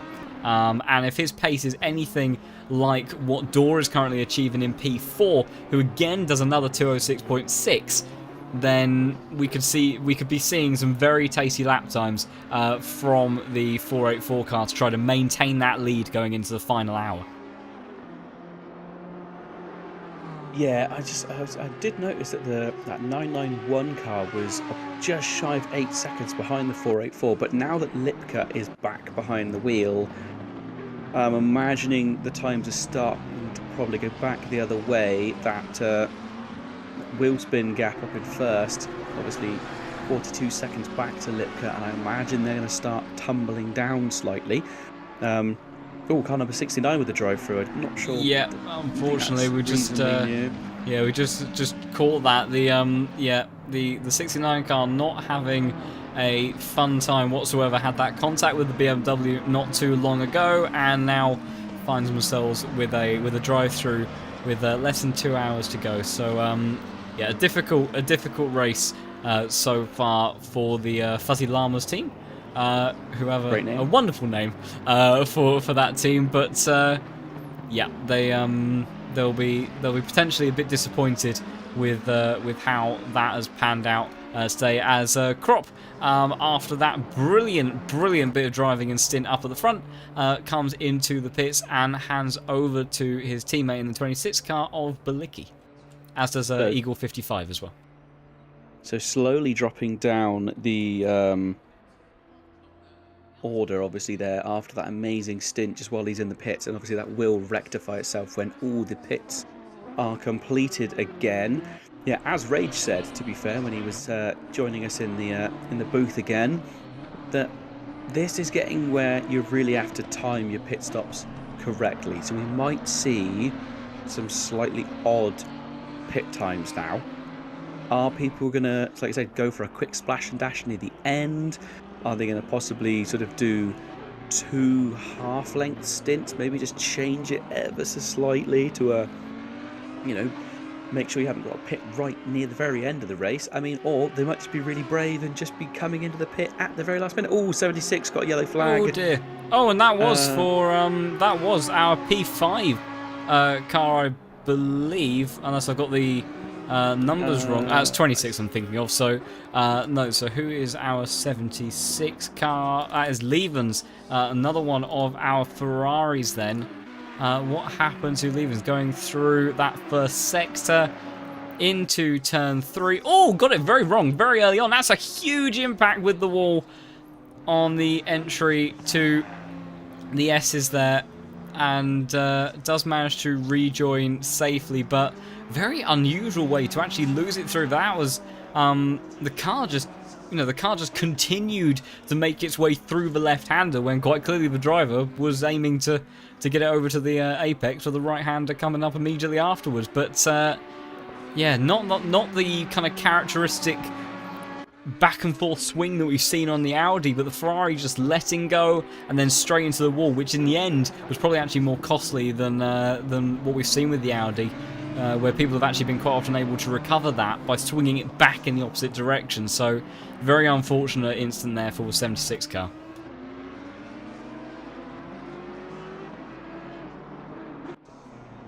Yeah, battle for 11th place. This might be something heating up, or it's just a timing screen error. But it's saying 0.2 of a second. No, I think that's that's a genuine one. So yeah, the 177 car is very close to the 26, who's gone very wide. That's Balicki shortly after having come out of the pits to take over from Crop then. So this may be a little bit of an out of sequence battle potentially pits wise, but right now it does look like the Audi in the hands of Dan Barnard is looking far quicker than that Ferrari just ahead. Yeah, Balacki's done a 2:08, so that is not his outlap. This would have been a flyer. So, be interesting to see how that gap changes and see if Balicki can open the gap back up again. The Audi staying out, so that 177 car is on the hunt.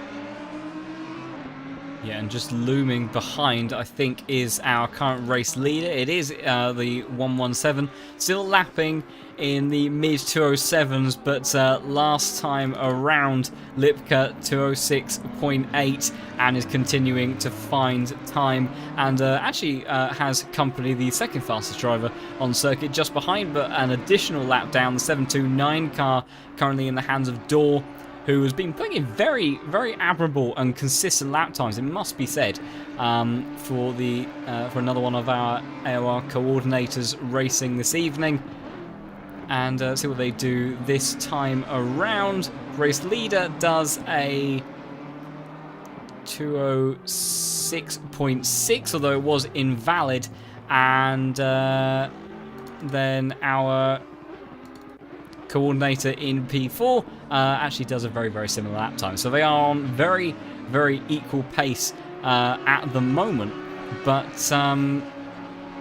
yeah, it does look like that tyre difference is starting to see a bit of a drop-off for our leader, who we would have to expect must come into the pits fairly soon, because otherwise Lipka is going to be having a whale of a time closing in on our current race leader, and then effectively extending the 484's lead once they do then make that pit stop. Am I having a complete wobbly?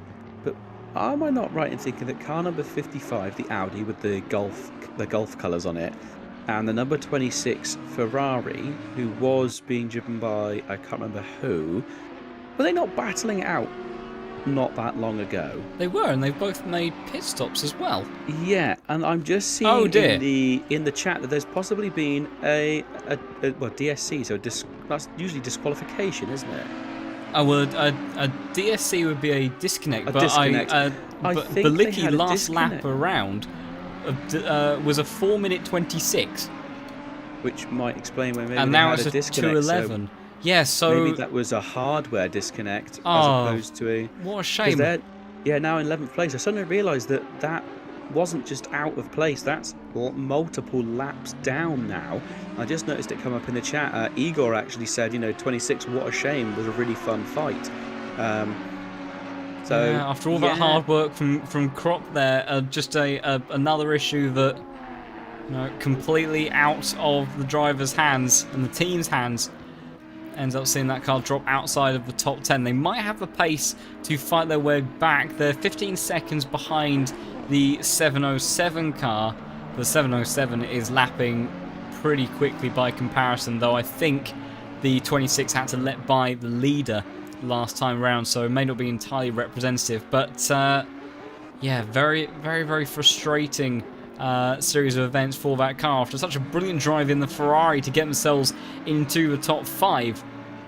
To drop outside the top 10 in the final couple of hours is very disappointing, but that has promoted a different manufacturer into the top 5. Thomas Jack, currently in the number 1 McLaren, has managed to get themselves into that position. And I think that's a very commendable effort as well. The McLaren, a car that used to be pretty epic and consistent at just about anywhere, and then through various bits of BOP has kind of fallen by the wayside a bit. Some, in some situations and with some drivers, notably the likes of James Baldwin, who's recently became a back-to-back SRO esports champion in this car. The McLaren has become a tricky one to extract pace from. It hasn't been as inherently quick as it was in previous seasons. So, to get that McLaren up into the top 5 from what generally speaking has been quite an Audi and BMW dominated field, that's a good showing from the number 1 team. I just noticed who's inside the top 10 as well. Car number 707 inside the top 10 now. And I think, if I'm not mistaken, Bilicki's coming up as 15 seconds. Sorry, Bilicki is coming up as 15 seconds back. So he could make up the space, but just for the moment, the 707 car is inside the top 10. Actually, inside the top. Well, it's 9th now. Yeah, Lautenschläger with that pit stop was promoted both the 707 Bilicki and Barnard in the 177 car. And the 177 team was saying that they felt that the top 10 was still potentially on the cards, and it's right there in front of them. They did lose that position to the 26 car, and they were 0.3 of a second down on the last lap. So still a bit of work to do from that team if they want to try getting themselves back up to the top 10, but it's really not that far away. And after all of the issues that they have had, that is a very reasonable position for them to find themselves in going into the final couple of hours of this race.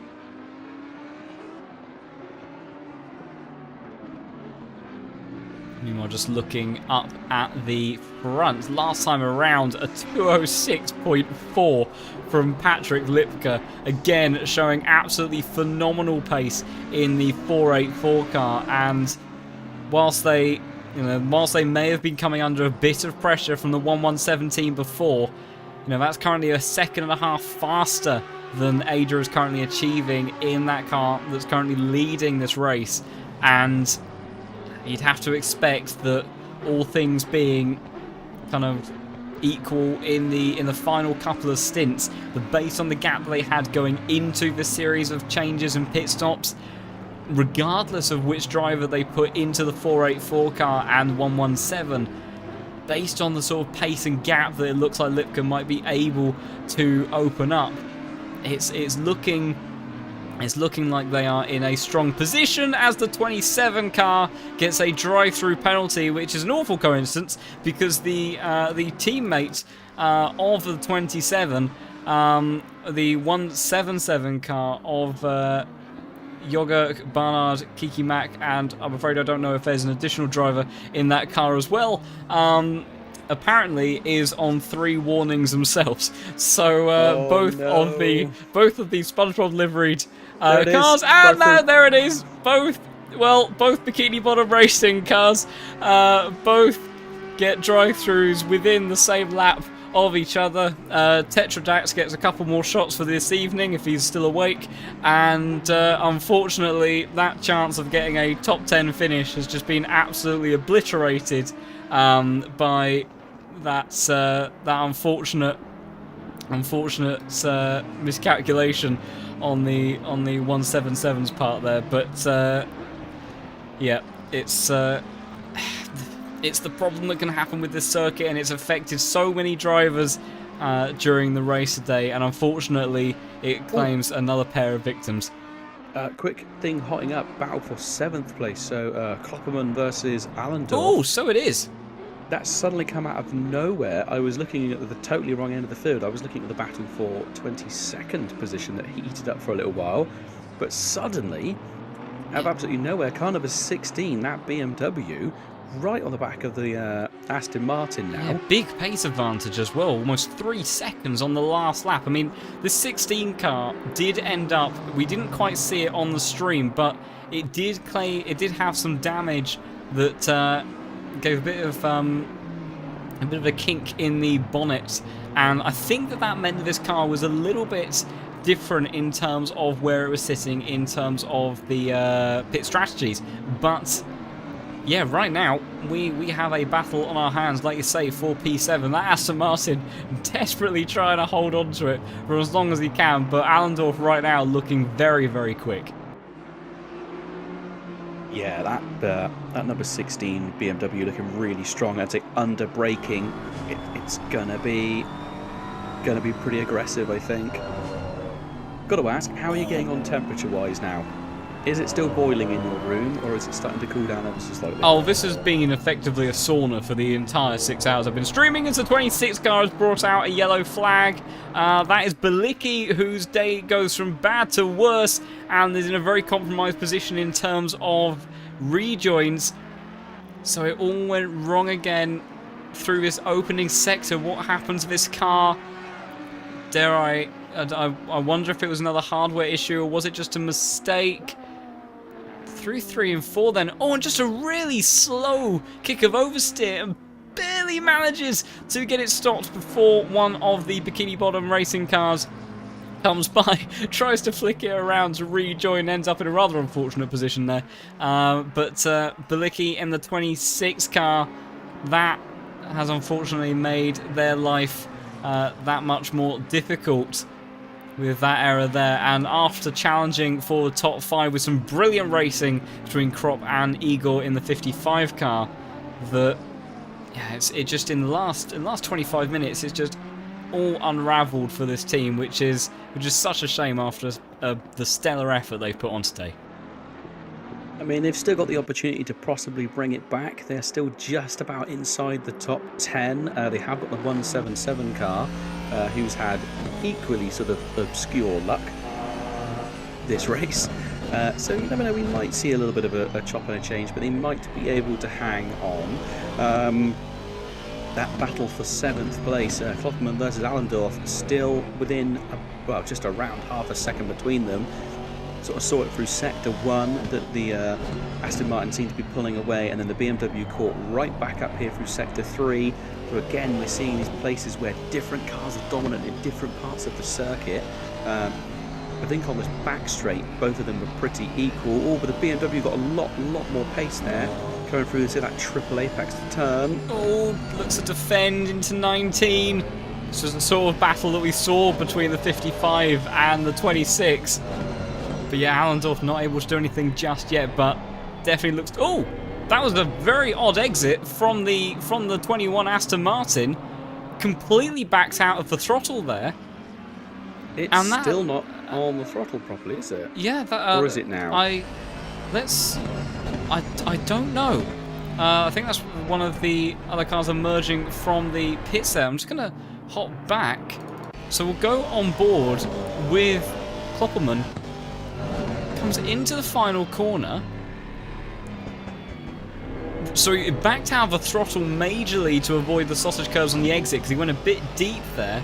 So I think it was just a mistake, but unfortunately in the end that just made a little bit of a sort of anticlimactic end to that battle that looked like it was heating up very, very quickly. But as always a drive-through for the 420 again, and there's a car getting in the way there of Kloppelman, who's looking to try to regain some of that ground. We've got Liveries as well trying to get past as well. It's a 728 that's amongst all of those at the moment. That is Voodoo in the car, another one of our coordinators. We've got a drive-through for Westy in the number 10 car as well, down in 24th position, so a few more drive-throughs being handed out. According to Tetra, that sounds like he might not wake up tomorrow feeling very good if he continues his drinking game at this rate. Yeah, apparently has to work tomorrow, so maybe wise to back out now. But yeah, still a flurry of drive-throughs coming in. But yeah, very weird instant there for Kloppelman, and I did hear what sounded like a bit of a hesitation on that start-finish straight when he was getting back on the throttle. So I don't think there was anything particularly major going on, but there definitely did seem to be just something that didn't sit quite right. He's currently got Lubitsch in the 77 car that seems in a much faster, more confident place right now than the Aston Martin. Will be looking to unlap himself. Yeah, I'm going to come out and say, in the Discord chat, in the Freedom 12-hour chat, where the different teams, are sort of talking with each other a little bit, it's a little bit of friendly pit lane banter. Oh, sorry, I think we've got a yellow flag in Sector 1. That is the 27 car, I believe, of Daniel Blakeman. The Bikini Bottom racing car again. Just see what happens to Daniel there.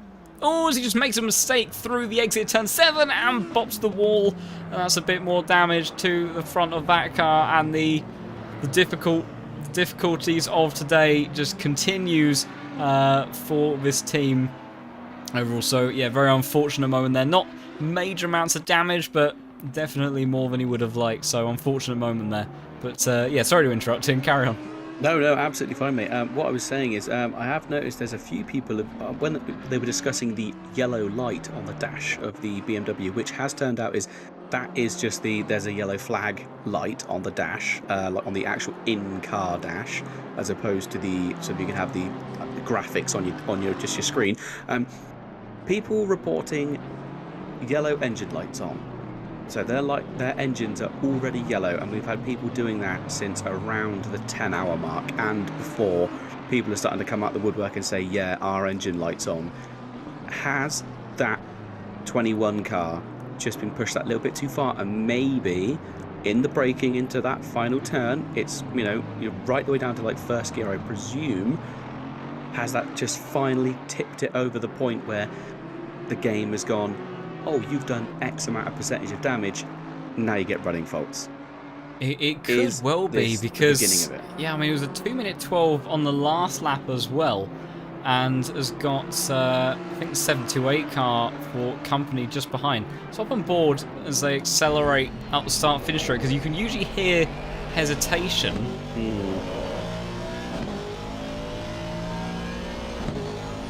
It sounds fairly consistent, but last lap around though, again, a 2:13, which considering that this team is running in P8 at the moment, seems unlikely. Takes quite a chunk of curb on the entry to turn 1 there, but yeah, so I don't know.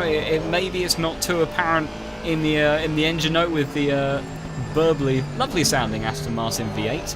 Well, or technically, I suppose it's a Mercedes AMG V8 in this car, but it's in the Aston Martin body shell.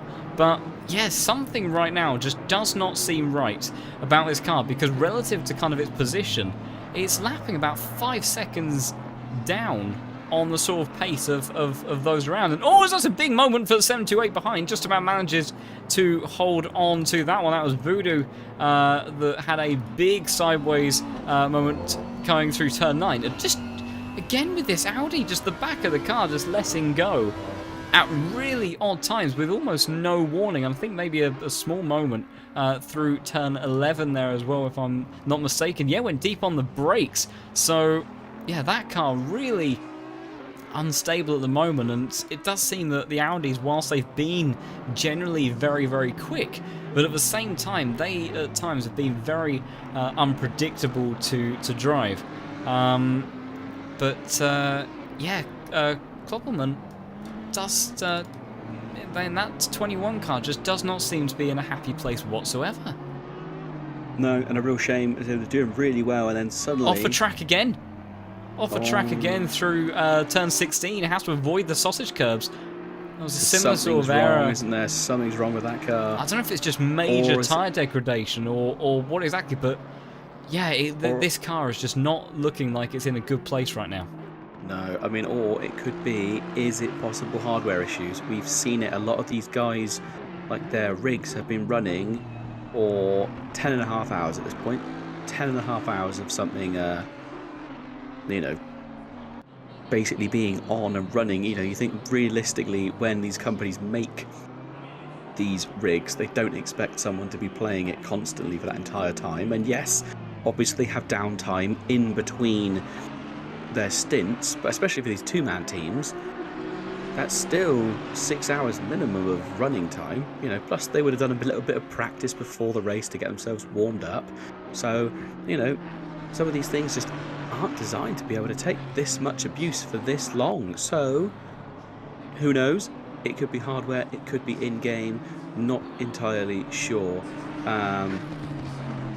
Yeah, I mean, okay, I'm just having a bit of a look in the chat and some other people that have got some insight into the game. Some people sort of like saying that yes, the engine can get damaged, but it pretty much is fine or absolutely knackered.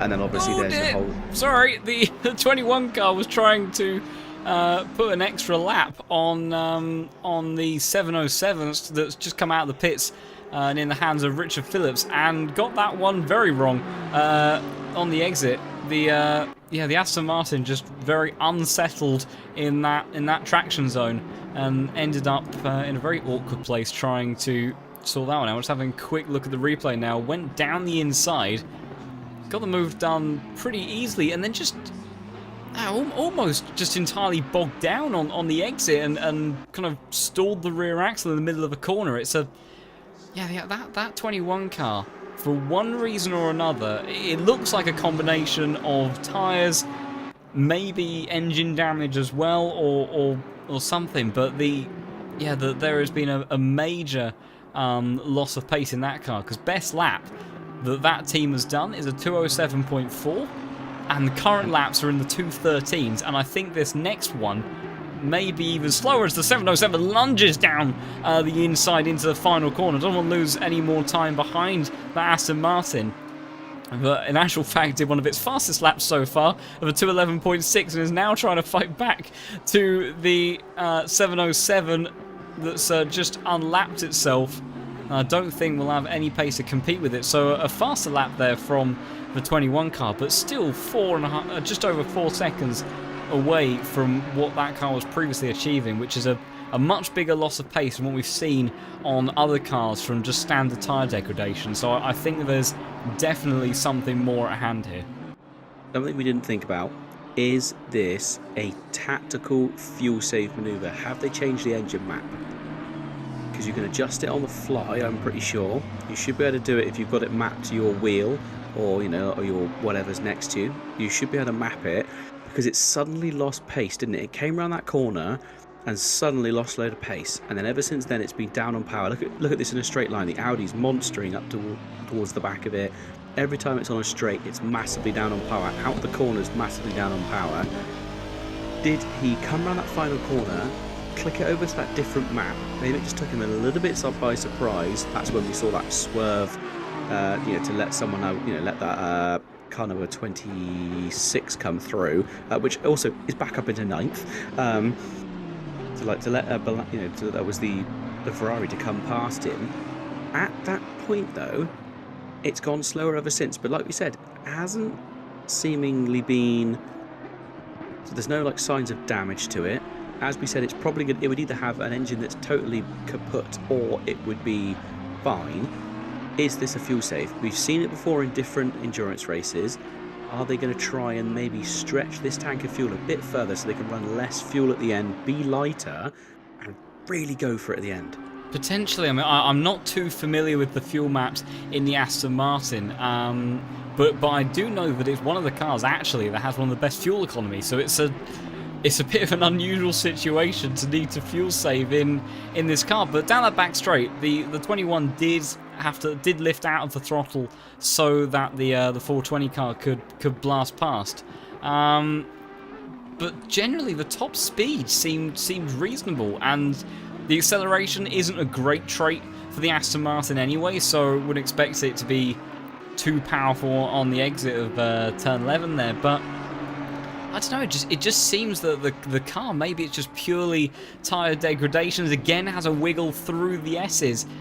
I just think that car is in a very unhappy place. Dynamically is a little bit of a kick of oversteer through that series of corners. I don't know whether or not there's any additional suspension damage or if it's a hardware issue like force feedback or anything like that, but it's there is a major loss of pace in that car. I'm not convinced it is surrounding the engine at all, or it could be fuel saving, but maybe one of the kind of less conservative maps. But I think generally speaking, it's just a major loss of pace in that car from degradation and drivability. Meanwhile, our previous race leader, Ada, in the 117 car, has come into the pits, which will then promote the 484 in the hands of Lipka back up to the race lead, as we then enter the sort of final series of stints. And in actual fact, just kind of calculating this, I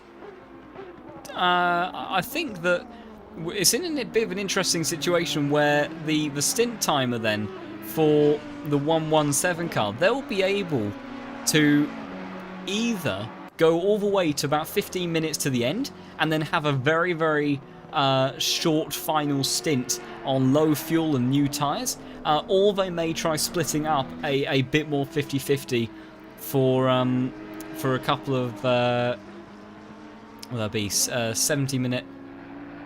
Well, I'm having maths issues now this late in the race. 2 40-minute stints in the final part of the race. So they have some additional flexibility, whereas the 484 team, I think, are still within range, quite comfortable range, to just have one final pit stop left, around maybe 45 minutes to go.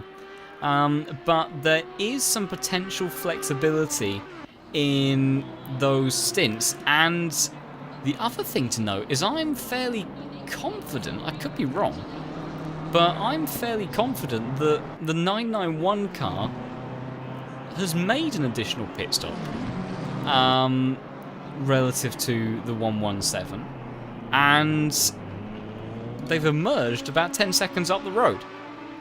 So I'm not sure if that's happened just on pure pace or if these cars are a bit more out of sequence than it seems on the surface, but currently, after what I think is kind of the end series of pit stops for before we go into our final series of stops. The 484 leads by a comfortable advantage of 30 seconds, and the 991 car seemingly has found itself 9 seconds up the road of the 117.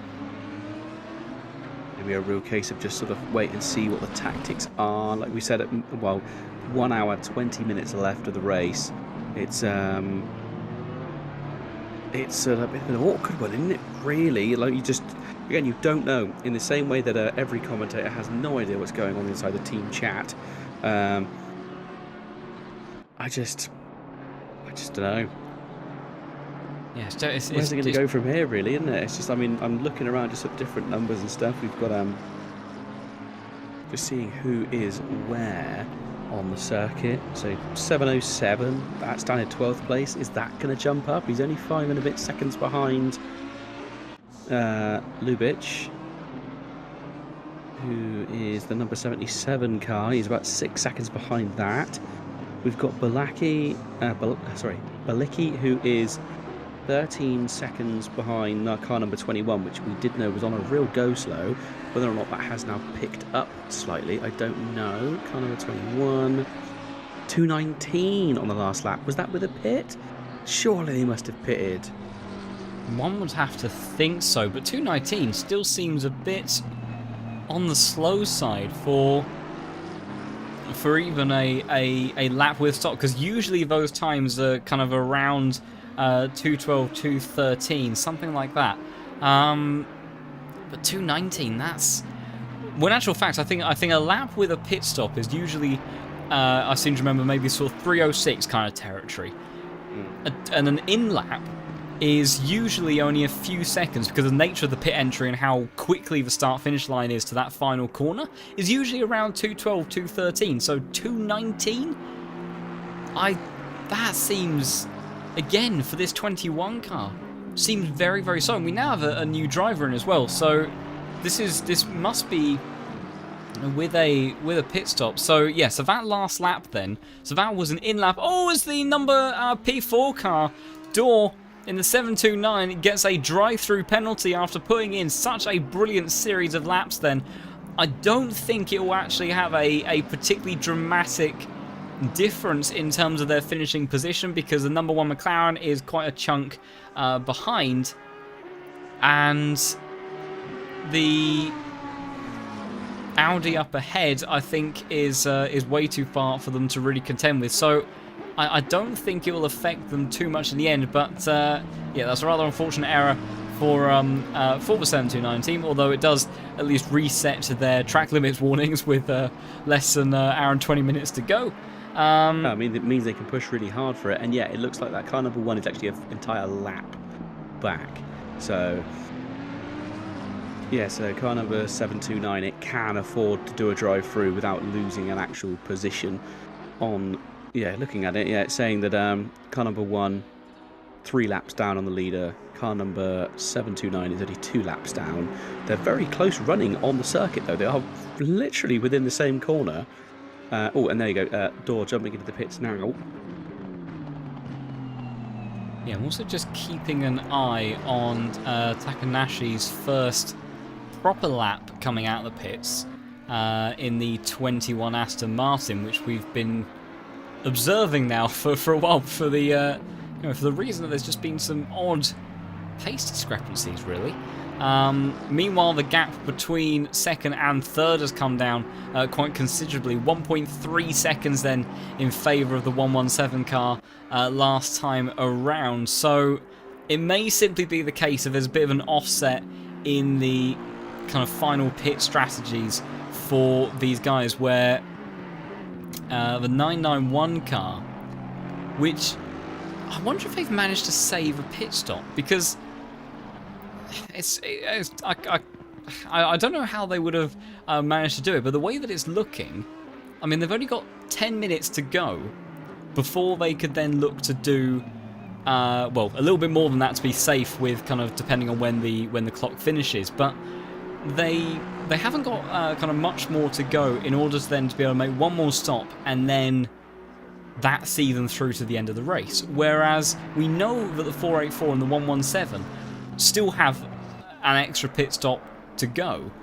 But then that would mean that they're all on equal terms, effectively, for the time being, and the 991 may still be able to compete for P2. It's a little bit of a tricky one to try to work out, and as the 21 cars day gets considerably worse, it was a 208.1 last time around, but it's immediately followed up by a drive-through penalty.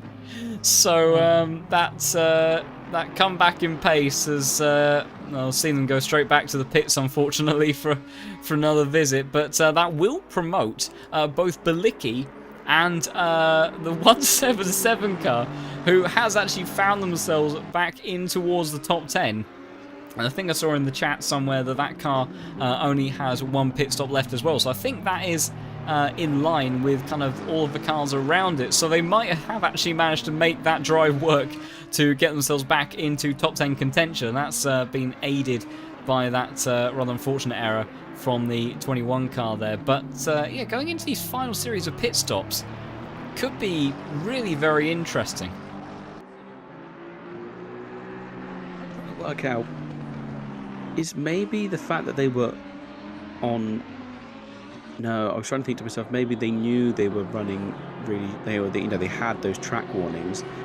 Whether or not the car number 21 slowed down or was trying to be cautious not to break the track limits, and obviously then maybe thought, oh, it's near the end of my stint, I'm going to start pushing again a little bit. Maybe. Car number, what was that? One of the SpongeBob cars just rejoined the circuit. I was just trying to work out which one that was. That was the 27 car of Daniel Blakeman, just having a bit of an off at the end of the back straight. So down towards turn 12.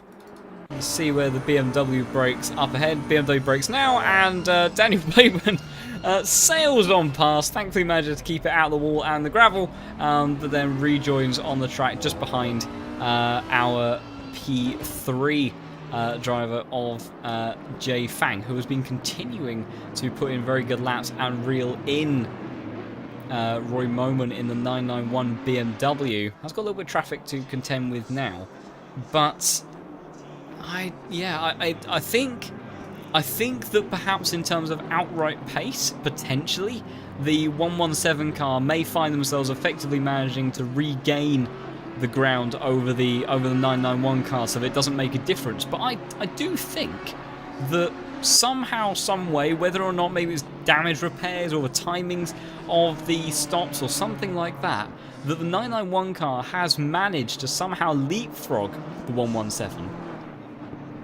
and has found themselves in a position potentially where the timing of these pit stops has worked out very nicely for them. There's only about, to be safe, I would say about 10 minutes left to go before they could look to confidently, if they reach that point, they could then do their final pit stop for the race and confidently leave their final driver in all the way to the end. So it's it's going to be difficult. They might have company from the 117 very shortly, but yeah, 991 may have managed to do something strategically here to help them out in the race, despite not having the best raw pace, but just done on pit strategy alone and consistency.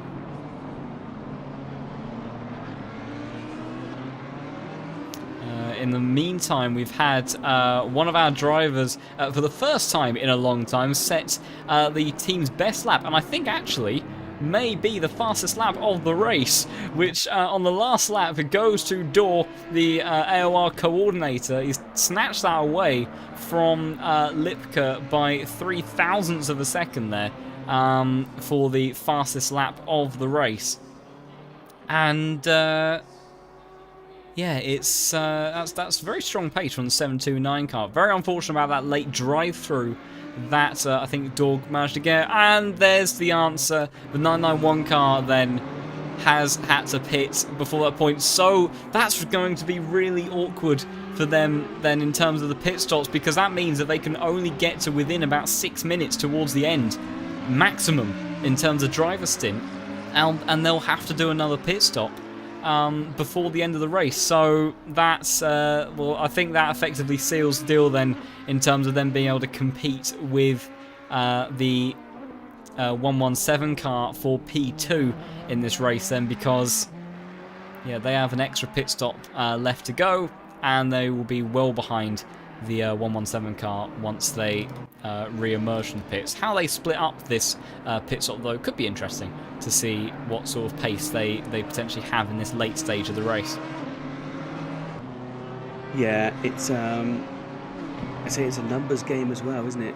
Endurance racing. It's not just a case of who's quickest. It is whether you've got your maths right. And sadly, it looks like the 991 guys maybe just got it a little bit wrong. I say unless they're in a position where they can do a real quick splash and dash, they won't bother doing a complete refuel, or they don't do a tyre change. Maybe they push right near the end and they literally just do a stop, off we go again, barely anything on the car.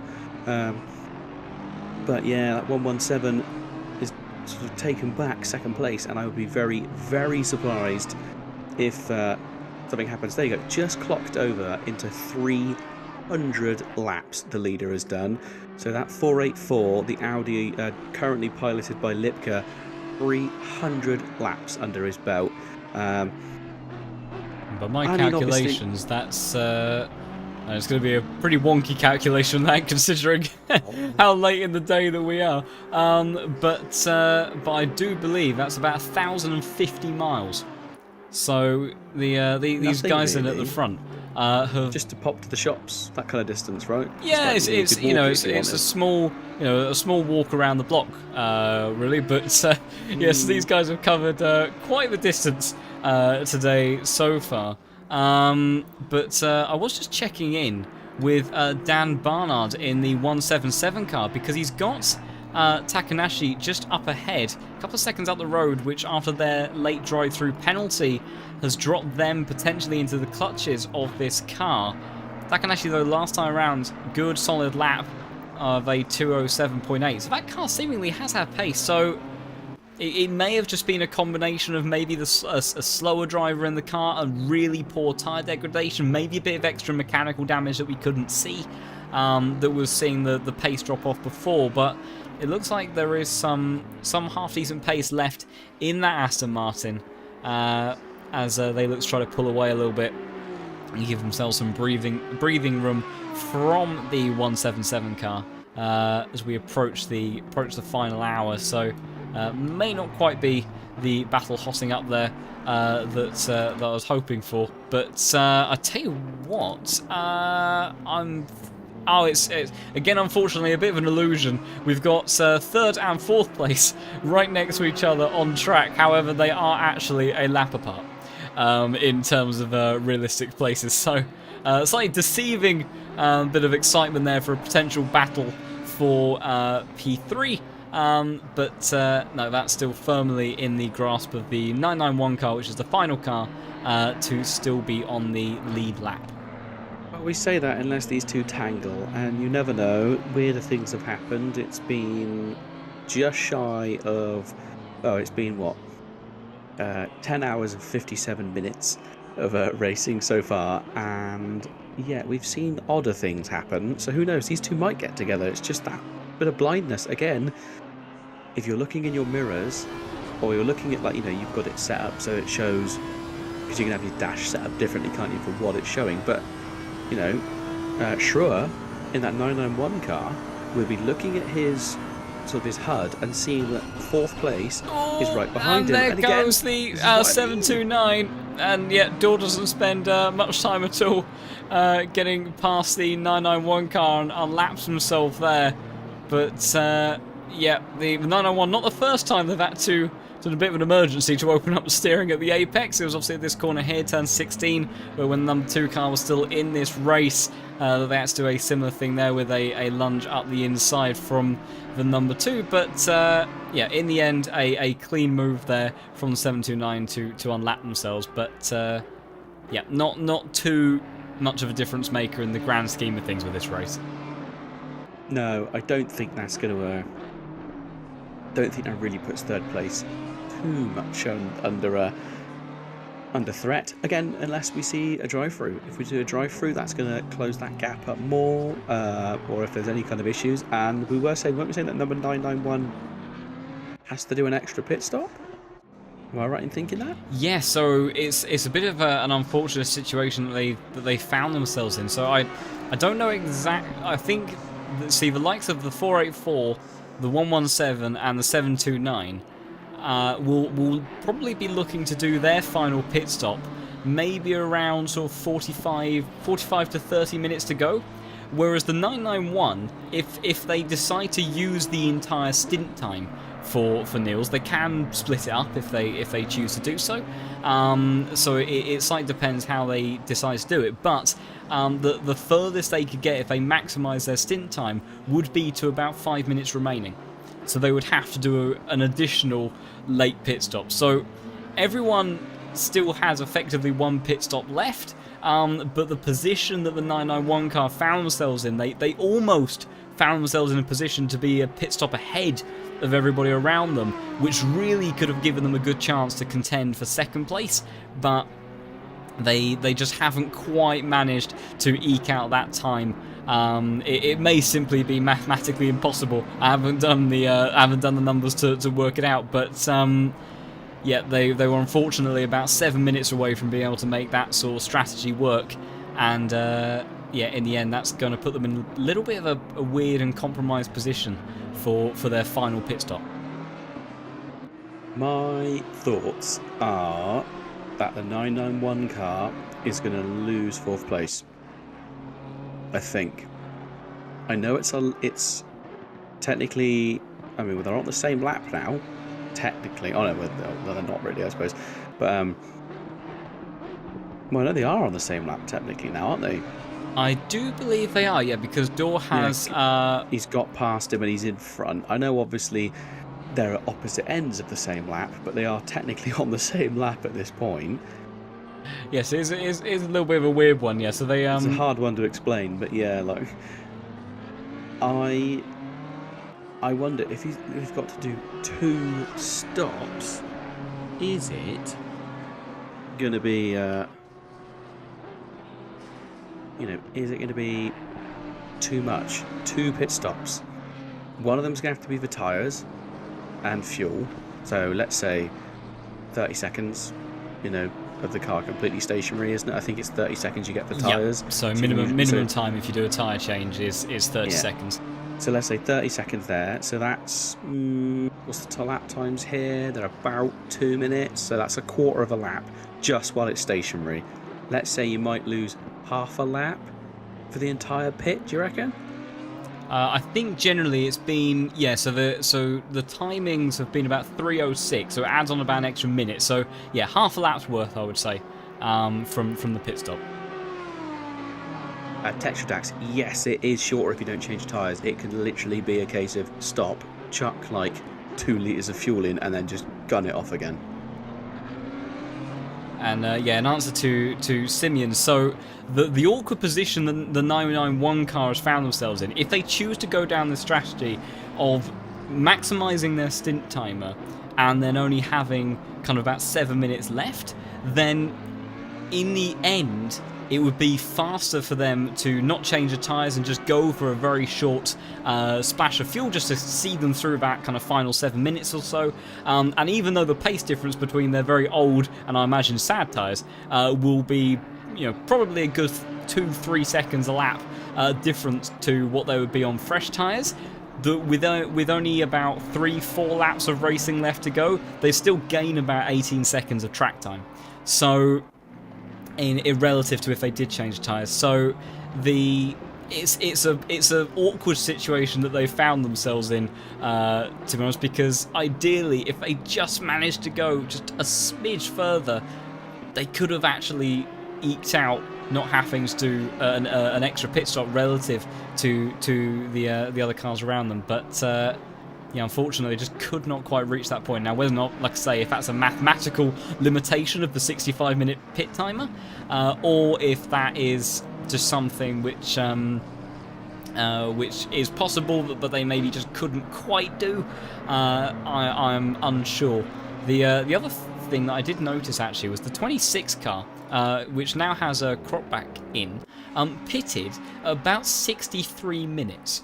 Now, theoretically, that would suggest they would have enough time. However, at 63 minutes, you have an extra lap potentially, depending on how things go, depending on what sort of time the leader, the 484, initiates that final lap. There is a potentially dangerous overlap whereby a period of seconds that the 26 car may not be able to complete the final lap of the race before the stint timer runs out. So hopefully that won't be an issue, but they have cut it about as fine as they possibly could. I think anyone that then pits kind of with 62 minutes remaining or less is in a perfectly safe state to continue to the end.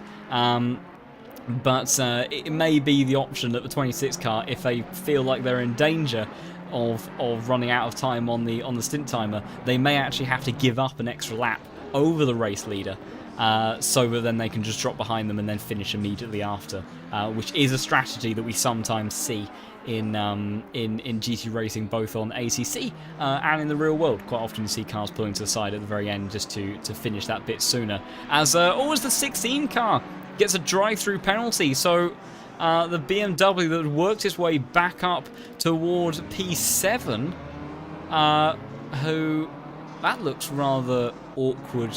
Oh! Now this is very confusing, because that drive-through I feel like only just appeared, yet they were emerging from the pits, which is why their entry through turn 1 was very peculiar. So unless they've cut a substantial amount of turn 1 that gave them the warning, because you can only get a stop and go 30-second penalty for speeding in the pits. So no, it was perfectly fine through turn 1. So I'm not entirely sure if I understand, because they've changed over the car now to Jay Jans, who's taken over the 16 from I think it was Thomas they had in the car before, Allendorf. So unless that was maybe a drive-through that I didn't quite see popped up and they got it on the final series of corners before entering the pits, I'm not 100% certain, but I'm fairly confident that the game won't allow you to do a pit stop, a normal pit stop, if you have an outstanding drive-through, which would suggest that they wouldn't have been able to enter the pits and do a normal pit stop changeover unless if they had a drive-through to serve. The only other thing, I did see a suggestion in the chat earlier, was that if you do extend beyond your stint timer, you may get a drive-through penalty. So that is the only other thing that I can think of. If that car did not make it to the pits in time... That car went into the pit without a drive-through. It left with a drive-through. So I've just gone back through the replay. That must be on the stint timer then, because a speeding in the pit lane would be a stop-go 30-second penalty. They're now coming in to serve that. So I can only imagine that they must have missed the stint timer by a matter of seconds, which is gut-wrenching, because I have a feeling that if the understanding of the stint timers is correct, that it continues as always. We've got the number 10 car that's just suddenly disappeared from the track. That was Westy. And it suddenly popped up again. That was a very weird series of events. See what happened with them going towards turn 1. But yeah, I think into the pit. Yeah, so let's I'm going to have to run off for 2 seconds, John. I'll be back, of course, right? no worries. 2 seconds, I'll be back. Oh, yeah, it was a big slide over the exit turn 1, went wide over the sausage curbs, and then had to swing it back around, but managed to gather it all together in the end. So yeah, a bit of an odd spin there. But yeah, that drive-through for the number 16 car, I think must be for stint timer, extending beyond the stint timer, and I think it goes all the way up until the car stops, and if they didn't quite make it in time, then that is why that's kicked off. Meanwhile, a bit of a heads up from Tobias in the 991 car. Pleased about the discussion over their strategy, although I hope that hasn't perhaps created a bit of a hindrance maybe to the, or given an advantage to the teams that you're competing with the discussion that we've had. Yeah, very interesting to see how that plays out. So we shall all stay tuned, myself and the audience included, to see how the 991 team play that out in the end, because yeah, it was very, very close to being able to make it with one less pit stop than those around, but just couldn't quite do it in the end. Meanwhile, we have the likes of Barnard in the 177 car. That's handed over to Kiki Mack for their final stint of the race. And they have emerged in, I believe, P11. See whereabouts as the 901 and the 729 appear just in front. And actually, no, they're in P12 because the 26 car, now in the hands of Krop, has jumped ahead up to P11 then. So the Lamborghini, the 707, still in a top 10 position, but we'll see how that plays out when the remaining of our pit stops over the next, well, mostly over the next 30 minutes take place, but perhaps with the with the late addition of the Splash and Dash from the 991, so we'll have to see how that all plays out. I think right now, in terms of close battles, last time around, Richard Phillips in the 707 was a second faster than Alfred Lubitsch in the 77 BMW. So Lamborghini still going very, very well. Maybe able to reel them in for P9. And looking elsewhere in the field, does that look like a very cautious approach for the 707? See what lap time was as they hit the line. 29.8, maybe not. It sounded like the engine tone dropped away a little bit there. Then we've got Adrian Riley in the 340 car. That's about 6.5 seconds down the road from Hospen. The 28 and 340 have had a few battles during this race, partly also virtue of some drive-through penalties.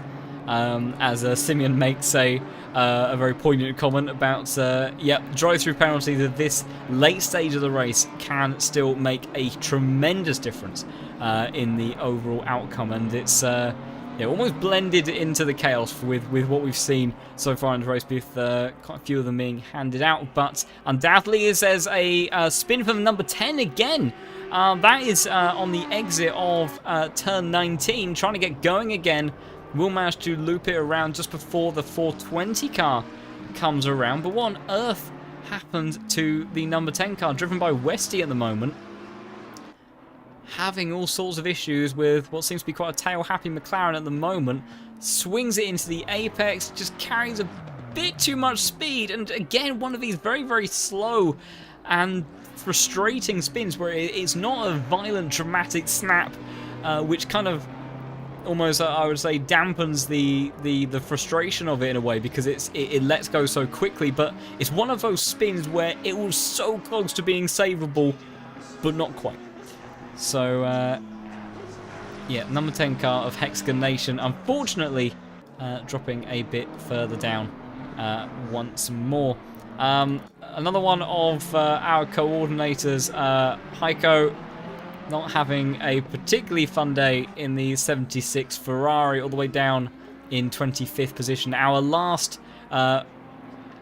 driver on the remaining field of drivers that we still have going from the starting lot that we had, which I believe, if I recall Tetra's comment correctly, I think we had 33 drivers, or teams, sorry, start this race.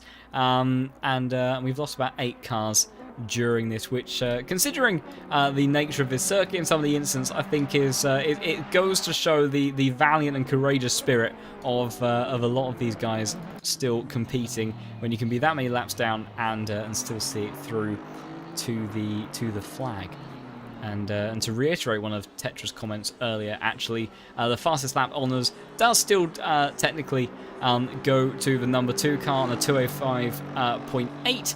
But the drivers that are still on the current grid of drivers that we have seeing it through to the flag, those honours do go to Dort on that 206.2. But that does, if nothing else, emphasise the pace advantage that number 2 car had, where seemingly lap times have gone a bit better as time has gone on in these cooler conditions, and they were still 0.4 of a second clear of anything else that anyone managed to achieve, as our race leader comes into the pits, and we see them come in to do their final stop. Also, we've apparently got an interview request with Igor55, part of the 55 team car. I'd be very happy to have him in for an interview if he's able to hop into one of the ready for interview boxes, and we shall bring him in.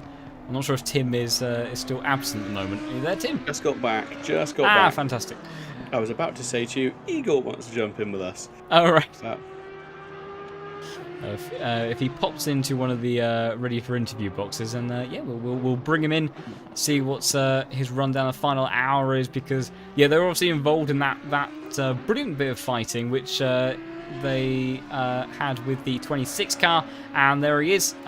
Igor, we will now bring in. Oh, I've completely screwed that one up. So I don't have enough of Discord visible on my own screen. Mate. I'll do it. I'll bring him in. Right.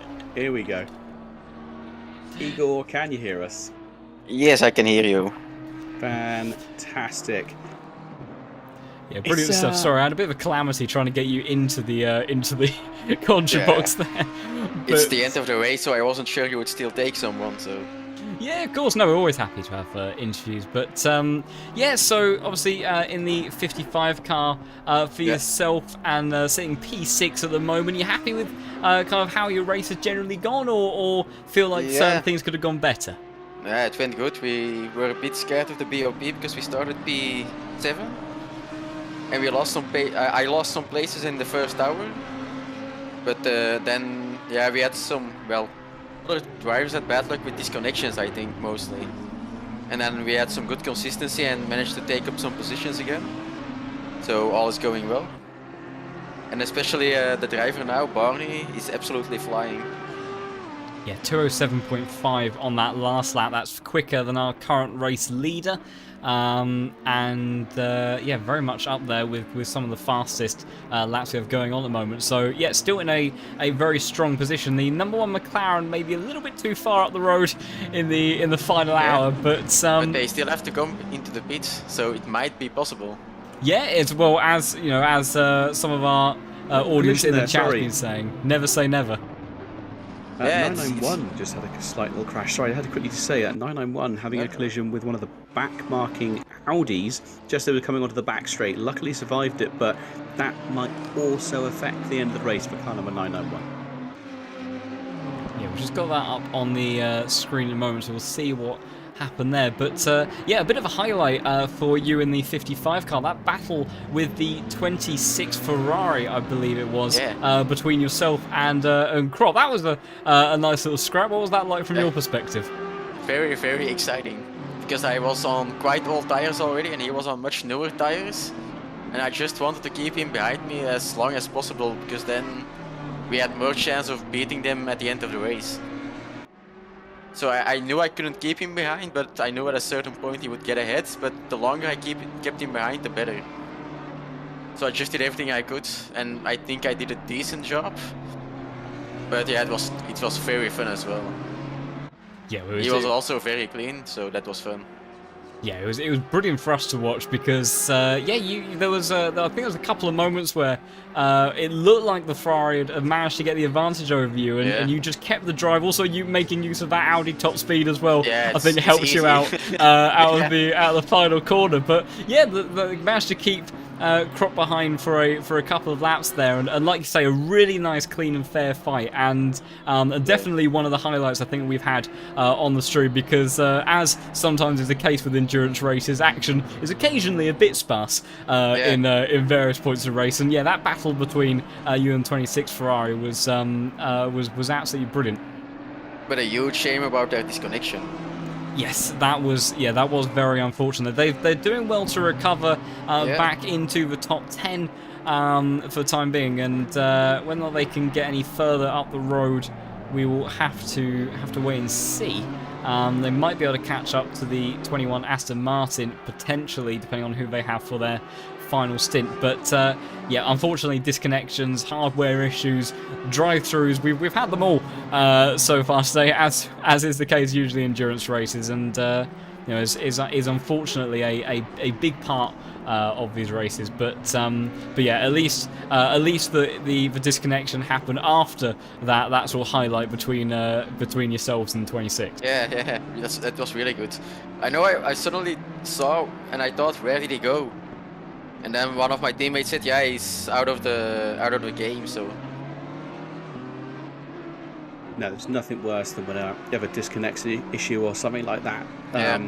Really does mess with you. We've just found out why the Aston Martin of number 21 was suddenly wildly off the pace. Apparently a hardware issue with the pedals, where the pedals were flickering, so it would sort of apply the throttle and was sort of not very smoothly, so suddenly it would come on and off the throttle. So that's probably pretty grim to drive, to be fair. That would explain it. We did wonder. We thought we kind of heard a bit of hesitation every now and again, but it was difficult to pick up. So yeah, coming up saying, had an issue with the pedals. They would sometimes start flickering, which made the tyres open up, and as a whole made for a pretty expletive car to drive. Yeah, I can imagine not a very fun experience. I used to have some similar issues with my G29 pedals, and the cure was always a violent drowning of WD-40 in the potentiometers for those. I'm not sure what pedals Klopperman was using during his stint, but I suggest that if he hasn't been able to treat it just yet, that might be a solution for that. But yeah, so you know, fantastic kind of highlight for yourselves in that part of the race with that, and you know, it's great that on the whole that you've had a great time with the race today. Sort of with, you know, as ever with kind of AOR and things like that, there'll be more endurance races and other championships coming up in the future. I know that you've participated yourself in some of those as well. So kind of any sort of like plans for yourself and maybe your teammates as well for kind of upcoming events on ACC at all? well, I guess if AOR, well, they probably will do another endurance season, and we will certainly enter with 1 or 2 teams. And I don't know about the sprint leagues in the week, because then it gets too busy sometimes. But maybe one of the teammates will join. I don't know yet, but I expect 1 or 2 Victoria's Secrets teams in the next endurance league.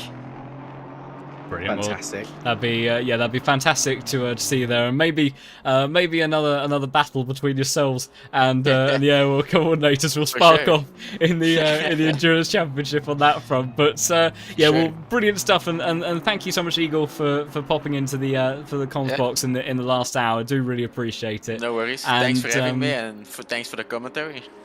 You're more than welcome, and best of luck for the final just over 40 minutes left in the race, as the 28 car unfortunately gets a drive through, so their final 40 minutes is not looking quite as positive. But yeah, so best of luck in this final hour then, and and congratulations on what's been a great race for you so far. Thanks, guys. Thanks for joining us, mate. Bye. Thanks, Igor. Car number 707, right on the back of car 77. Less than a second between them. Things are really starting to hold up. 77 launches down the inside of the 114. That was. I'm glad that we managed to catch on board with that in the last moment there. That was Casper Bjork for Hexagon Nation that all of a sudden found a face full of BMW up his driver's door. But that's very much closed up between those guys for P11, hasn't it? Yes, it has. 729, fourth place runner at the moment, into the pits as well. And I did see something earlier on, I believe it was from one of the team in the 991 BMW, saying something along the lines of, "Oh, I hear you're talking about our strategy, just wait and see." So they've got something up their sleeve.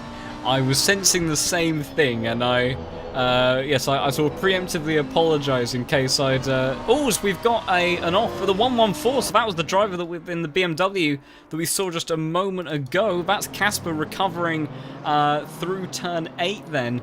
So I have to see what happens to Casper throughout sequence of corners. But yes, I preemptively apologise if I perhaps spoiled some of the surprise of their strategy to the people they're competing with. But yeah, it'd be interesting to see how that plays out. And just a very slow spin for the 114 again. We see it time and time again. That's the number 1 McLaren that has to navigate through there. Number 16 BMW also makes its way past as well. Thankfully, no one getting caught up in that too badly, but just another one of those really frustrating spins where it's almost catchable but not quite, and it just about gets away from you. Yeah, well, we'll have a look back at that battle between the 77 and the 707, because that does look like it might be tossing up quite a bit between these guys. There's only a 10th between them last time around, but certainly looks like on the circuit. This lap has just gone to car 420. So what have they just done? What lap have they just done? 420. A 205.8. So they've a 205.8 this late in the race at night with a setup that isn't necessarily designed for the colder temperatures. They've just done a 205.8. Jamie Nuttall. Where on earth has that pack come from? And he's actually now up into 16th. He just suddenly appeared in 16th. That is phenomenal pace from that team. And this is why it's such a shame that they've had such a difficult race, because they've been promoted to P16 by the drive-through for the 28 car, obviously in conjunction with that absolutely ridiculous pace from Jamie Nuttall this late in the race. But after what has been a very challenging 11 hours and 22 minutes so far for that team, I don't imagine any team other than potentially the 991 car, for if they do a splash and dash at the end, they could be very quick. Although I would imagine for them to be on that sort of pace, they'll need to change tyres as well, which wouldn't make too much sense with 7 minutes to go. But perhaps maybe if they just want fastest lap orders, they might look to go for it. But yeah, that is a stellar effort there from the 420 car, and I'm sure they'll be pleased with that to try to make up a bit with make up for what's been a difficult day in the office for them so far. I just noticed that Tommy Schetz has just taken over 14th place, going past the Triple A car who was in the pit. So that's a gain for those guys. That's obviously a Rage's team that he was not able to compete with. So those guys were expecting to be doing 1/3 of a race, and they've instead had to be doing halves of the race. So a lot more mileage than they were expecting, those guys. 6 hours apiece, essentially, if they've split it 50-50. So a race that, has gargantuanly got longer for those guys, which I think is kind of fair enough. Yeah, that 707 battle's still raging on, isn't it? Yeah, it's a bit of a back and forth, actually. The Lamborghini, perhaps with that skinny wing and in the toe, gains quite a bit in Sector 2, but then Sector 3, the BMW, the composure under brakes and acceleration just seems to allow it to extend out. We'll hop on board with the 707 car to see, kind of get a bit of a better picture where these trade-offs are coming from. So Sector 1, an area that the BMW's been looking stronger at the end of stints here, but that was a little bit of a clumsy line, potentially with an opportunistic move for the 707. I thought that there was going to be a lunge up the inside there, but the 707 maybe wisely backed out of that one. But the 77 car did compromise themselves a bit through there. 707 though, if they can get a good entry and exit out of 11, could set themselves up nicely in the toe. That was pretty neat and tidy from the pair of them there. Good drive on the exit for the Lamborghini, but I think that BMW may just be a little bit too far up the road. Let's see what this difference in speed between these cars is, as Crimson maybe rather optimistically showing his nose halfway down the straight to the BMW. I think Lautenschläger is more than aware that, that the 707 is lurking behind. But very close, almost a bit too close there in through that series of 13 and 14. So the Lamborghini actually in these slow speed corners, the agility in that mid-engine car does seem to help it, but maybe it's through this this quadruple apex right-hander where the BMW starts to open up. It looks pretty even, so it just seems to be a bit of a concertina effect, kind of at different points in the lap, but I'd say generally the 707 car is looking the quicker out of the two. Yeah, I mean, I think it's going to be a case of maybe just a slight mistake or just a door left a little bit open by car number 77 that will allow 707 to sneak through. I'm trying to have a little look. That gap between first and second has now increased by about a second. So Fang still pulling away from Slasky at this point. I think Slasky, one of I think the second fastest driver in that team. I think the fastest one was definitely goes to Lipka, and then Camille tended to be a little bit slower, I think, than Slasky. So they'll have a semi-strong finish to the end of this race. But it'd be interesting to see who ends up in the 117 car for their final stint, because they still have a pit stop left to do. Yeah. Well, I'm just looking. Well, if 117's got a pit left, and did we say Slasky? I mean, 484 still had a pit to go, or do they not? So 484 has done their extra pit stop. So they are done till the end of this race. So they should inherit the lead back from the 117 again. I don't think it matters who goes in that 117 car. Then I don't think they're going to be able to catch back up again. It would unless be they're quite not going to. How long does it take to do a driver swap? So a driver swap, I'm not actually sure if there's a minimum time on a driver swap. I don't actually know. That would be the only thing is if they try and stretch it as far as they can, and then they just do a splash and dash, no tyres.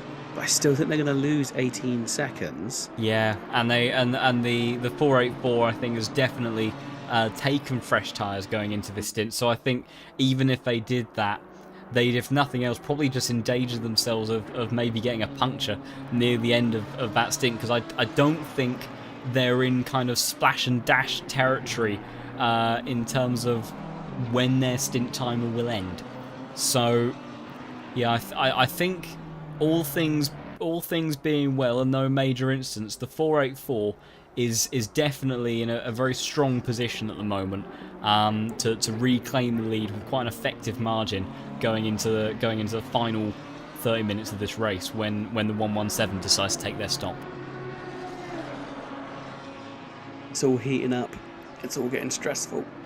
And we still have the rather ominous and mysterious nature of the 991 strategy, which they are behind the 484 car on track, and they definitively have a pit stop of some form or another left to go. So they're arguably not in contention for the race wins. We see a little bit of a wiggle for Crinson in that 707 car, who has since dropped back from Lautenschläger, who's put in some pretty big laps over the last couple, 1.3 seconds quicker in the BMW there. So maybe Lamborghini starting to struggle on its tyres a bit more. But yeah, the 991, the only car that realistically it could battle with on an optimal splash and dash strategy would maybe be the 117 car. However, I'm unsure of exactly what the 991 team are planning and how likely it is to put them into that kind of competitive position, because even now they are also losing time to the 117 car. So yeah, I think they are a long way apart as well, aren't they? Like actual track position, like 991 just went through turn 1 when the 117 was halfway down the back straight. Yeah. So realistically, that's a lot of time. If you think it's half a lap here is about 2 minutes-ish. Let's say, it was over 2 minutes, but let's say 2 minutes. So that's at least a minute, 60 seconds. There's there's a gap. There's gaps between them, obviously, and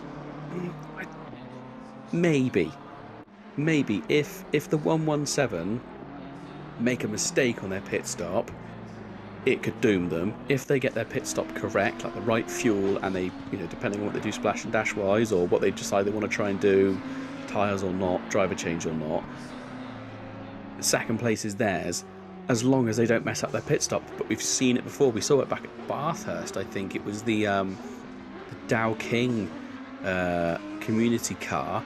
I think they messed up, and they were meant to be just doing a splash and dash, and then they fitted tyres and they just sat in the pit and threw the end of the race away. It was just, or they overfueled or something. They got their fueling wrong, and they were in the pit for way too long. So it could all go wrong on the pit strategy. And again, it's the driver out on track right now, fighting to the death, that has to set that pit stop up. It's not your lads in the pits. It's not like in real life where there is a pit crew manager. There is a guy there, or multiple guys there, working everything out, and you just get told when to come in and they rip the wheels off and do whatever. It's down to the driver. And as it was said earlier on, this circuit is a really tough circuit to have time to set everything up. There on your little D-pad on the corner of your wheel or whatever, that you're obviously, every time you go around a corner, you're flinging it all over the place. So you can only really do it when you're in a straight.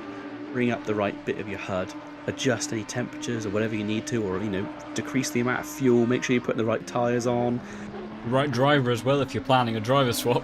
That's Exactly, also something that's cropped up a lot, is failing to actually add in the correct driver for the next stint. Yeah. Whenever I've done a team race, I've always gone for the option of, as soon as I can, early in the stint, I already request the next driver.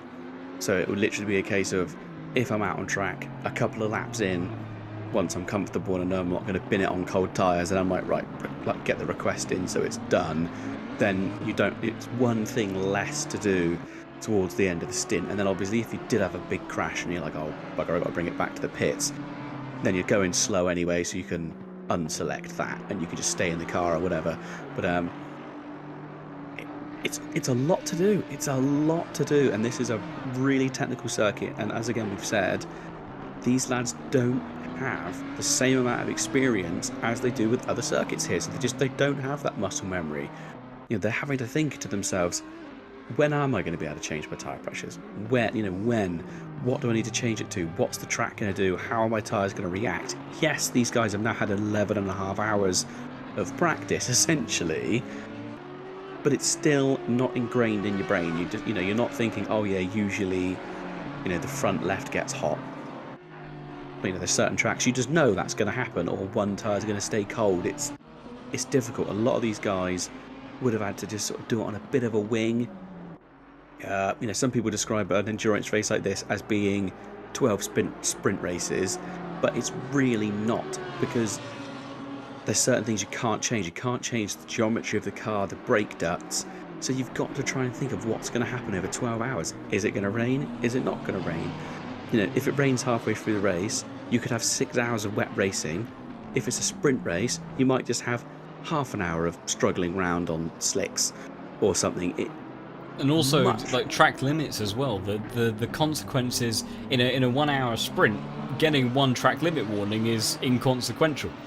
If you've then got 12 theoretical sprints, well, that's 4 drive-through penalties during the endurance race, which for certain teams has been something that they've achieved, perhaps not so proudly. There is a lot. There's a huge difference between being, I think, a good sprint race driver and a good endurance driver, both in terms of mental concentration, consistency, patience, dealing with traffic, which where quite often in a sprint race you may find that no one ends up even being lapped, whereas in an endurance race you can find people being several laps down after just a couple of hours or so. So it really is a very different approach and a mind game for these guys, because obviously all of these drivers are clearly talented and they can clearly wrestle a car around the circuit, but to do that again and again for several hours straight, and then, you know, to keep your car in a condition and the track limits states and the pit strategy and all that stuff, and to give that in a condition that's ready for then your teammates take over and then try to do the same sort of thing. That is one of the kind of major crunch points of what separates a team that then is successfully maybe individually for sprint race performance, and one that is able to work well as a unit in an endurance kind of race setup. It's amazing how much of a difference beyond the obvious of just the race being longer that these two types of events tend to have, and particularly when you then start to have one that's a length of 12 hours. You know, the longer the endurance race is, I think the more those differences are emphasized in their nature inherently with that. Yeah, it sets up a very interesting dynamic. Almost as interesting as this continuing back and forth that we've had with the 707 and the 77, because the Lamborghini not too long ago looked like it was dropping back quite considerably. Last lap gained a couple of tenths, and I think Lautenschläger last time around has lost an additional half a second, and all of a sudden Crinton has found himself, I think, well within a second as he hits the timing beam, and he does. He's only 8 tenths behind the BMW and took a half a second out of the 77 car last time around. So this battle that seemed to kind of cool off about 15 minutes ago may well have very much reignited as we've just hit kind of the final 25 minutes of the race. So we could still have a bit of an interesting on-track battle on our hands, as well as still the up-in-the-air aspect of what both the 117 and the 991 cars are going to be doing in terms of their pit strategy. I wonder if that Lamborghini, they've already said they were running a bit of a skinny wing. So if they're running a slightly more slipstream downforce package. Oh, here we go, actually onto the back straight. Is this going to be an opportunity? Is this where the slippy car gets the closest it's been in a while? Oh, there's a yellow flag somewhere as well. Who was that for? That's down at the end of turn 12. That's 76, so that is... I think that's right near the bottom of the grid. I have to look at that in a minute, though, because, the 707 car trying to pass around the outside in towards turn 12 in this final half an hour. That'd be a brilliant move if he could do it, and that was absolutely fantastic from Crinton. Okay. Committed around the outside there, using that Lamborghini straight line speed to absolute perfection. Hop on board for that one. We will unfortunately miss in the replay there what happened at 76, but with an overtake like that, I think the replay honours has to go to this Lamborghini side by side going towards the braking zone. Braked so much later than the BMW on the entry, and then just sweeps around the outside. There was such a fine margin between those two, and in the end Lautenschläger had to relinquish that one. But a fantastic overtake for the 707 car to see themselves up into... Oh, it was P11? At what point? Oh, that's typical. Hang on, so let's try going back 30 seconds once more, because the BMW's got back ahead. Oh no! So the 707 car, after getting the position done, I don't know if he's given the position back deliberately, or if that was just a complete misjudgment on the entry to 17 and 18, but the Lamborghini then has ended up immediately back behind the BMW, so I'm not sure. I mean, I certainly didn't see anything wrong in the move that he'd done, so I don't know if that was a lapse of concentration or what, but the hard work of the 707 to make that brilliant move stick has been immediately undone within a corner, which I didn't quite anticipate when we were looking at the replay. I'm going to go back and actually watch the in-game replay, because obviously it doesn't affect what's going out on stream. So... I'll also see if you can catch what happened to the 76 car, was it? The Ferrari, I think they had an off at turn 12, just up ahead. So thankfully it's all congregated around the same lap and corner. So I will say that was really fair driving from the BMW. I mean, it had the corner. No one would have really knocked them for going out wide, but he stayed on the brakes and nearly came to a complete stop. So just following these through now. Oh, he just makes a mistake. He just the number 707 just coming into that triple right-hander. He just went out a little bit wide, and the car just didn't grip when he went to turn in. Ended up washing wide. Couldn't get it back in as the track just keeps going away from you to the right-hand side, and then the BMW just cruised on by. So, yeah, maybe How if car utterly 77 frustrating. Yeah, I mean, just super unlucky. And then it was car 76, wasn't it? We wanted to see. Yes, so they were just a little bit further up the road, and I think they had an off or an incident at turn 12 at the end of the back straight. 76. Was that around the same kind of time? Was it? Yes, so it was all on the same Oh. lap, but they were just a bit further up the road, I think. What happened there? So going on to the back straight, it looks like it pulls off the racing line, and I think he's creeping along. He's not on the pace. So what's happened there, I'm not sure, but he's well off the pace. Yeah, last lap 218.6. He's just looks like he's cruising. So whether that car is running out of fuel, I don't know. His car's absolutely swinging on past. It's bringing on the white flags, where it's obviously a slower car. Yeah, he come to a complete stop before the corner at the end of the pitch, the end of the back straight. Then he's put his foot down again to carry on. So whether that's been a case of he's known that he's had a lot of cars flinging up behind him and a bit nervous about where he knows he's well off the pace, I don't know, if I'm brutally honest. Because does he pit? No, he doesn't pit. He carries on. So I don't know if that's more a case of kind of near the end of 12 hours racing, just a bit nervous.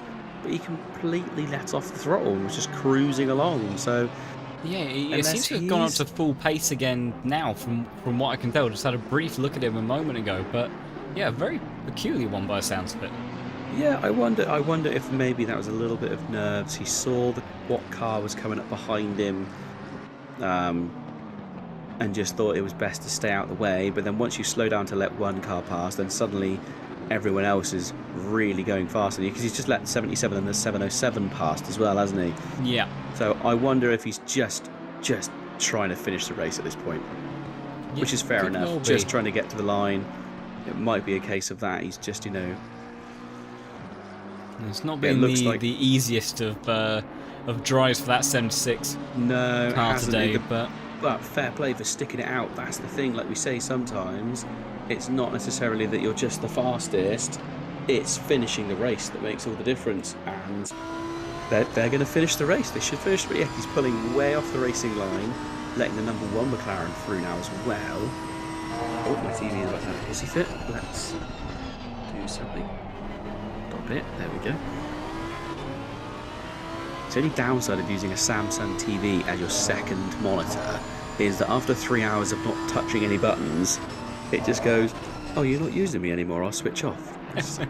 technical difficulties all around. But I tell you what, we're about to hit a very interesting stage, because Jay Fang has just entered the pit. So the 117 car, along with Takanashi down in P8, have entered the pits then for their final stops. And now it becomes a case of what is going to happen amongst our leaders. So Slasky, I think, comfortably, although Fang is already away again. So Wow, Slasky so is that definitely was a splash and dash. Yeah, so Slasky is away and past. But if that was a splash and dash, I would have to imagine that the tyres on that 117 car are going to be feeling pretty sorry for itself at this point in the race. Surely he cannot afford to fit tyres, otherwise he's going to lose third place. Because that 991 car is now just about to enter the Well, 991 also has a pit stop to go as well, unfortunately. So doesn't it? Yes. He's staying out for now, though. Yeah, staying out for now. But interestingly, though, when the 991 when the 991 was a pit stop ahead of the 117 car, they ended up, I think, around 6 seconds in front. Jay Fang, with the stint that he has done, he's done that extra pit stop, and he's halfway through sector 1 relative to the BMW that's just starting to enter the S's now. So Yeah, Jay so we'll Fang get has put on a big series of laps to try to extend that gap.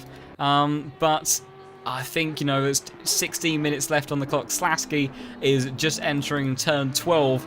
Effectively, they have the entire length of the back straight between them at the moment, and the 117 car's tyres are going to be absolutely destroyed at this point in the race, because they'll have done effectively what will be about an extra 25% stint on top of the normal length. We've seen in these Audis already that they start to struggle later on, so it's difficult. It's going to be very difficult for them to try to take the lead away from the 484. But what it has done is it's just put them in a bit stronger contention, so that if there was a very late drive-through, that it just puts them in a bit of a more competitive situation. Same will be for the 991. Just a bit of a whoopsie, just a bit of a mistake, anything from that 484. They're still within 20 seconds-ish. Yeah, we'll have to see once. I'll have to see what the laps are. So Slasky 208.1, and then next lap after this will be representative to see what sort of pace difference there is between those two cars. They might be fairly similar, because Slasky arguably not the fastest driver in the 484, whereas I think Jay Fang, one of the quicker, if not the quickest, in that 117 car. So we'll have to see. Which what lap car was does. Maddle in? Maddle is in the 991, so Tobias Maddle is alongside the teammates of Neil Schroer, who Have has a quick got that look pit in stop. the. Have a little look in the YouTube chat.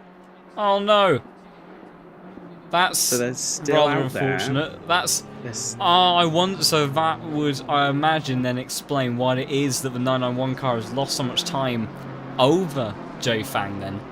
Because that would certainly hamper your progress. And, well, I mean, I think huge kudos to Niels then, to manage to achieve the sort of pace and position that he has. Because the number 2 car, admittedly, I think with, by the sounds of it, slightly more dramatic wheelbase kind of failure in terms of the clamp braking. Oh, that was a bit of a wiggle through the exit of turn 9. Keep it together now, Niels.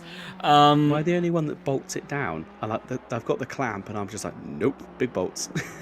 I don't know. Some I imagine maybe rely on kind of the table clamp mount. Some maybe don't trust it and go full bolts mode. But yeah, we'll have to see how that plays out, but I think that likely explains that pace difference then between those two, and regardless perhaps then of the surprise strategy from the 991 team at the very end, I have a feeling that will consolidate their P3 position and leave them unable to challenge for P2, unfortunately. But yeah, close, but as is the case with endurance racing, and we've talked about it already, that mechanical failures, hardware failures, traffic, various other kind of things that can take place, just even incidents, trying to avoid other incidents on track limits, everything can end up entirely changing how a race plays out. And it's one of those things where it always to some extent makes me laugh, for example, when you hear about kind of drivers visualizing how they're going to take lap 1, they think where they're going to go, what's that, and 9 times out of 10, instantly, because there's so many variables in just a race start, that they end up in a completely different position to where they were planning on being for their optimal kind of lap 1, and because they have to react on instinct to what's going on. And it's the same kind of thing, but just massively amplified with an endurance race. That, you know, in an endurance race, you can barely predict what's going to happen at the race start, let alone after 12 hours worth of driving. So yeah, there are certain things that you just cannot predict for. And a bit of extra information from Tobias. They are going to be doing a very last minute splash and dash then to the end. So okay. Yeah, that 7 minutes.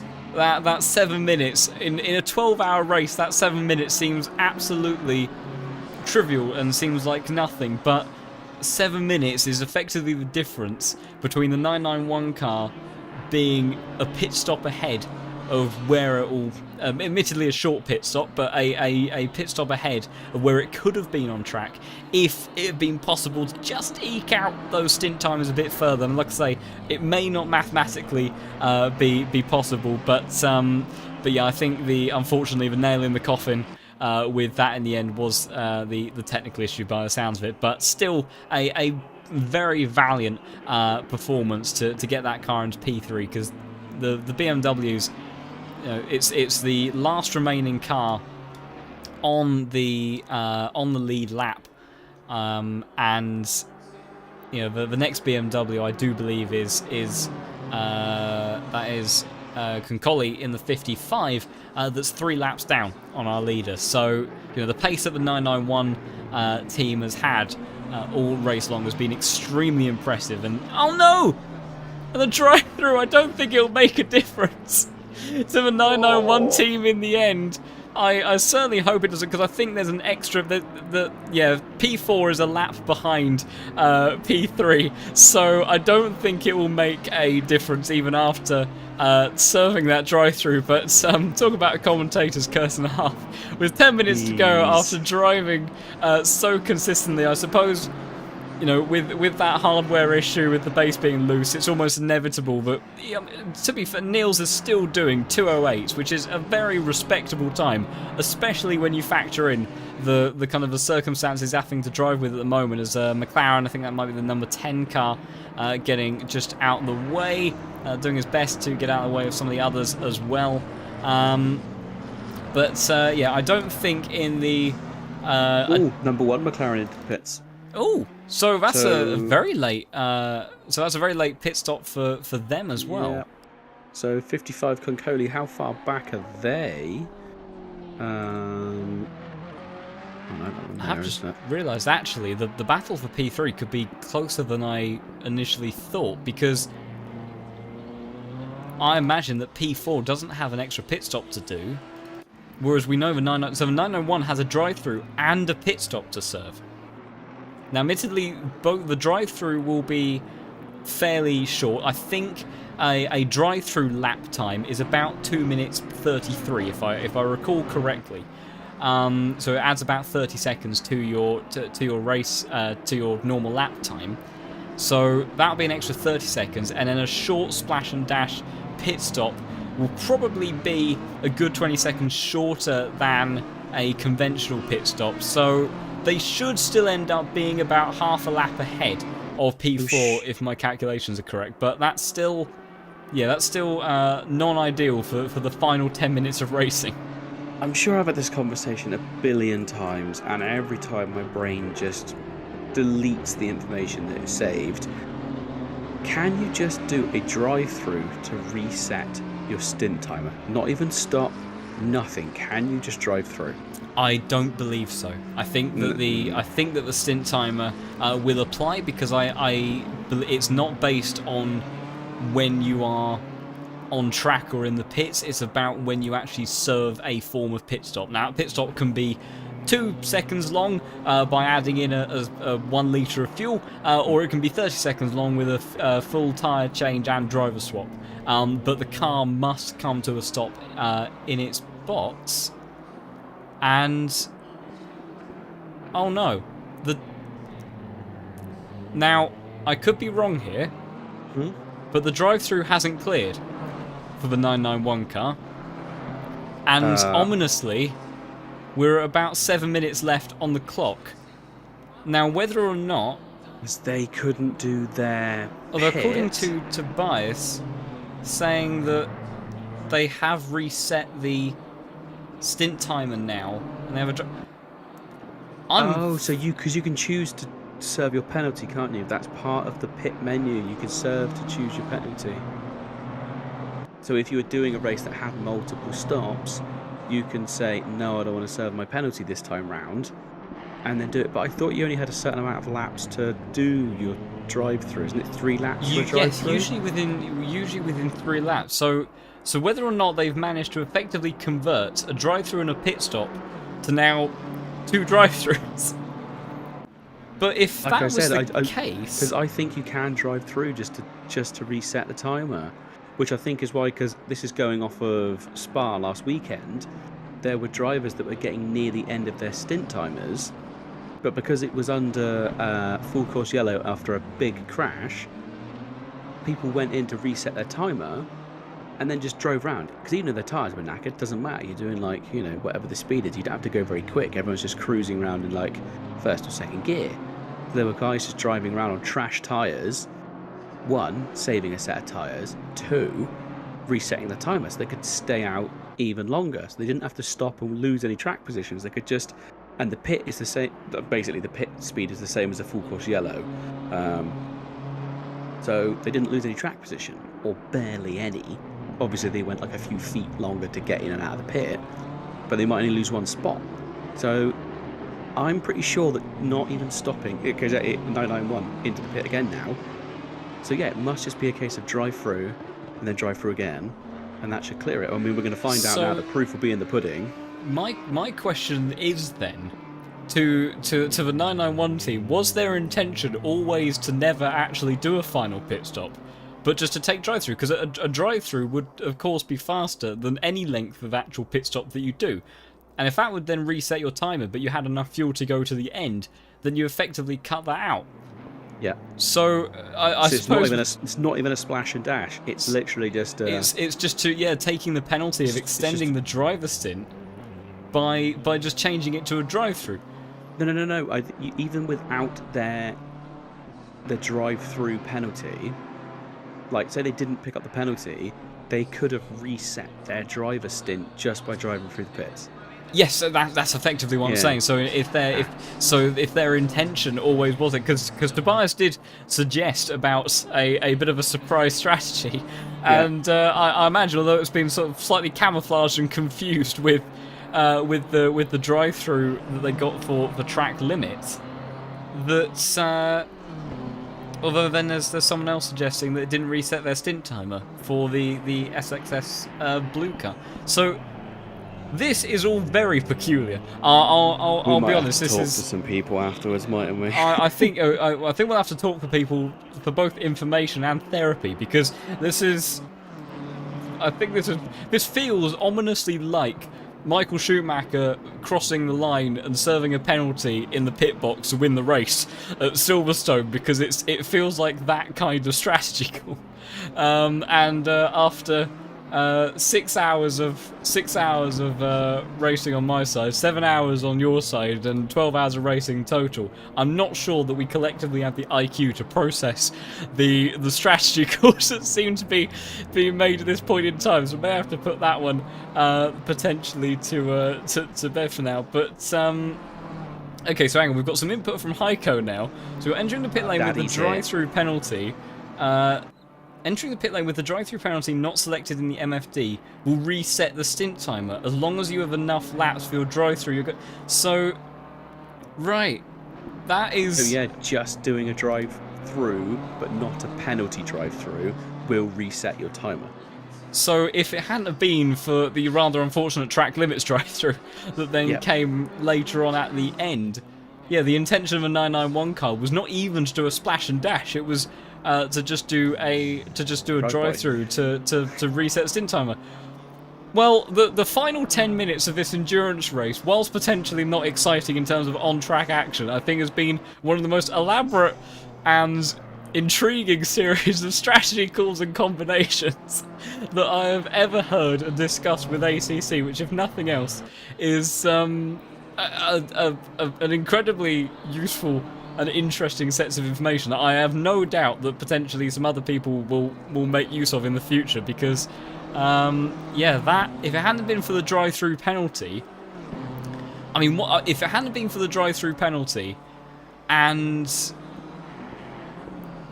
depending on the sort of the pace of the car, if the wheelbase hadn't come loose, that could have very seriously put the 991 in contention for P2.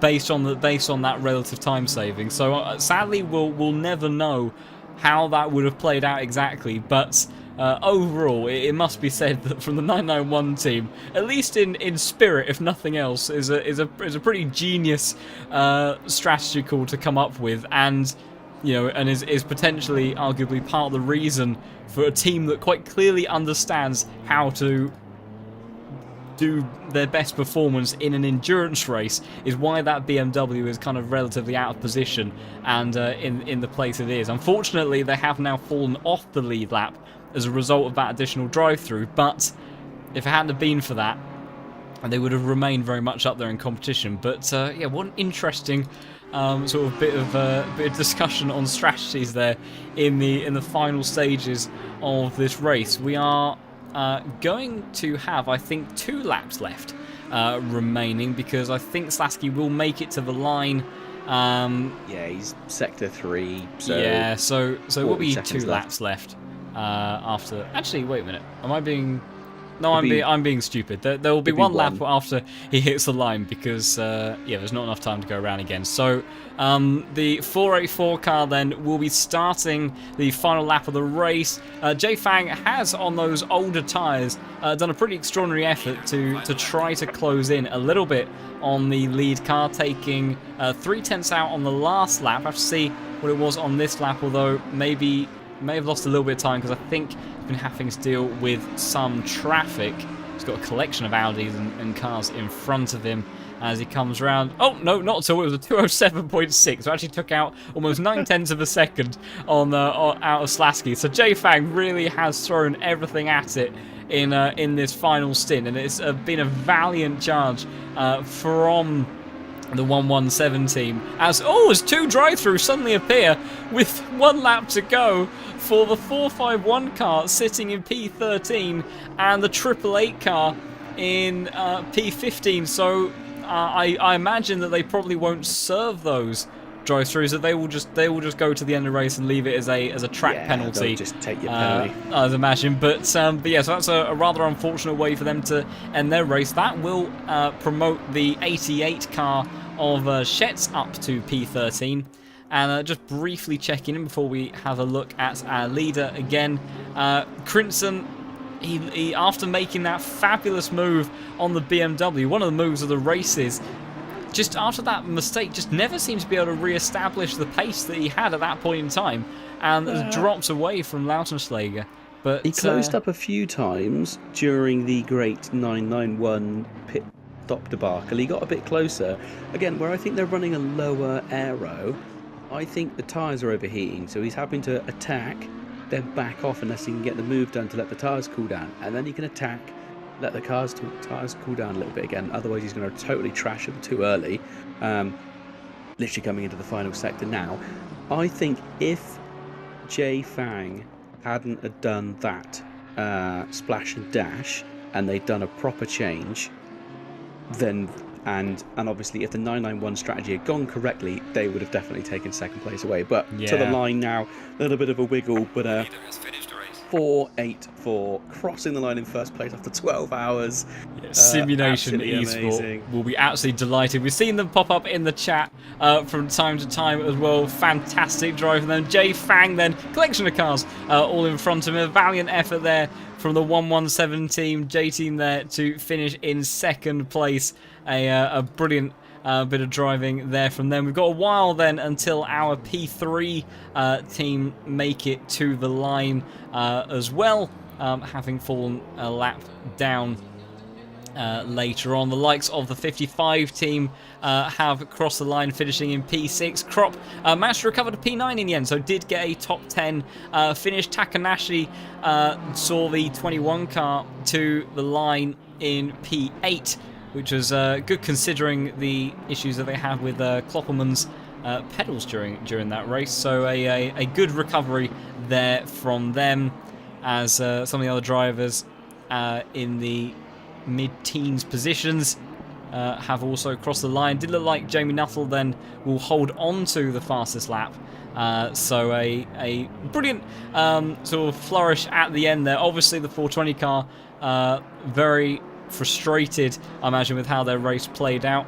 but they won't be the only ones. The 177 car did recover to P10 in the end, so they get their top 10 finish. We're seeing a flurry of lights from the 991 car driven by Niels, who has had quite the ordeal, we gather, in terms of technical difficulties. And to round out the podium, then the 991 will see the line in the BMW with a big Fernando Alonso style wiggle to celebrate at the end there, and a brilliant drive from them to see the first non-Audi car out top, and I believe they will go join the collection of cars that I can hear violently doing donuts at the top of the hill.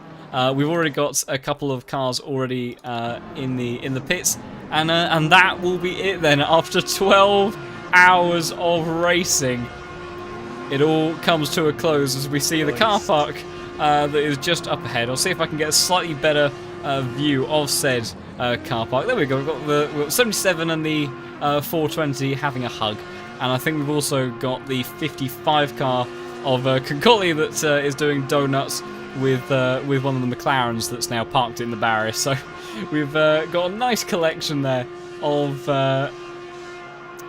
celebrations after an extremely long and torturous race for some of these guys, but topping them all, the 484 team of Simulation Esports. Just consistency. In the end, they were never the outright fastest, although Lippic was very, very fast. But in the end, consistency paid off, and that is what won them the race today. An absolutely brilliant effort there from them. Yeah, I mean, just absolutely great bit of driving from that team there. I've just literally found out 77 versus 707. As it turns out, car number 707 was running out of fuel towards the end, so they physically couldn't push any longer. Just seen it come up in the chat, but that is why, they were battling and then they started dropping off and they just didn't seem to catch up again. They just didn't have the fuel to keep fighting, so they had to just sort of maintain what they could. So there we go, a bit of an update for everyone. I think we all agreed that livery-wise, the 177 car had the best livery, just because who doesn't love a SpongeBob SquarePants livery? I'm trying to think who we had. What did we have down as... Who was your drive, or your, let's say, team of the day? Let's say team. I think drivers mean when it's a 3-man team or 2-man team. Who's going to be your... That's a really difficult one. I feel like I have about 3 different winners because the 484 guys, despite the fact that some of the drivers at times didn't quite have the same kind of leading pace that we saw from the kind of the number 2 team, for example, but they were just consistent and they did everything that they needed to do, and that in itself is extremely commendable. So it may be a boring choice, but I think they're certainly up there. I have to say, the 991 guys, just purely for one of the most inspired strategy calls, it didn't quite come off in the end, sadly, with the drive-through and all that, and the technical issues that they had, but, really a fantastic kind of strategic masterclass that could have seen them maybe jump up a bit further in the end, though we'll never know. And then, I think after that, it's... I know that there's some additional support for the 420 car in the team of, so I don't feel so bad for not saying them. But I think my final one for my top 3 would have to be the 177 team, because they had such a number of issues and they weren't sure if they'd be able to recover back towards the top 10. But they gave it everything in the stints where. They suffered other drive-throughs and other fates and things like that, and they pushed on to the end and managed to get themselves back into the top 10. So I find it very difficult to narrow down one specific team winner there, because there's so many honourable and courageous performances that we've had up and down this grid today. Yeah, very much. I'd say I have to agree with you on most of that. I think I'm just going to give a little honourable mention to car number 26, which was the Ferrari, the only surviving... Oh, no, sorry. One of the only 2 surviving Ferraris here today. They had some really good pace. Obviously, they had that disconnection, didn't they? They were having a really good battle. I think that was with car number 55 at one point, so that would have been 6th place. And again, just got unlucky with the disconnect. But Yeah, 484. I know it's the obvious choice, but they just played it perfectly, didn't they? They didn't push when they didn't need to. They kept it clean. They were still really entertaining to watch. They just played it perfectly. And again, sometimes, you think the BMW of 991, they tried to play it perfectly as well, but it just didn't quite work out for them. But really well done. I do see there is someone in the commentary box, and it is Lipka, and that is from our winning team. So let's drag him in and see what he wants to say. Lipka, can you hear us? Yeah, of course. Fantastic effort from yourself and the rest of your team this evening. Seems like the strategy came together at the end. So you managed to keep it clean, and there was very, very consistent racing from you guys, with plenty of entertainment as well. It's been 12 hours, but can you talk us through how it went? Yeah, the long 12 hours is correct. And all right, so we start not good because we lost the position on the start, but it's not much matters for a 12 hours race. So after the three hours, we have the free warning. So we're driving 9 hours with the free warning. So we try to concentrate to not cut any time, and we focus on consistency, and that's it. The consistency is key on this race, and also not to catch drive-through. And unlucky for the one team who have I don't know what the name. The first I think is the name team is. Was it the number 2 car that you're thinking of? Yeah, They yeah. were very, very yes, quick. yeah. And then they I think we believe that they had some sort of hardware issue with their setup, so they ended up retiring. So yeah, that was a bit unfortunate, but I obviously that's incredibly disappointing for them, and it is it's always very disappointing to see that for a team. But ultimately, one thing that we were saying whilst they were still in the race was that time and time again they had this brilliant pace, but they kept on racking up drive-throughs over and over again. And I think that arguably that ultimately the consistency that your team showed, and I think same can be said for the likes of the 117 and potentially even 991, maybe if it hadn't been for the additional drive-through at the late stages. That I think that the top 3 from this race may have been the same in the end, even if the number 2 car had been able to drive to it, because the drive-through penalties just kept on racking up during the stints. So yeah, very unfortunate on that front, but it takes nothing away from your achievement today, because that was a brilliant effort from all of you in the 484 car. Yeah, thank you. And there's only one thing what I need to say to my teammates. Thank you guys. It's a very good race today, and that's it. Because guys, my English is not perfect, so I don't understand a lot of things. So No, mate, I don't want to try to say stupid things. No, Not to it's worry. absolutely fine. Your English has been absolutely great, mate. I personally think, even if number 2, the team car number 2, hadn't had that hardware issue and obviously had to leave, I think due to the amount of drive-throughs and the consistency that you had in your car number 484, I think you would have probably taken it anyway, simply because they were dropping back even before they had the hardware issues.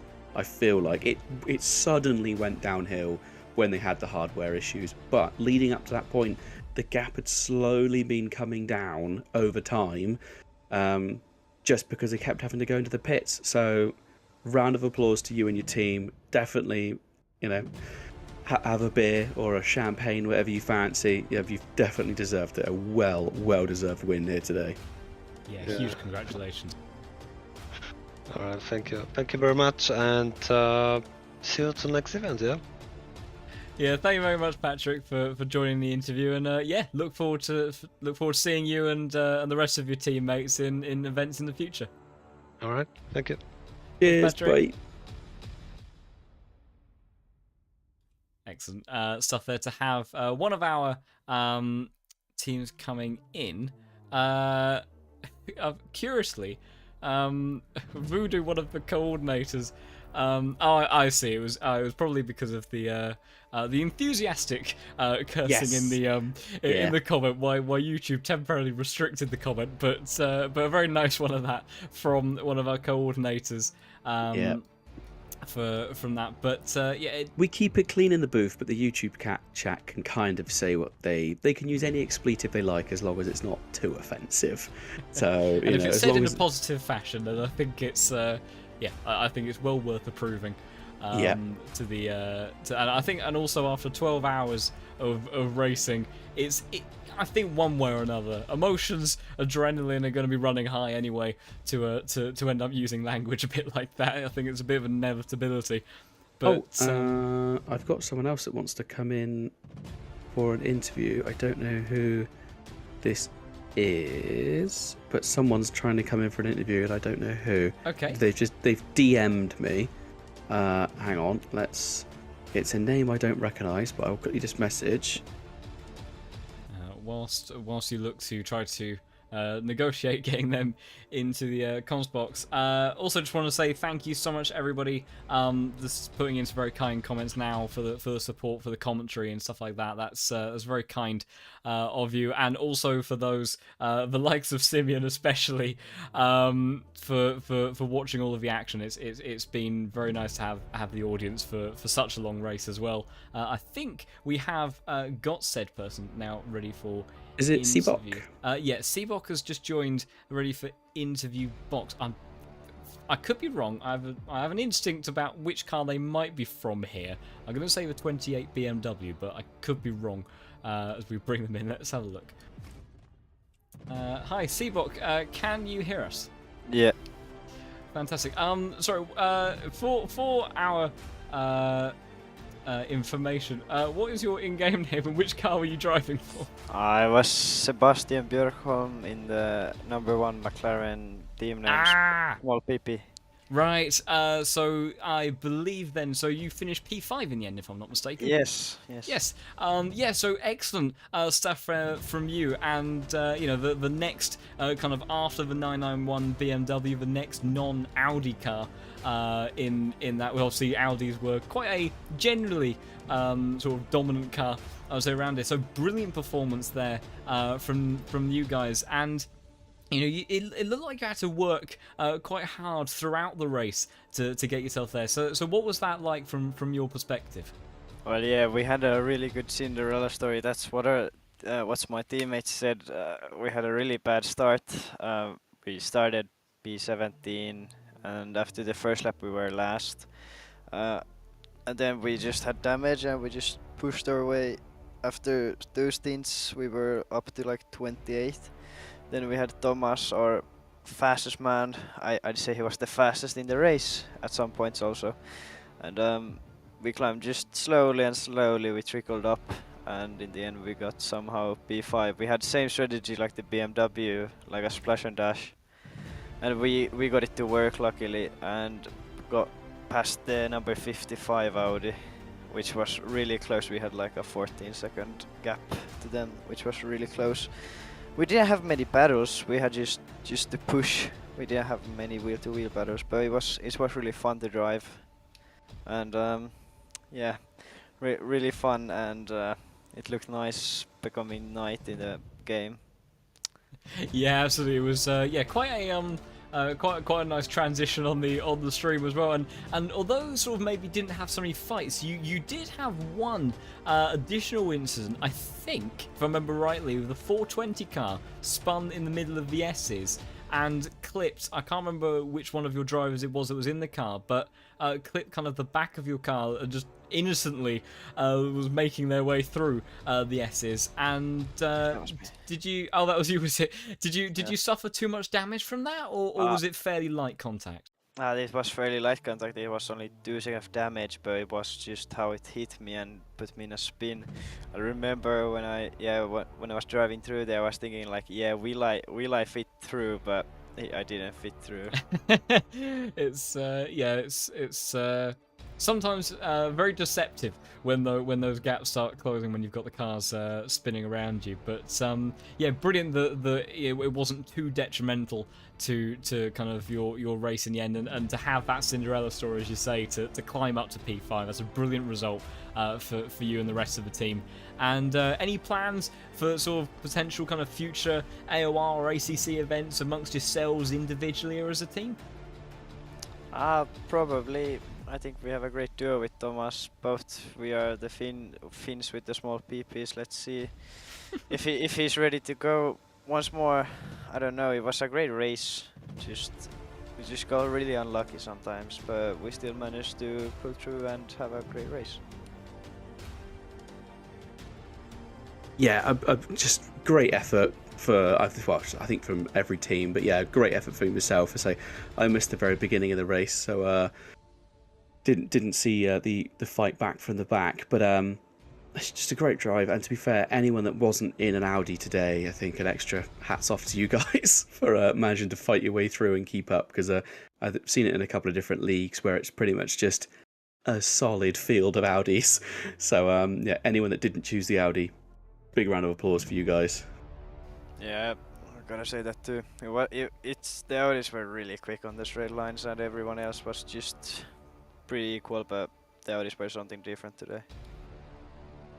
Yeah, without a doubt. So yeah, huge congratulations to you and the rest of the #1 McLaren team, and not just by name, but also #1 McLaren team in the race to get that P5 finish. And thank you for coming in for an interview as well after the race. Much appreciated. And yeah, I'm glad you enjoyed the race as well. Yeah, I have a question to you guys. Can I ask a quick question? Of course. Yeah. How much water have you guys consumed on your time here? You go first, John. Okay, well, I prepared 4.5 litres of water. I have consumed 750 mil. That's nothing. So, and I'm also in a sauna at the moment because my room is, well, between the PC and university-style accommodation with one window that's currently closed for noise purposes.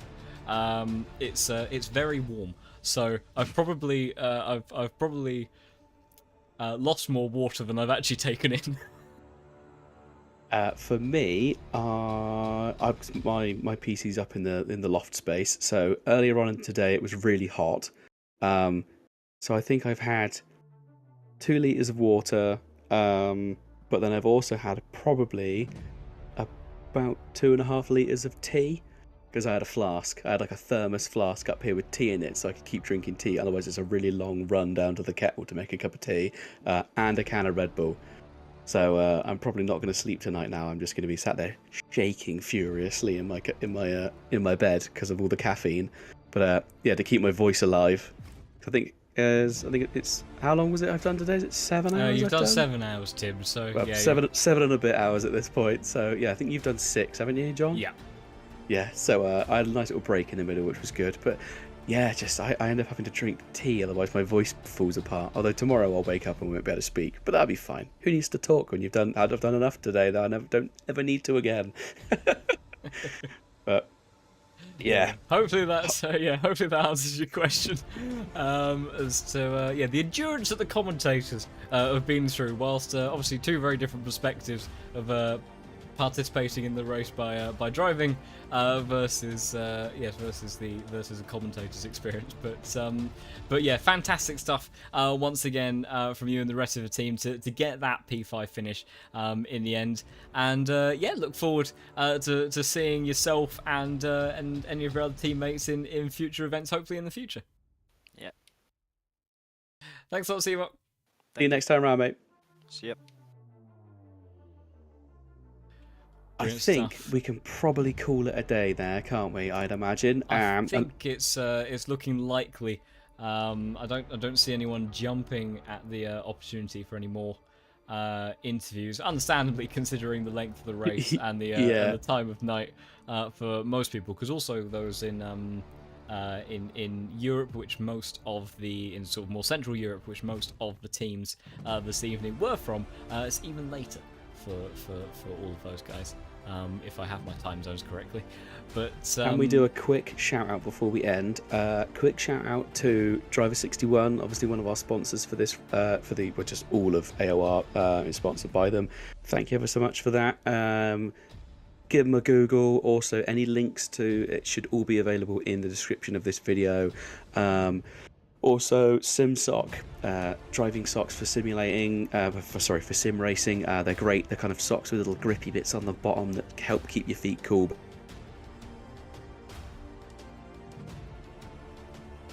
And also just a massive shout out to the coordinators that have put this together and also tried to organise it at the same time as racing today, as this was a bit more of a one-off. So big shout out to them and just the entire community. Yeah, absolutely, without a doubt. You know, as always with any of the events that AOR runs, it wouldn't be possible without the help from both sponsors and the huge amount of staff that put in a lot of time to do this. Not just the commentary team, although, you know, big shout out to Arcetuthis, Tim, yourself, and Tetradax as well for doing each of your roles of commentating today. But yeah, the coordinators in AOR really do make this all possible. We also had that cameo appearance from Rage as well, despite him suffering with COVID at the moment. So yeah, wish him to get better soon. And yes, if watching the stream at home you have found yourself feeling very much enticed to getting involved with the community further and potentially participating in some racing yourself, then do feel free to head over to apexonline.racing, where you can find information of all of the leagues that are currently being run by AOR, also some of the past ones as well, so you can get a feel for what we tend to have.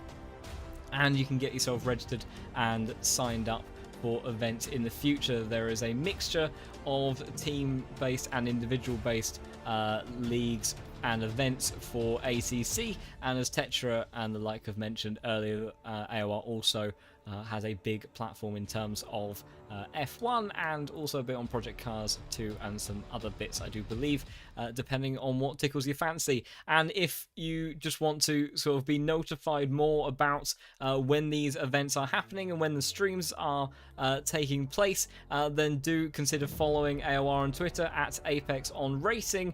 And if you just want to get involved with the community, speak to those that love sim racing, motorsport, anything like that, and just want to meet more friendly, nice people, then do consider also joining the AOR Discord server, and you can access that from the website.